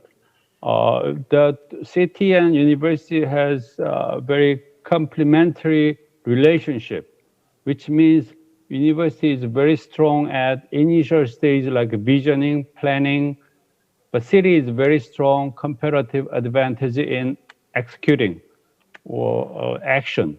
So we can work together with as a combination set of stage. So that's my point. The last thing what I mentioned is that I want to give my model of localization of project, which is called VANP. VANP. V is a vision, A is an actor, N is a network, and P is a project. So I was working with a lot of prefecture in Gangwon province, and I found that when you develop the local issues, the 4 element is very important: vision, actor, and network and project. Vision, whose vision is important? Like Mayor Jo In-mook's vision is very important, and president of my university vision is important. The problem is that vision is not shared. So we have to enlarge the top vision into the people through network, through education. And second is actor. University can be a good leading actor of this project. Third one is network. How to do that? This is kind of network. We can share our experience through this kind of network, so we can share the knowledge. And that is a network. And then finally, the project is very important. Specific project we can develop together. I think this piece forum is one of the projects we can initiate this cooperation. Well, maybe one more minute. I wanna give some information on my university, which is Harlem University. Our main goal is, our vision is to become a top-notch global university. But we have three strategies. One is globalization, second one is convergence, and third one is localization. So globalization and localization is coming together. So we can put it together that we call glocalization. So I think the university can be very localized and also at the same time should be internationalized, globalized. So I think in this room, we have universities and mayor and professional group. We can work together with some glocalization. So I think that's what I want to say today. And okay, thank you very much for Thank you. Thank you, Dr. hearing. Ahn, for very innovative ideas and experience that you have shared, which are very helpful for all of us. And we want to follow up on what you have said in coming days. This time, I'd like to invite one more Korean, whose name is Jeon Byung-gil, who is the Secretary General of Uni-Korea, that deals with South and North Korean relations, and perhaps the most largest private fund in that area. So please welcome Mr. Jeon Byung-gil. Thanks a lot. My name is Jeon Byung-gil. I'm Secretary General of the Uni-Korea Foundations. I'm very appreciated to be with you. So I just say about the Peace City, and as the residents of the Chuncheon City in Gangwon Province. So people talking about about the peace in Chuncheon. Okay, just a moment. I just share the presentation slide. Okay. Today's presentation title is Chuncheon is the Chuncheon through the eyes of peace.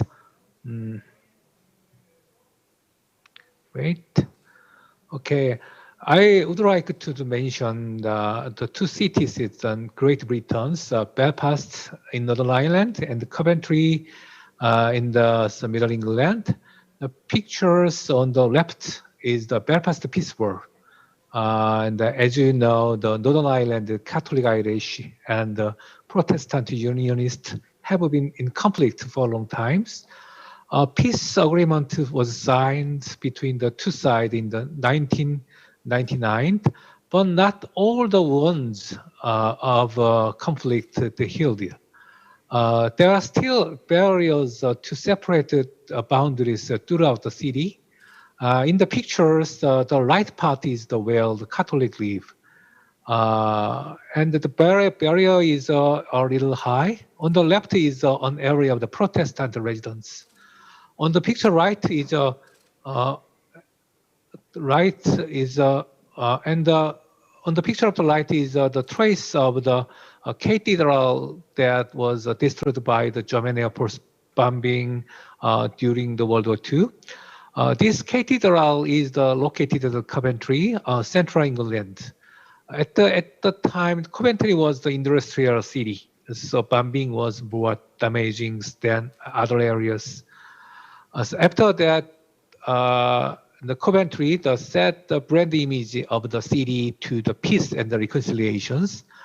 Northern Ireland regions is dotted with the memorial facility to commemorate the reconciliations, and Coventry holds the peace festival every year.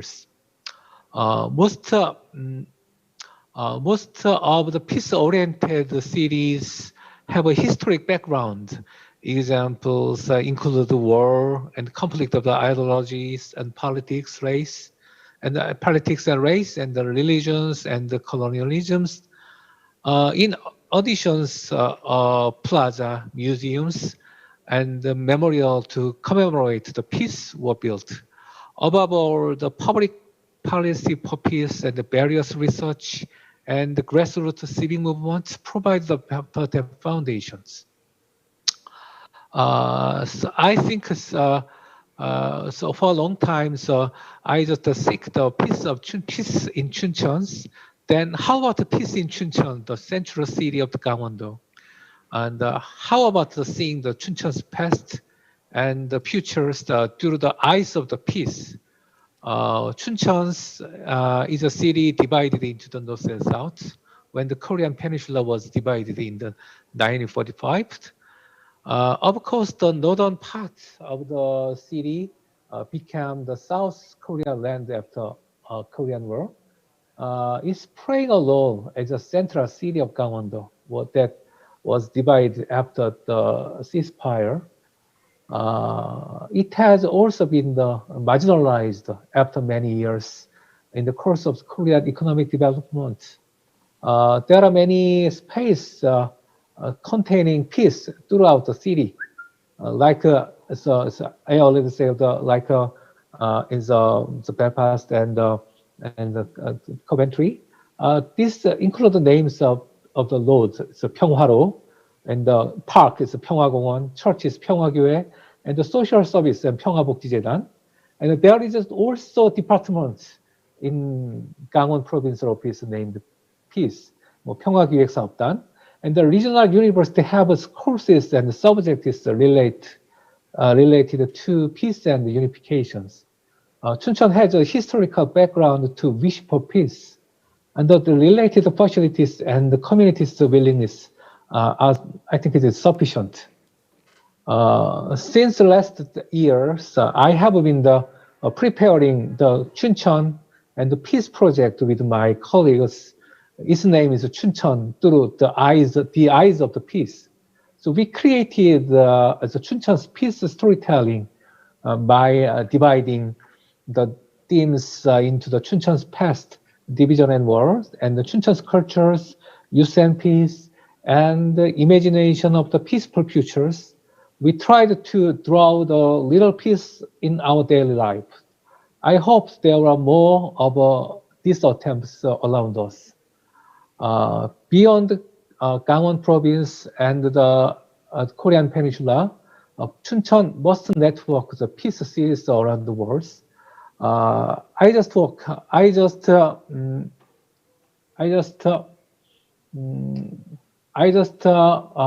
about the Belfast, Northern Ireland, England. Northern Ireland, England. England is Great Britain. So, what values can Chuncheon and Belfast share? There is a memorial to the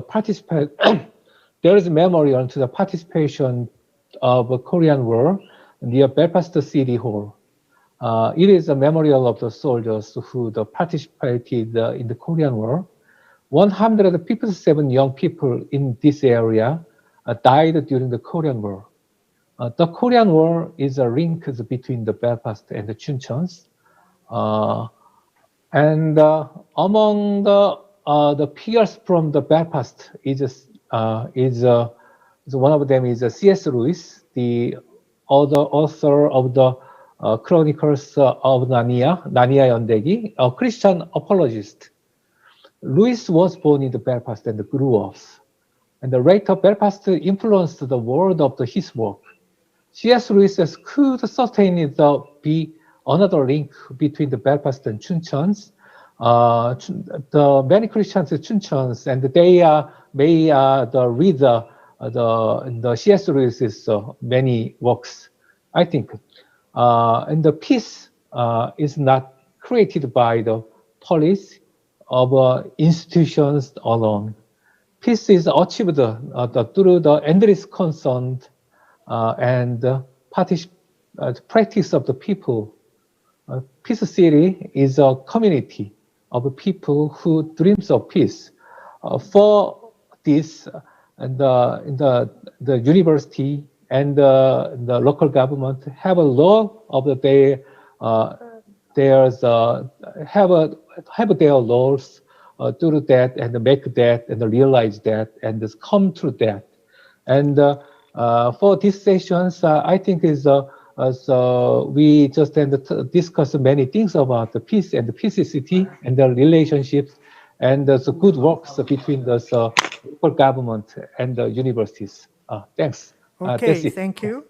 Thank you very much that you indicated two cities, that is Belfast and PyeongChang, which could be linked to each other and to other cities in the world.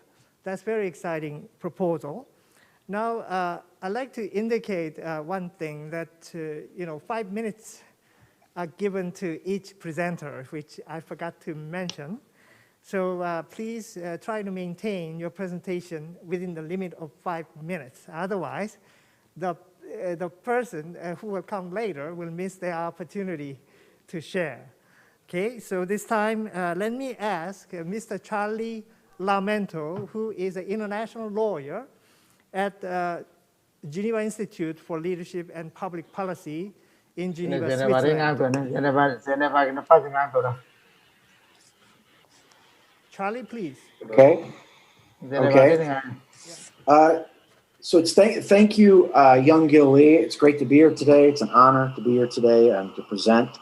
Dr. Ahn, hello. Nice to see you again.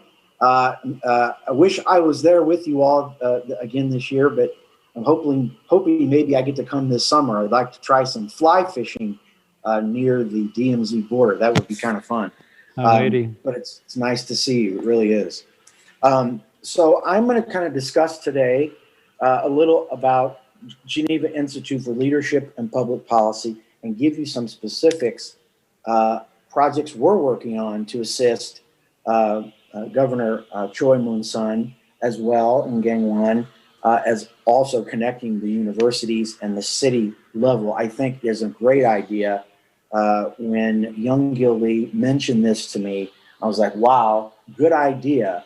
It's interesting because Globe Hope Network International, which is the umbrella organization that under the GILPP, works in over 51 countries. And we always find that when you go to the village level, the local village level, that is where success comes. I think you can go take a step further and talk about how you involve the citizen-based initiatives, that there's something about solving problems at the local level, disconnected from the central government, that allows the people to be involved. Yes, elected officials are also part of that, but I think we're onto something here, and that is a good thing to help advance peace, specifically in this quite unique area in Gangwon province, right, of where it's the geographical location is quite unique to even other case studies that we discuss. Non-state actors, we believe at GILPP that international organizations, NGOs like GILPP, we play a central and recognized role in helping states and governments, facilitate those kinds of projects, including working with the universities. Geneva Institute in September 2019, we signed an MOU with Gangwon because we want to work together, partner together to bring resources. We would like to be, and we are, I see, is trying to lead them to resources, specifically my work with a representative at the United Nations is to bring resources together, to be eyes and ears on the ground for Gangwon and PyeongChang as well. For them, this is offered to the mayor as well. We want to be a part of, assist you, serve you, so that we can get the resources to you, including Dr. Ahn. I will discuss as well our new partnership even now, providing training with UNITAR. I'll talk about that in a moment. Next is, so here's our proposed initiatives, and that is, we would like to help promote the global Univer-City network.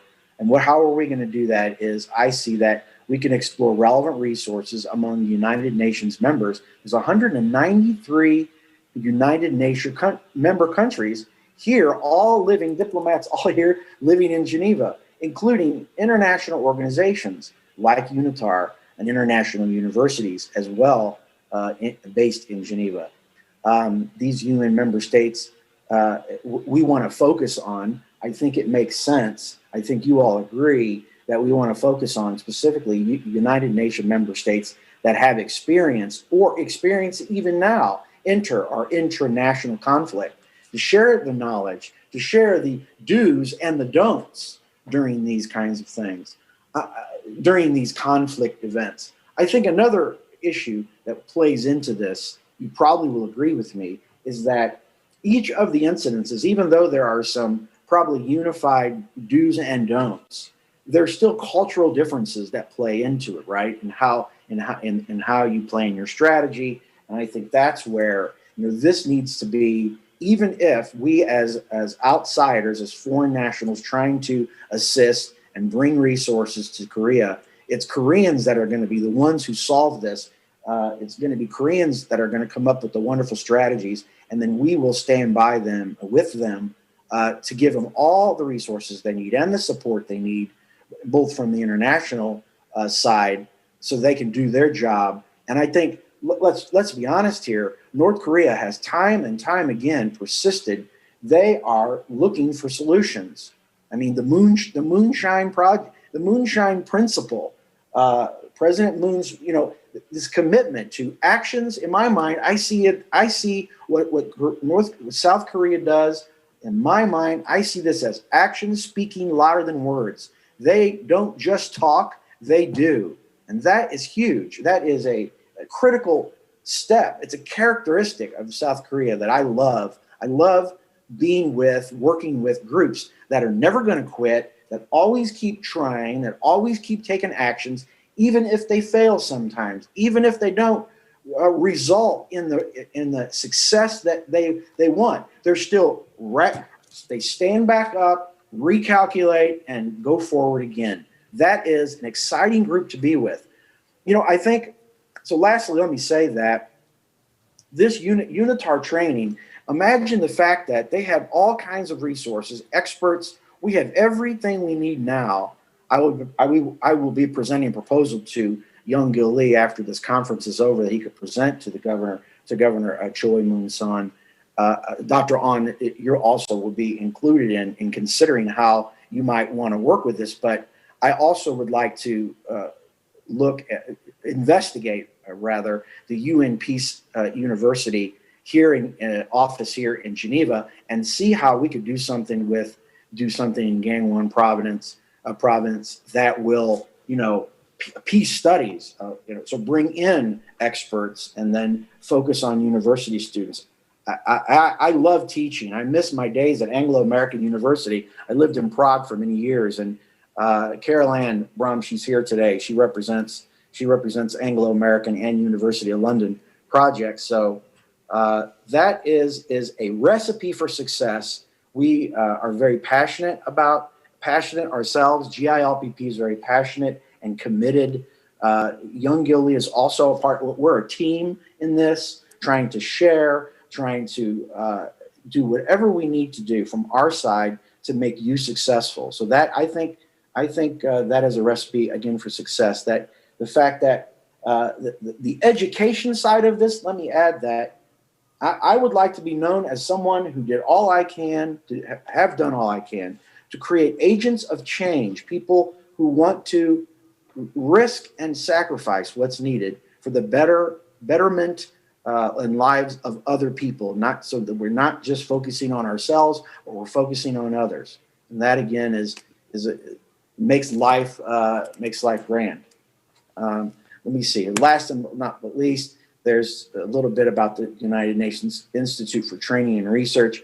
We've already put a proposal together for sports and tourism diplomacy training. So we're ready to go to do the training in Korea or in Geneva or wherever the stakeholders agree to do the training. And the other is the fact that I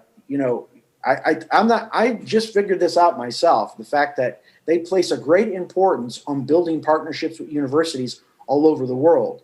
Of course, they are connected with the UN Peace University, but in and of themselves, they were created, whether you know this or not about UNITAR, they were created really to educate and prepare diplomats from all of the United Nations member states. But what happened is they started to expand because they have access to all the all the resources. provide amazing materials. So I think that partnership, being able to share that partnership with who's ever, the universities, especially local mayors, local government officials, this will be a privilege to do. So I thank you for allowing me to speak today, and I'm very excited about what the future holds for peace in the Korea Peninsula. Okay, Charlie, thanks a lot. And thank you for placing Geneva in the map of global peace city network, as Geneva is a very important city in regards to peace. And I want to call Professor Carol Lan Brown, who is a law professor at Anglo International University, Anglo-American University in Prague, Czech Republic. Please.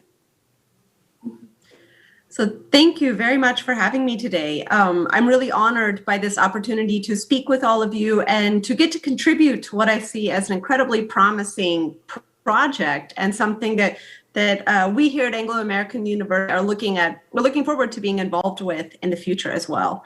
So I'm going to share my screen briefly. And let's see, so just 1 minute.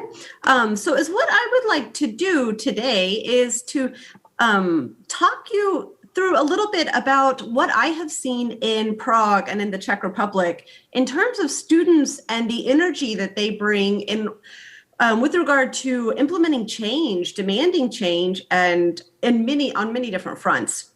So today, Czech Republic is known to be one of the most peaceful countries in the world. But as you may know, this was not always the case. The recent history with Czech Republic and what was formerly Czechoslovakia up until the 1990s when the two countries split, it's been quite a past, 70 years or so with a lot of turmoil, more than 70 years, actually. And so I want to talk a little bit about the role of students in attempting to overcome these conflicts.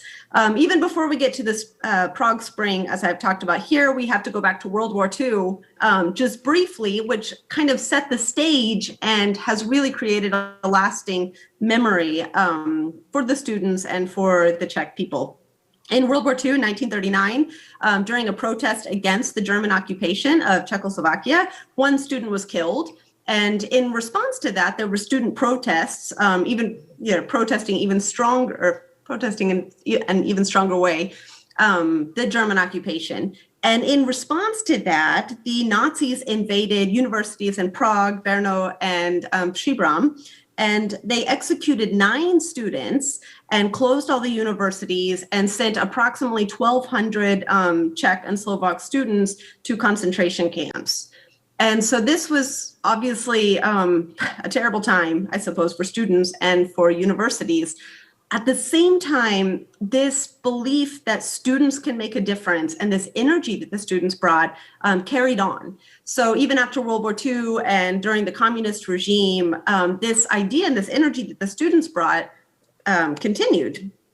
And so we see in the Prague Spring in 1968, and this is where the President Alexander Dubček tried to introduce a lighter version of communism with more freedom for the press and for the media, more open travel, etc. And then, of course, the Soviets invaded in response to that. So the Soviet tanks rolled right down the squares that we walk through every day now, today in Prague. And there was quite a lot of protest against that. So we see students here protesting svoboda, of course, meaning freedom in Czech, so trying to demand freedom.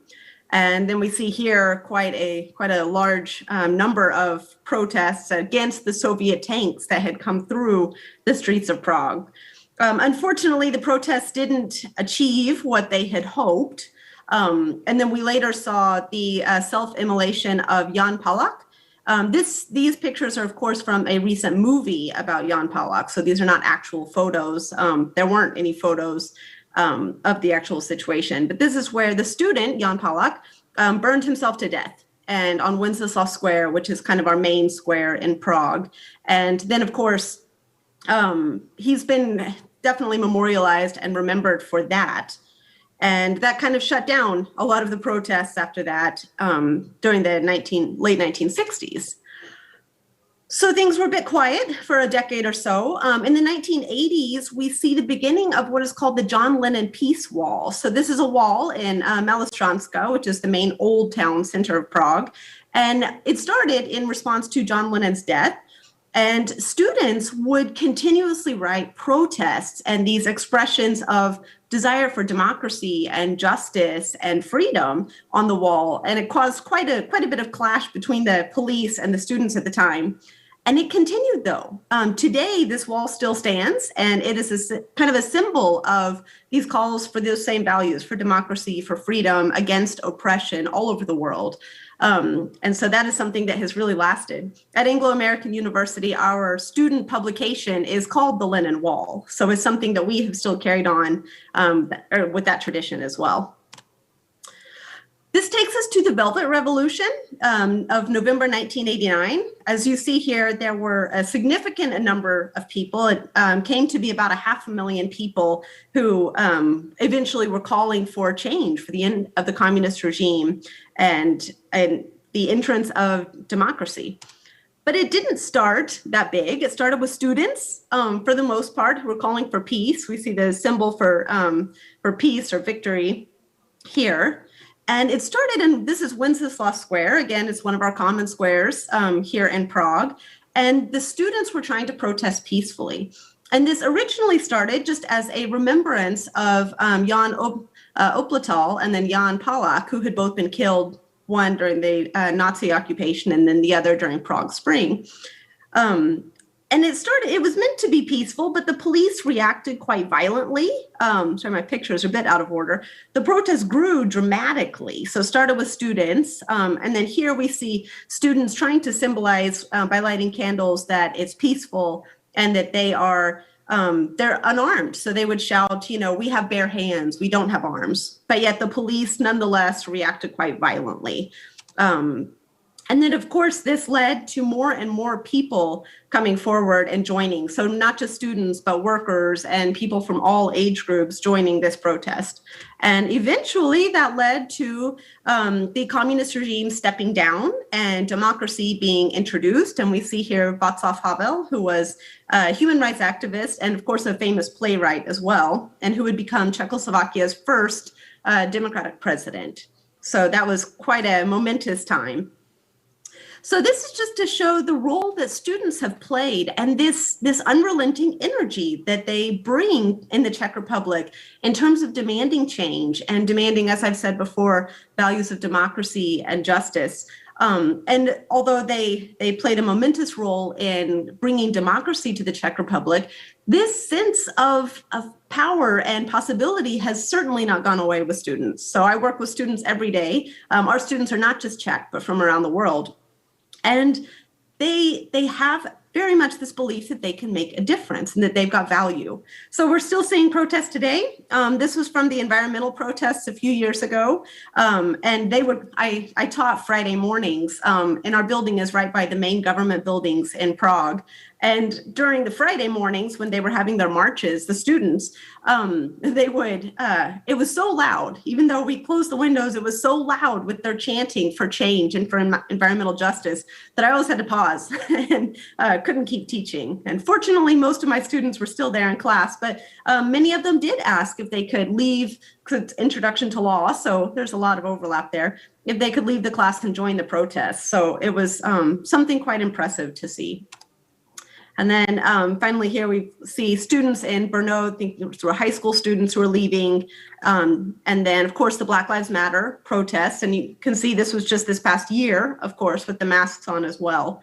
And then finally more protests that were quite large, right in the heart of Prague, demanding change with regard to who's in the government and who's running the government. So this is just a bit of an introduction to the energy and the belief in the possibility for a better world that the students in Prague and in Czech Republic in general tend to bring. And it's really absolutely incredible to work with these young people at this age and to help them to see the possibilities for the future. So again, thank you for having me, and I am looking forward to working with you all in the future. Okay, thank you, Professor Brown. Thank you so much for unmemorable presentation. To us, Prague is quite special to Korean people, as you have gone through the transition for freedom and democracy, as the Korean Peninsula is doing as well. So thank you. Let me call Mama Hana, who is from Surabaya, Indonesia. Mama Hana is chosen as the Woman of the Year by CNN. So she's a CNN Woman of the Year. Please welcome her.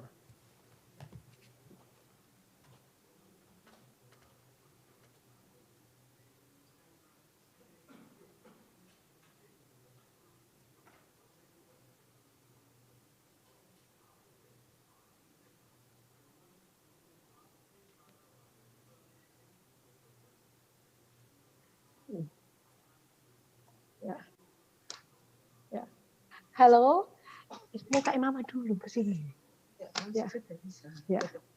Kelihatan Mama. Hello, it's truly a privilege for me to be here and to see all of our old friends again after such a long time. So I want to speak about the peacemaking in Indonesia. So Indonesia is an archipelago with more than 17,000 islands, 1,300 tribes, 600 ethnic groups, 6 recognized religions with a population of over than 270 million people.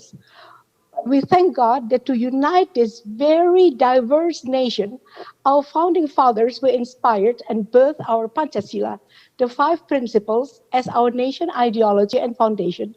And our national slogan is unity and diversity, because it touches all aspects. Pancasila touches all aspects of our lives. It touches the spiritual aspect because the first principle starts with belief in the one and only God, the Creator. That means first is our love for God. And this actually gives us freedom to our people to worship God in accordance to their religions.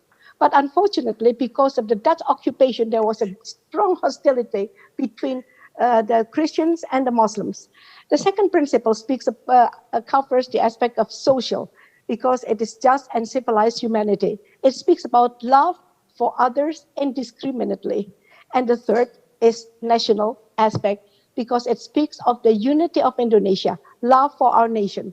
And actually, if we love God and we love one another and we love our nation, there will be no problem. But for a long time, there has been a special policy of the Dutch that tried to make us fight with one another. So it was really hard actually in the beginning, because there were a lot of ethnic hatreds and religious hatreds and others. And then actually when the 3 principles were put together, we can work with a democracy guided with the wisdom, and we have solidarity, how to work together with one another for one goal, that is social justice. For 30 years, our small foundation, Yayasan Pondok Kasih, meaning House of Love, has been helping overcome the seemingly insurmountable challenges in uniting our diverse nation through 3 practical peacemaking strategies. So the first is peacemaking in our humanitarian form for the poor with different spheres of the society. We have been working for the poor for 30 years, and I never expected that this ministry to the poor is able to bridge the 2 gaps which cause the most of society's conflicts, namely the social gap, the gap between the rich and the poor, and the ideological gap, the gap between the religions, races, and ethnicities. So, through embracing all the society's spheres of influence, namely family, government, economics or business groups, religion, education, media, and arts, we bring together diverse groups which would otherwise never work, eat, sit together, or dialogue together. So we host and participate in national and religious celebrations, interfaith dialogues and prayers and service projects for the poor. And we have done it to build the bridge for 20 years. So here you see the declaration of peace that we made with all the different religions to celebrate. So we celebrated all national events, and then we made them all sign for preserving peace for our city and also for our province. So in one of the collaborated service for the poor is also to pioneer nationally an interfaith mass wedding to pursue the civil rights for the poor, that is the IDs, the marriage certificates, and the birth certificates. This is what we did. So after we have done it for 15 years, then we went national. And now this, in the third, we are going to show you how we work together with the university students in very conflict areas. And we went from one city to another city with reconciliation and peace declaration. Next. So here you see the picture of our peace declaration with the students in one of the most conflict areas that started with a quarrel between the Muslim youth and the Christian youth. And that caused more than 1,000 deaths. And the conflict was so severe, but it was really wonderful that we could work together with 13 universities. And then we declared that they never wanted to be, to know one another because, you know, they kill one another. So that Muslim and Christians were killing one another. But at that moment, using the university students, we could declare the city of peace, which was before known as the city of conflict, and now it becomes a city of peace. And then we can also go to the place where we can ring the gong for peacemaking. And then we also make peacemaking through our annual youth camp and youth festival. We have gathered student leaders from the first, we made it in 2018. We had it with 145 universities, but in 2019, we had it with student leaders from 175 universities representing all 34 provinces of Indonesia. And we challenged them to show their contribution for the nation. So we invited them all from all different regions so that we can explore the potentials and the resources of each participant.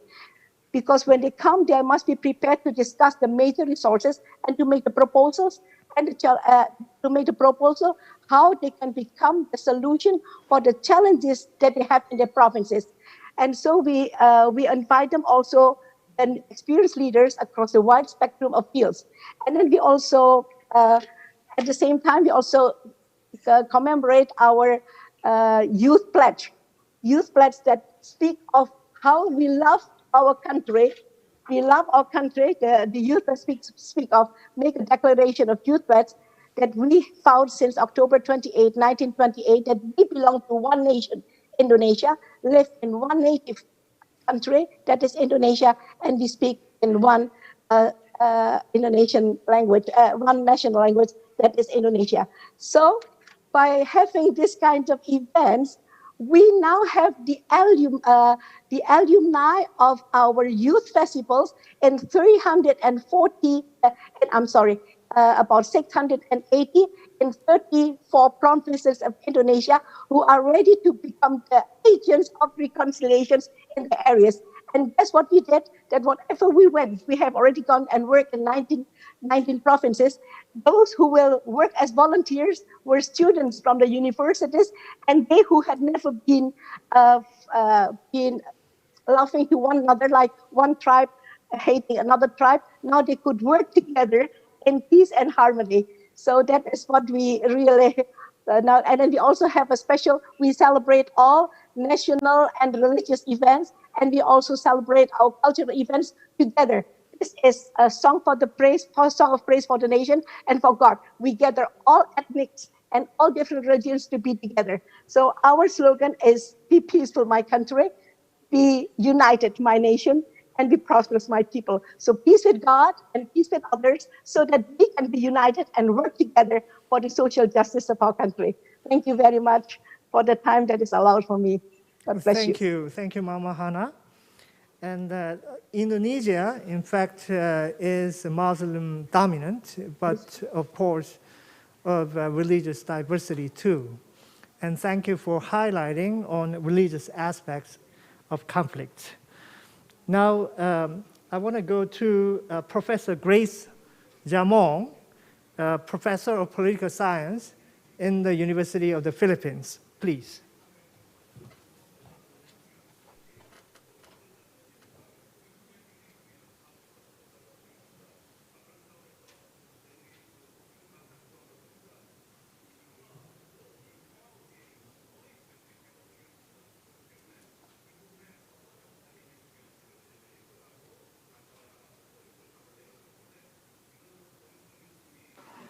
Hello, good afternoon, everyone. I'm supposed to have a PowerPoint presentation. Do you hear me, everyone? What's wrong here? We hear you. We hear Yes, you. we can hear you. Yes. Okay. Okay. I don't know how to zoom in my PowerPoint presentation. I sent it a little late this afternoon, but I hope Irene gets to help me with this. But anyway, good afternoon, everyone, and thank you for the wonderful presentations thus far. I am Grace Gorospe-Hamon. I have been an educator for the last 43 years, immediately after graduation. And I am so happy to have been part of the Geneva group that Charlie has been mentioning because that was a very transformative experience for me. What I'd like to share is what my experience was in relation to education, having been an educator for the last 43 years. I just retired actually last January 29. I checked my last set of blue books. So I will be missing my students. But this is so close to my heart because for about 6 years, I was also the president of what is called the Association of Schools of Public Administration in the Philippines, which is a network of public governance schools that are networked in the association. So more than 100,000 governance schools.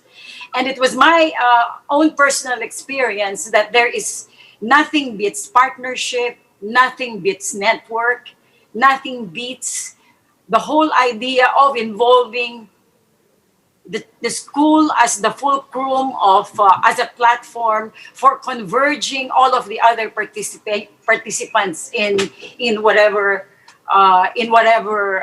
projects we have. So I feel very bad that I don't have my screen here. I was supposed to share it. I don't know why this came out here. You have to just click on the top bar of your browser. Probably it is in another tab. Maybe it's in another tab. So sorry about this. I have just an outline though. Oh, maybe, sorry. Yeah, it comes. Do you see it? Not now. Irene, can you help me with this? So shall I press this share screen? No, it looks like we're not seeing it. I'm sorry for this. This is my fault. I wasn't able to practice this because I didn't intend to have a PowerPoint presentation. Anyway, so that you can just look at me and I could discuss about the Philippines and my own experience. Of course, I am happy about our Vice Chancellor who said that context matters. In this particular case, it's important for us to know who the Philippines is. And I think you know who we are. No, we are in Southeast Asia, an original member of the 5 Southeast Asian nations in ASEAN. We were supposed to be #1 in Southeast Asia during the 60s and the 70s. But what happened was we had a dictator who did not deliver. And that is President Marcos. Well known, much more for his wife, who had 2,000 pairs of shoes. No, I think everyone knows that. And of course, we're all known for being the new diaspora. We're all over the place, singing everywhere in bars. No? We have become a nation of overseas foreign workers, such that if you are a Filipino, going everywhere in the world, you will find a Filipino everywhere. So what does this mean? What does this mean for the peace problem?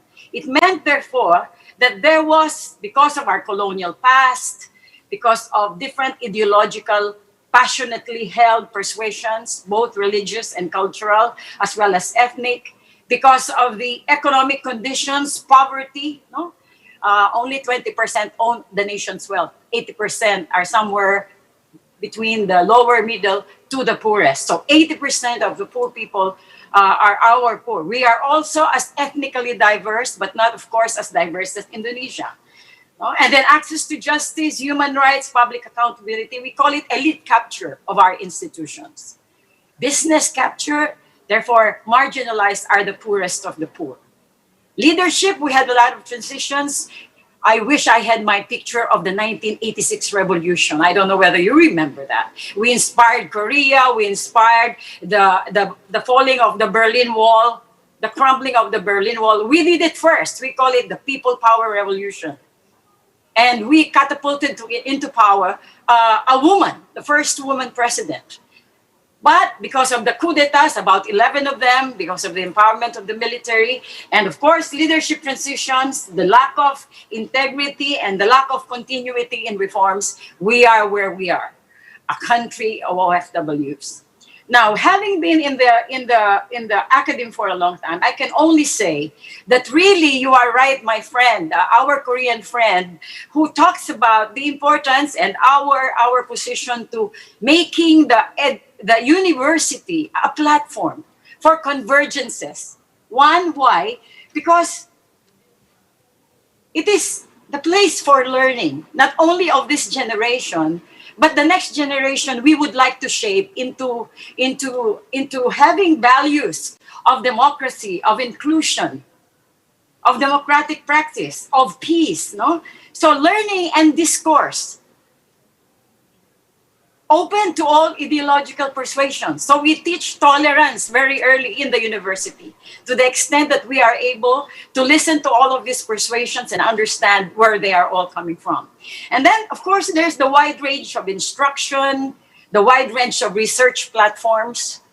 A lot of multilateral agencies would go to the university if it needs experts. So sometimes you incubate a project. It starts with a university. And then, of course, you realize you cannot do it alone. So you do it with local government, with the mayors, with business right there in the locality. And this has been my experience.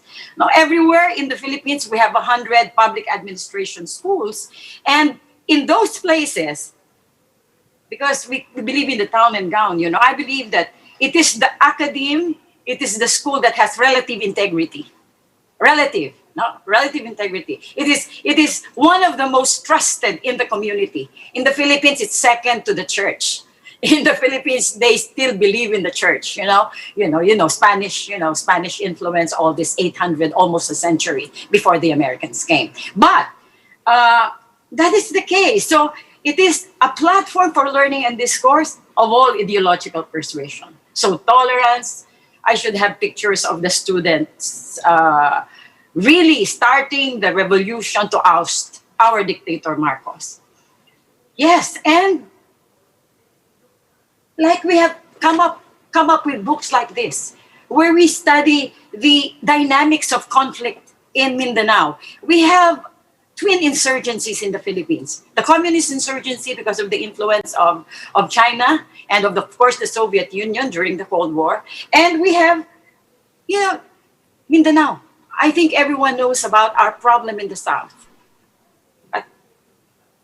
So we have studies like this that unravel the roots of the conflict, that gets to find answers to questions like why is the peace so elusive that peace in Mindanao is not had, and you realize that it is a complex matter. That's why I believe, Vice Chancellor, I like what you were saying, that it is really context. So understanding the context, and who does that?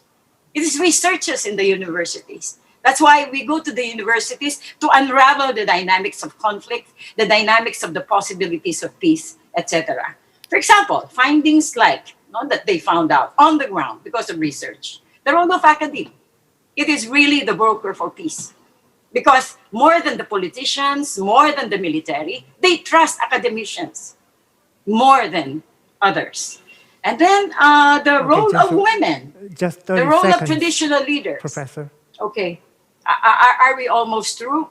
Okay, so there is the Association of Schools, and it has become specialized, and that's why I am saying this is the right way to go. Involve the school, involve the young people, especially they are the sources of our future officials of our government who can broker peace because of what they know, what they have learned in the university. So that's all. Maybe you can ask your questions later. Thank you, Professor Yes, Grace, thank you. for Thank putting you. the Philippines in context, even in the middle of screen trouble. I'm so sorry. Yeah, I'll just send it to you guys later. All right, thank you. Let me call Mr. Dan Stige, representing Jerusalem, please. Thank you very much. Privileged to be with you.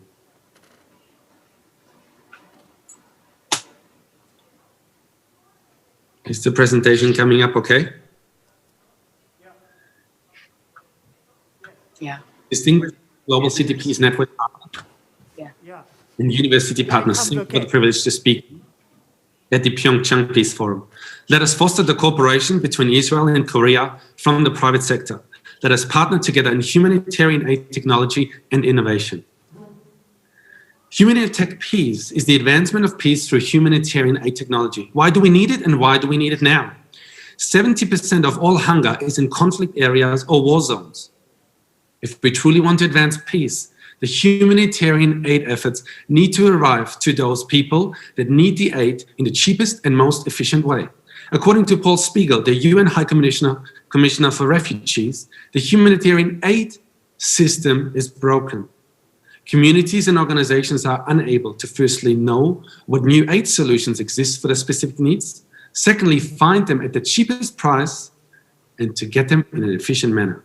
Disasters are increasing, firstly natural disasters like fire, floods and winds, and man-made disasters like political conflicts, water conflicts and wars. We need a new way in humanitarian aid, and that new way is technology. According to Quartz Africa, the poorest African households are more likely to have a mobile phone than a toilet. This means we can reach people better. Technology reaches people all around the world and is therefore an instrument for peace. Increased urbanization and population growth contribute to increased conflict. In the Middle East, this could become a potential humanitarian catastrophe. Some say the roots of the Syrian war can be traced back to water as more people moved into the cities. But there is opportunity. Crisis for us in Israel equals opportunity. Greatest opposition equals greatest opportunity. Just like in physics or in chemistry, where 1 + 1 can equal 3 and two opposing arrows, like on this slide, can become a synergetic force. The new way in aid is no longer shipping boxes and planes and on ships. In this digital aid, it is technology and innovation. Why from Jerusalem? Jerusalem is Axis Mundi, where the paths of the world have crossed for thousands of years. Jerusalem is the place where high energy comes together. According to the World Economic Forum, Israel has the world's fastest growth of innovative companies and has the highest R&D expenditure. Let us use aid tech just like the instrument of energy peace that was recently used with normalizations with the UAE. Especially the next generation and students, let's cooperate by using aid tech in innovation as the future. NGO aid is becoming more important. Governments are increasingly reaching their aid limits. So has COVID-19 shown. Do you help abroad or do you prevent disasters at home? Multiply this challenge with the aforementioned increasing disasters. According to the World Health Organization, in 2016, 15,000 children under the age of 5 died every single day. NGOs can do something. They can more efficiently cooperate with less regulations that a government needs to have. Digitalization has given the world unprecedented opportunities for collaboration, so why do we not use it? The goal of the Jerusalem aid ecosystem is highest aid impact, with the least spending, where the digital tracking measures the aid impact. In this ecosystem, donors and venture capitalists give, and aid NGOs and then startups, just like at the Olympics, run at corporate lean management speed. This positive competition inspires better R&D, innovation, and technology for greater aid impact. Ultimately, for better results for those in need. Just like Munich Security Conference stands for global security and the Davos World Economic Forum for global economic progress, Jerusalem has new aid, tech, and innovation competence. And so PyeongChang has its role to play as a global peace city. Here are 4 Israeli examples that I want to bring to you. SodaStream that united Palestinian and Israeli workers to work together for something new. WaterGen that turns air into water overnight. Innovation Africa that gives solar energies to villages in Africa. And another Israeli one, Aura Air, that eradicates airborne diseases. Like these startups, cities must connect and reach their full potential as a city in water tech, food tech, med tech, and agri-tech. Just like teams that operate autonomously, but with a very clear strategy, so cities are like teams. Cities need to partner together for peace and cooperate together for strength. In this aid ecosystem, everyone brings a diversity of mission, vision, values, and brand and services, but with the focus of helping those in need. In this ecosystem, it entails charitable giving for the aid NGO and VC funding for the aid technology startups, which we need very much as well. In closing, my challenge to us all, the potential for better aid and even peace for humanitarian aid technology is enormous. Jerusalem, PyeongChang, Chuncheon, and Yagu need to cooperate together in humanitech peace. I want to invite the Digital Education Investment Fund of South Korea for a cooperation that will be a blessing to the world and even North Korea. As you connect with Jerusalem's Aid Tech and Innovation Hub as a house of light for the nations, like in South Korea, in Israel we act. So let's talk the next practical steps to cooperate. 함께 함께 갑사. 감사합니다. Thank you very much for your encouraging words, especially for PyeongChang, right? So PyeongChang will be known as peace, as Davos known for economic forum. And thank you for putting technology and innovation in the map of conflict resolution. Now, I want to ask Mr. Sean Morris to presentation.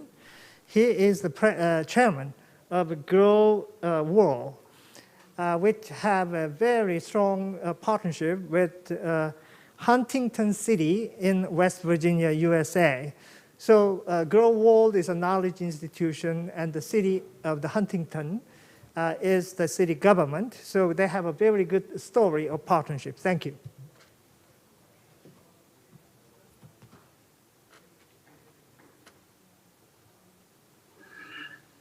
Well, hello everybody, and again, thank you for this invitation. It's really a great privilege, and I have very fond memories of PyeongChang. I was there for the Winter Olympics and served in an area of helping athletes and national teams with athlete welfare. So that's just a little side note. So love PyeongChang in the region, and had lots of fun over the 2 weeks of the Olympics. But coming back to really the story of Huntington, West Virginia, in 2011, Huntington, West Virginia was presented and got ranked on the federal ranking system for cities, for small and medium cities, as the worst city of America. It had found itself in the last position of 13 categories out of 15. And out of that category of 900 cities, it found itself as the 900th city. Had one of the highest crime rates in the US. It was the epicenter of the opioid addiction, the highest overdose rate in the nation. In fact, some of you might have seen the Netflix documentaries on the city of Huntington around the drug addiction and opioid crisis and epidemic. When I got connected and we got connected with the city in 2012, a newly elected mayor had just been elected, Steve Williams, and it was, I call it truly God's providence, how we connected. That would take far too much time. But we had already begun working on a strategy that came out of our consultation, in particular with multinational companies and corporations, around developing a strategic narrative with a clear short-term picture that brought about and removed the silos amongst multicultural situations and dynamics. It removed the cultural differences that separated and began to see it as actually an enrichment opportunity. And in removing the silos, we saw incredible levels of collaboration, and in particular then contribution. This engendered tremendous momentum. And what we began to find as we worked with companies and corporations, that we would see a significant transformation with profound growth. On average, we would see between a 200% and a 400% increase over a 3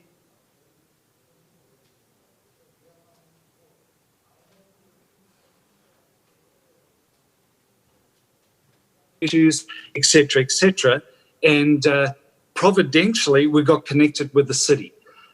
Steve Williams had a great dream. We were able to begin to facilitate and seed that dream. We were able to facilitate strategies around gathering all the 35 probably most influential leaders. Interesting, you've mentioned president of the universities, institutions, and we call it the 3 Cs. We gather together the civic leaders, the commercial leaders, and the community leaders. What surprised us in the journey with Huntington is that the majority of those leaders all carried a dream of a city that was a city of peace, of prosperity, where humanity flourished, where we saw an end to crime, an end to all these issues. But more than that, beyond that, we really saw the rebuilding of families, communities, and the prosperity that goes with it. What I call the true outcome of social justice. And sure enough, we embarked on this journey, began to facilitate these strategies. We used our same principles that we applied to international business. That was really framed, for those of you, many of you might be people of faith, but here's a little secret. It's framed actually out of our framework of our belief in God's dream for humanity.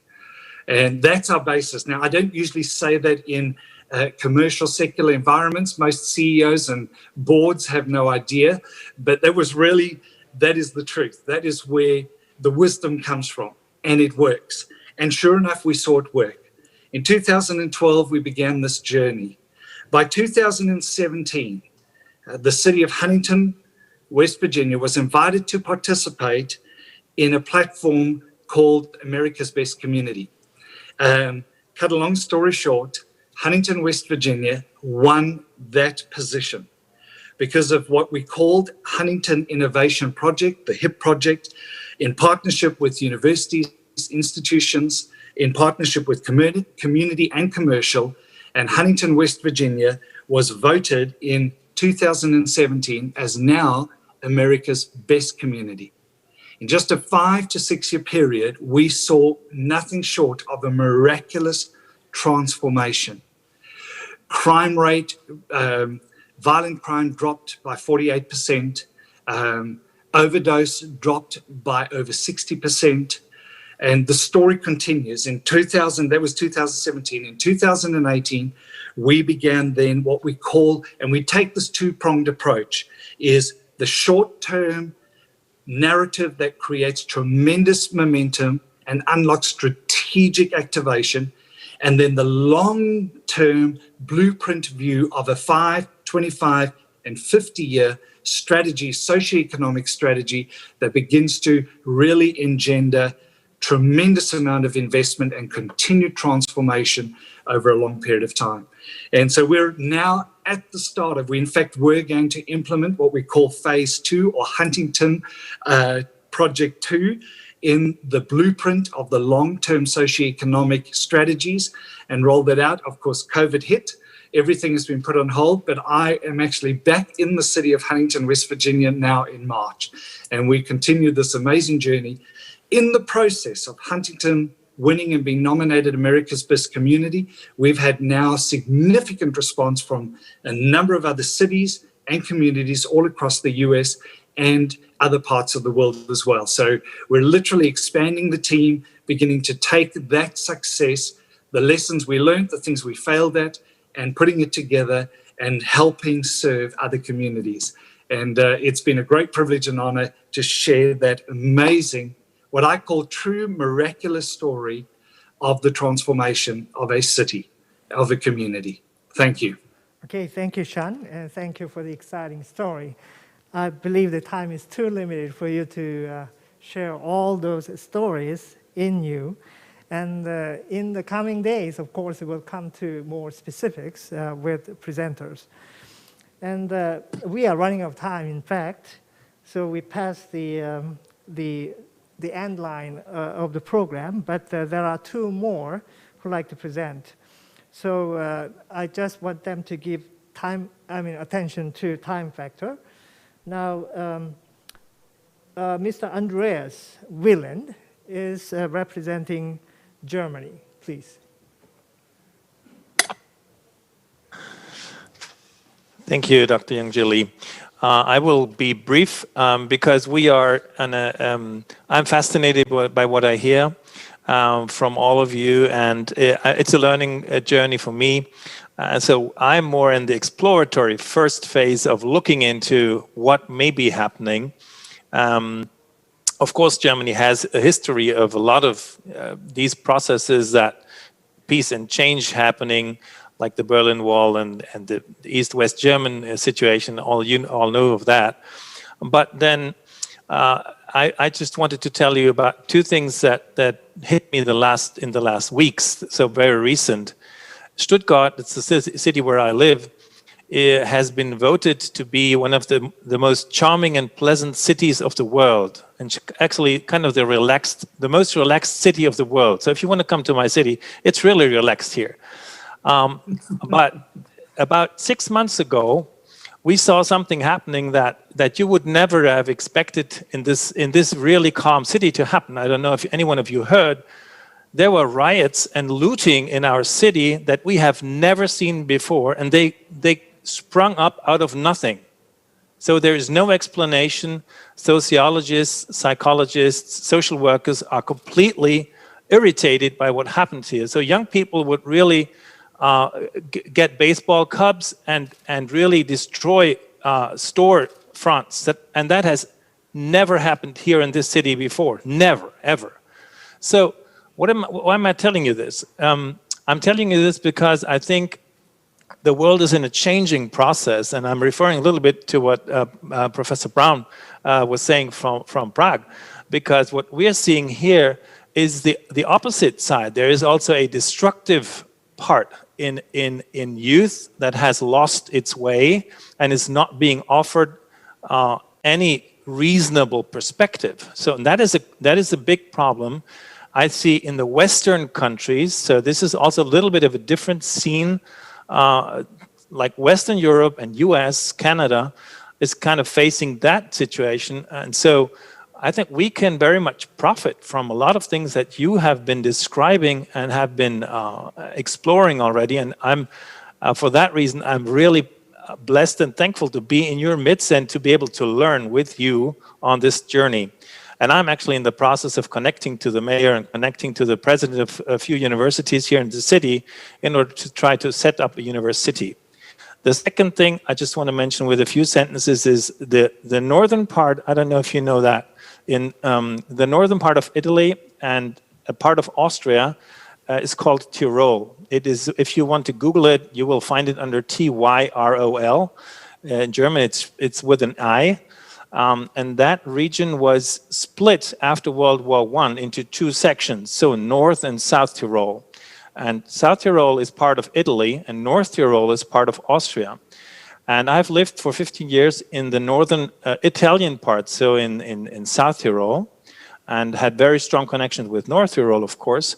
But that would be something I cannot go into now, but that is a very interesting parallel situation to what you experience in the province of Gangwon and in the Korean Peninsula. And also that is something that I'm only starting to explore. So I'm very much in the beginning of the process, but I'm looking forward to connecting with you and learning with you. And I just wanted to share these two little snippets, and I'll close here because time is short. Yeah, Andreas, but that's very helpful tips. So thank you for highlighting on those areas, and thank you for your facilitation to link to the president of the university and the city mayor. Yeah, we are looking forward to further collaborations. Now, I'd like to call last presenter, who is Mr. Eduardo Panlilio in the Philippines. He is a former governor of the province of Pampanga, Philippines. Please. Yes, good afternoon and peace to all. Pampanga is something like 64 kilometers north of Manila. And I was governor of the province in 2007 till 2010. During my brief stint in the provincial government of Pampanga, Philippines, by means of good governance, we tried our best to serve our people with efficient, empowering, and ethical leadership. We were able to diminish corruption as regards government projects of roads, buildings, and infrastructures by means of transparent and accountable bidding and people-monitored implementation of projects. So we are on the ground. We are not from the university. We are not from the academy. Livelihood opportunities were made available to the people through microfinance. Government hospitals were refurbished and cheap medicines were enjoyed by the poor. With such and other programs and projects, we made the people, especially the poor, realize that against all odds, it was possible to have a government that they can trust and identify with. And good governance translates into people having confidence in the government and rebel returning to the fold of the government.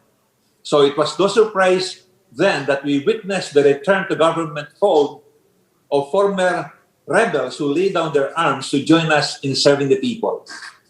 Now I would like to share with you the story of a municipality in southern Philippines, in Mindanao, the story of my colleague, Mayor Romel Arnado of the municipality of Causwagan in Lanao del Norte, with his program From Arms to Farms.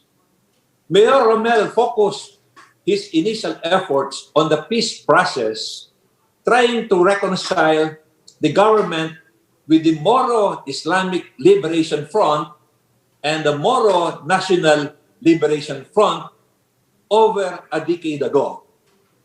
For many years, these rebel forces fought the government, which did not offer them with any hope of a life of dignity. In the year 2000, our then President Joseph Estrada declared an all-out war against them that resulted in many deaths and intense suffering. He invaded what they call the Abu Bakar camp, and there were many atrocities. And he was unsuccessful. The peace did not materialize, but the conflict hastened and became more serious.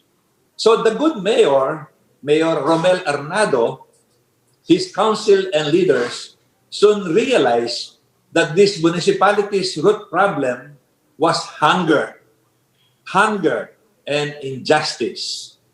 Hence, food and food security became his foremost concern. He declared his whole municipality of more than 10,000 hectares as an organic farm. Each of his barangays or communities had a demonstration farm where seeds and seedlings for rice, corn, and peanuts, and organic vermiculture and bokashi fertilizer were available to the people for free during the first year. Tractors and equipments were used by the people also for free. When time for harvest came, the municipality became the consolidator, took the products from the people and sold them to markets to bargain for a better price. He also availed to his people clean water and the construction of farm-to-market roads. So this guy, Mayor Arnado, was very successful.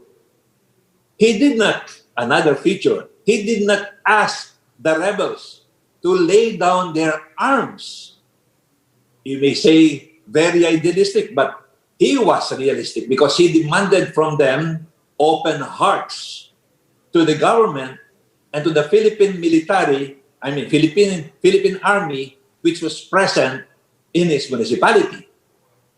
When we visited Mayor Arnado's place 2 years ago, Commanders Aguila, Batman, Bravo, and companions related to us that they fought the government for many years, something like 40 years, 50 years. Almost all their lifetime was spent in wars, but they never felt the caring presence of the government. Only Mayor Arnado fulfilled all the promises his predecessors made and even the promises of Philippine presidents.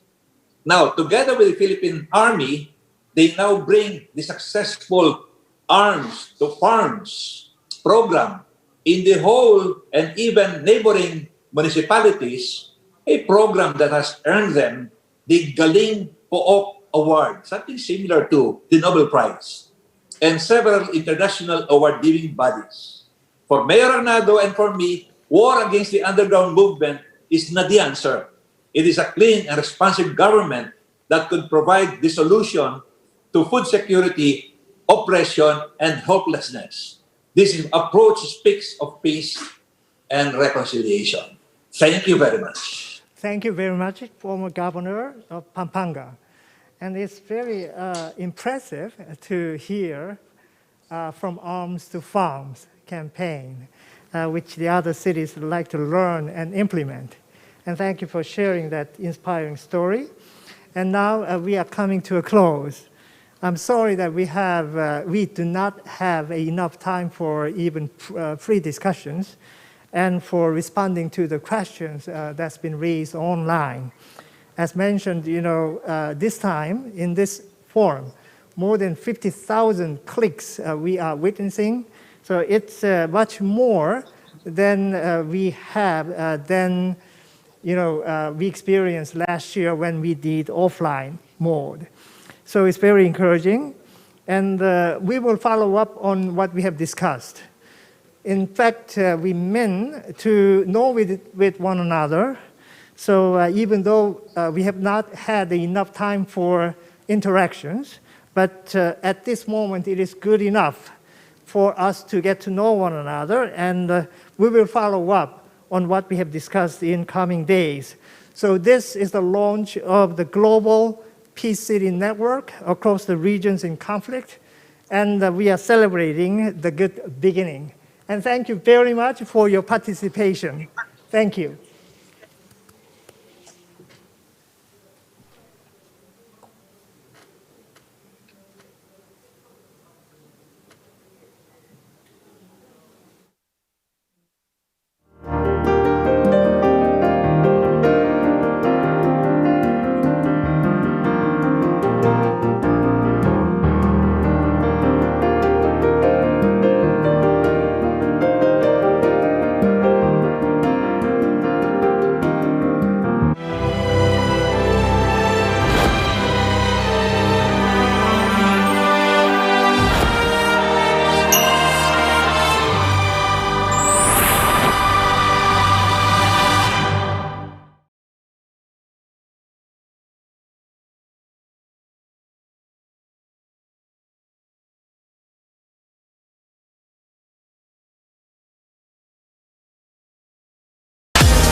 PyeongChang. 평창 동계올림픽 대회의 개회를 선언한다.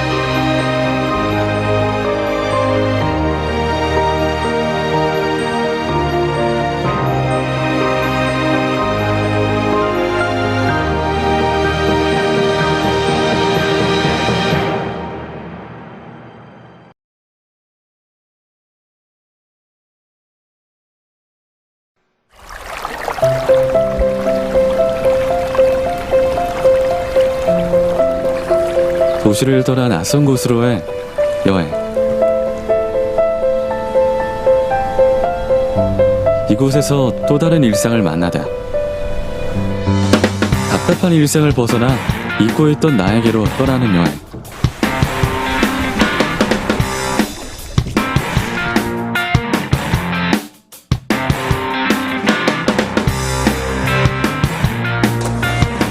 넘어지지 않는 도전은 아무런 의미가 없다.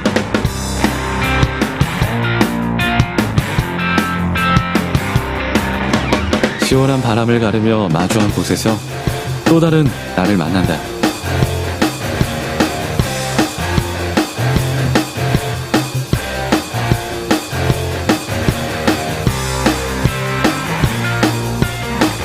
오늘만큼은 내 시선이 머무는 곳에 나의 속도를 맞춘다.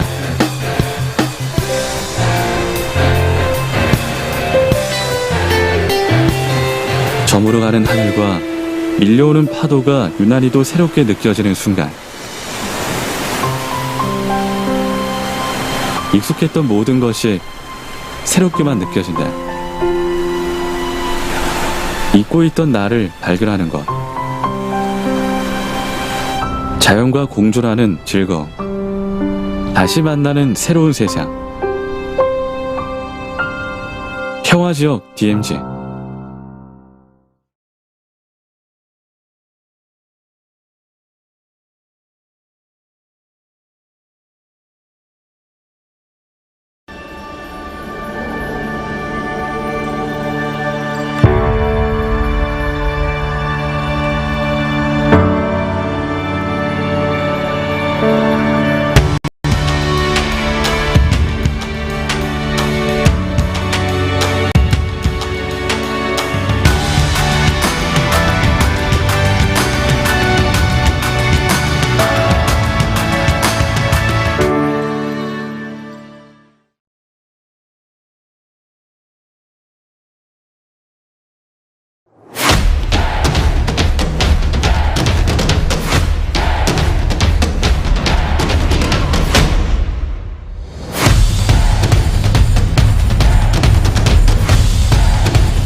포스트 코로나 시대 K 뉴딜의 핵심, 평화 뉴딜의 새로운 청사진을 제시할 2021 평창 평화 포럼. 짐 로저스, 데이비드 비즐리, 무하마드 유누스. 평화 지금 이곳에서, 당신이 함께하는 그곳에서.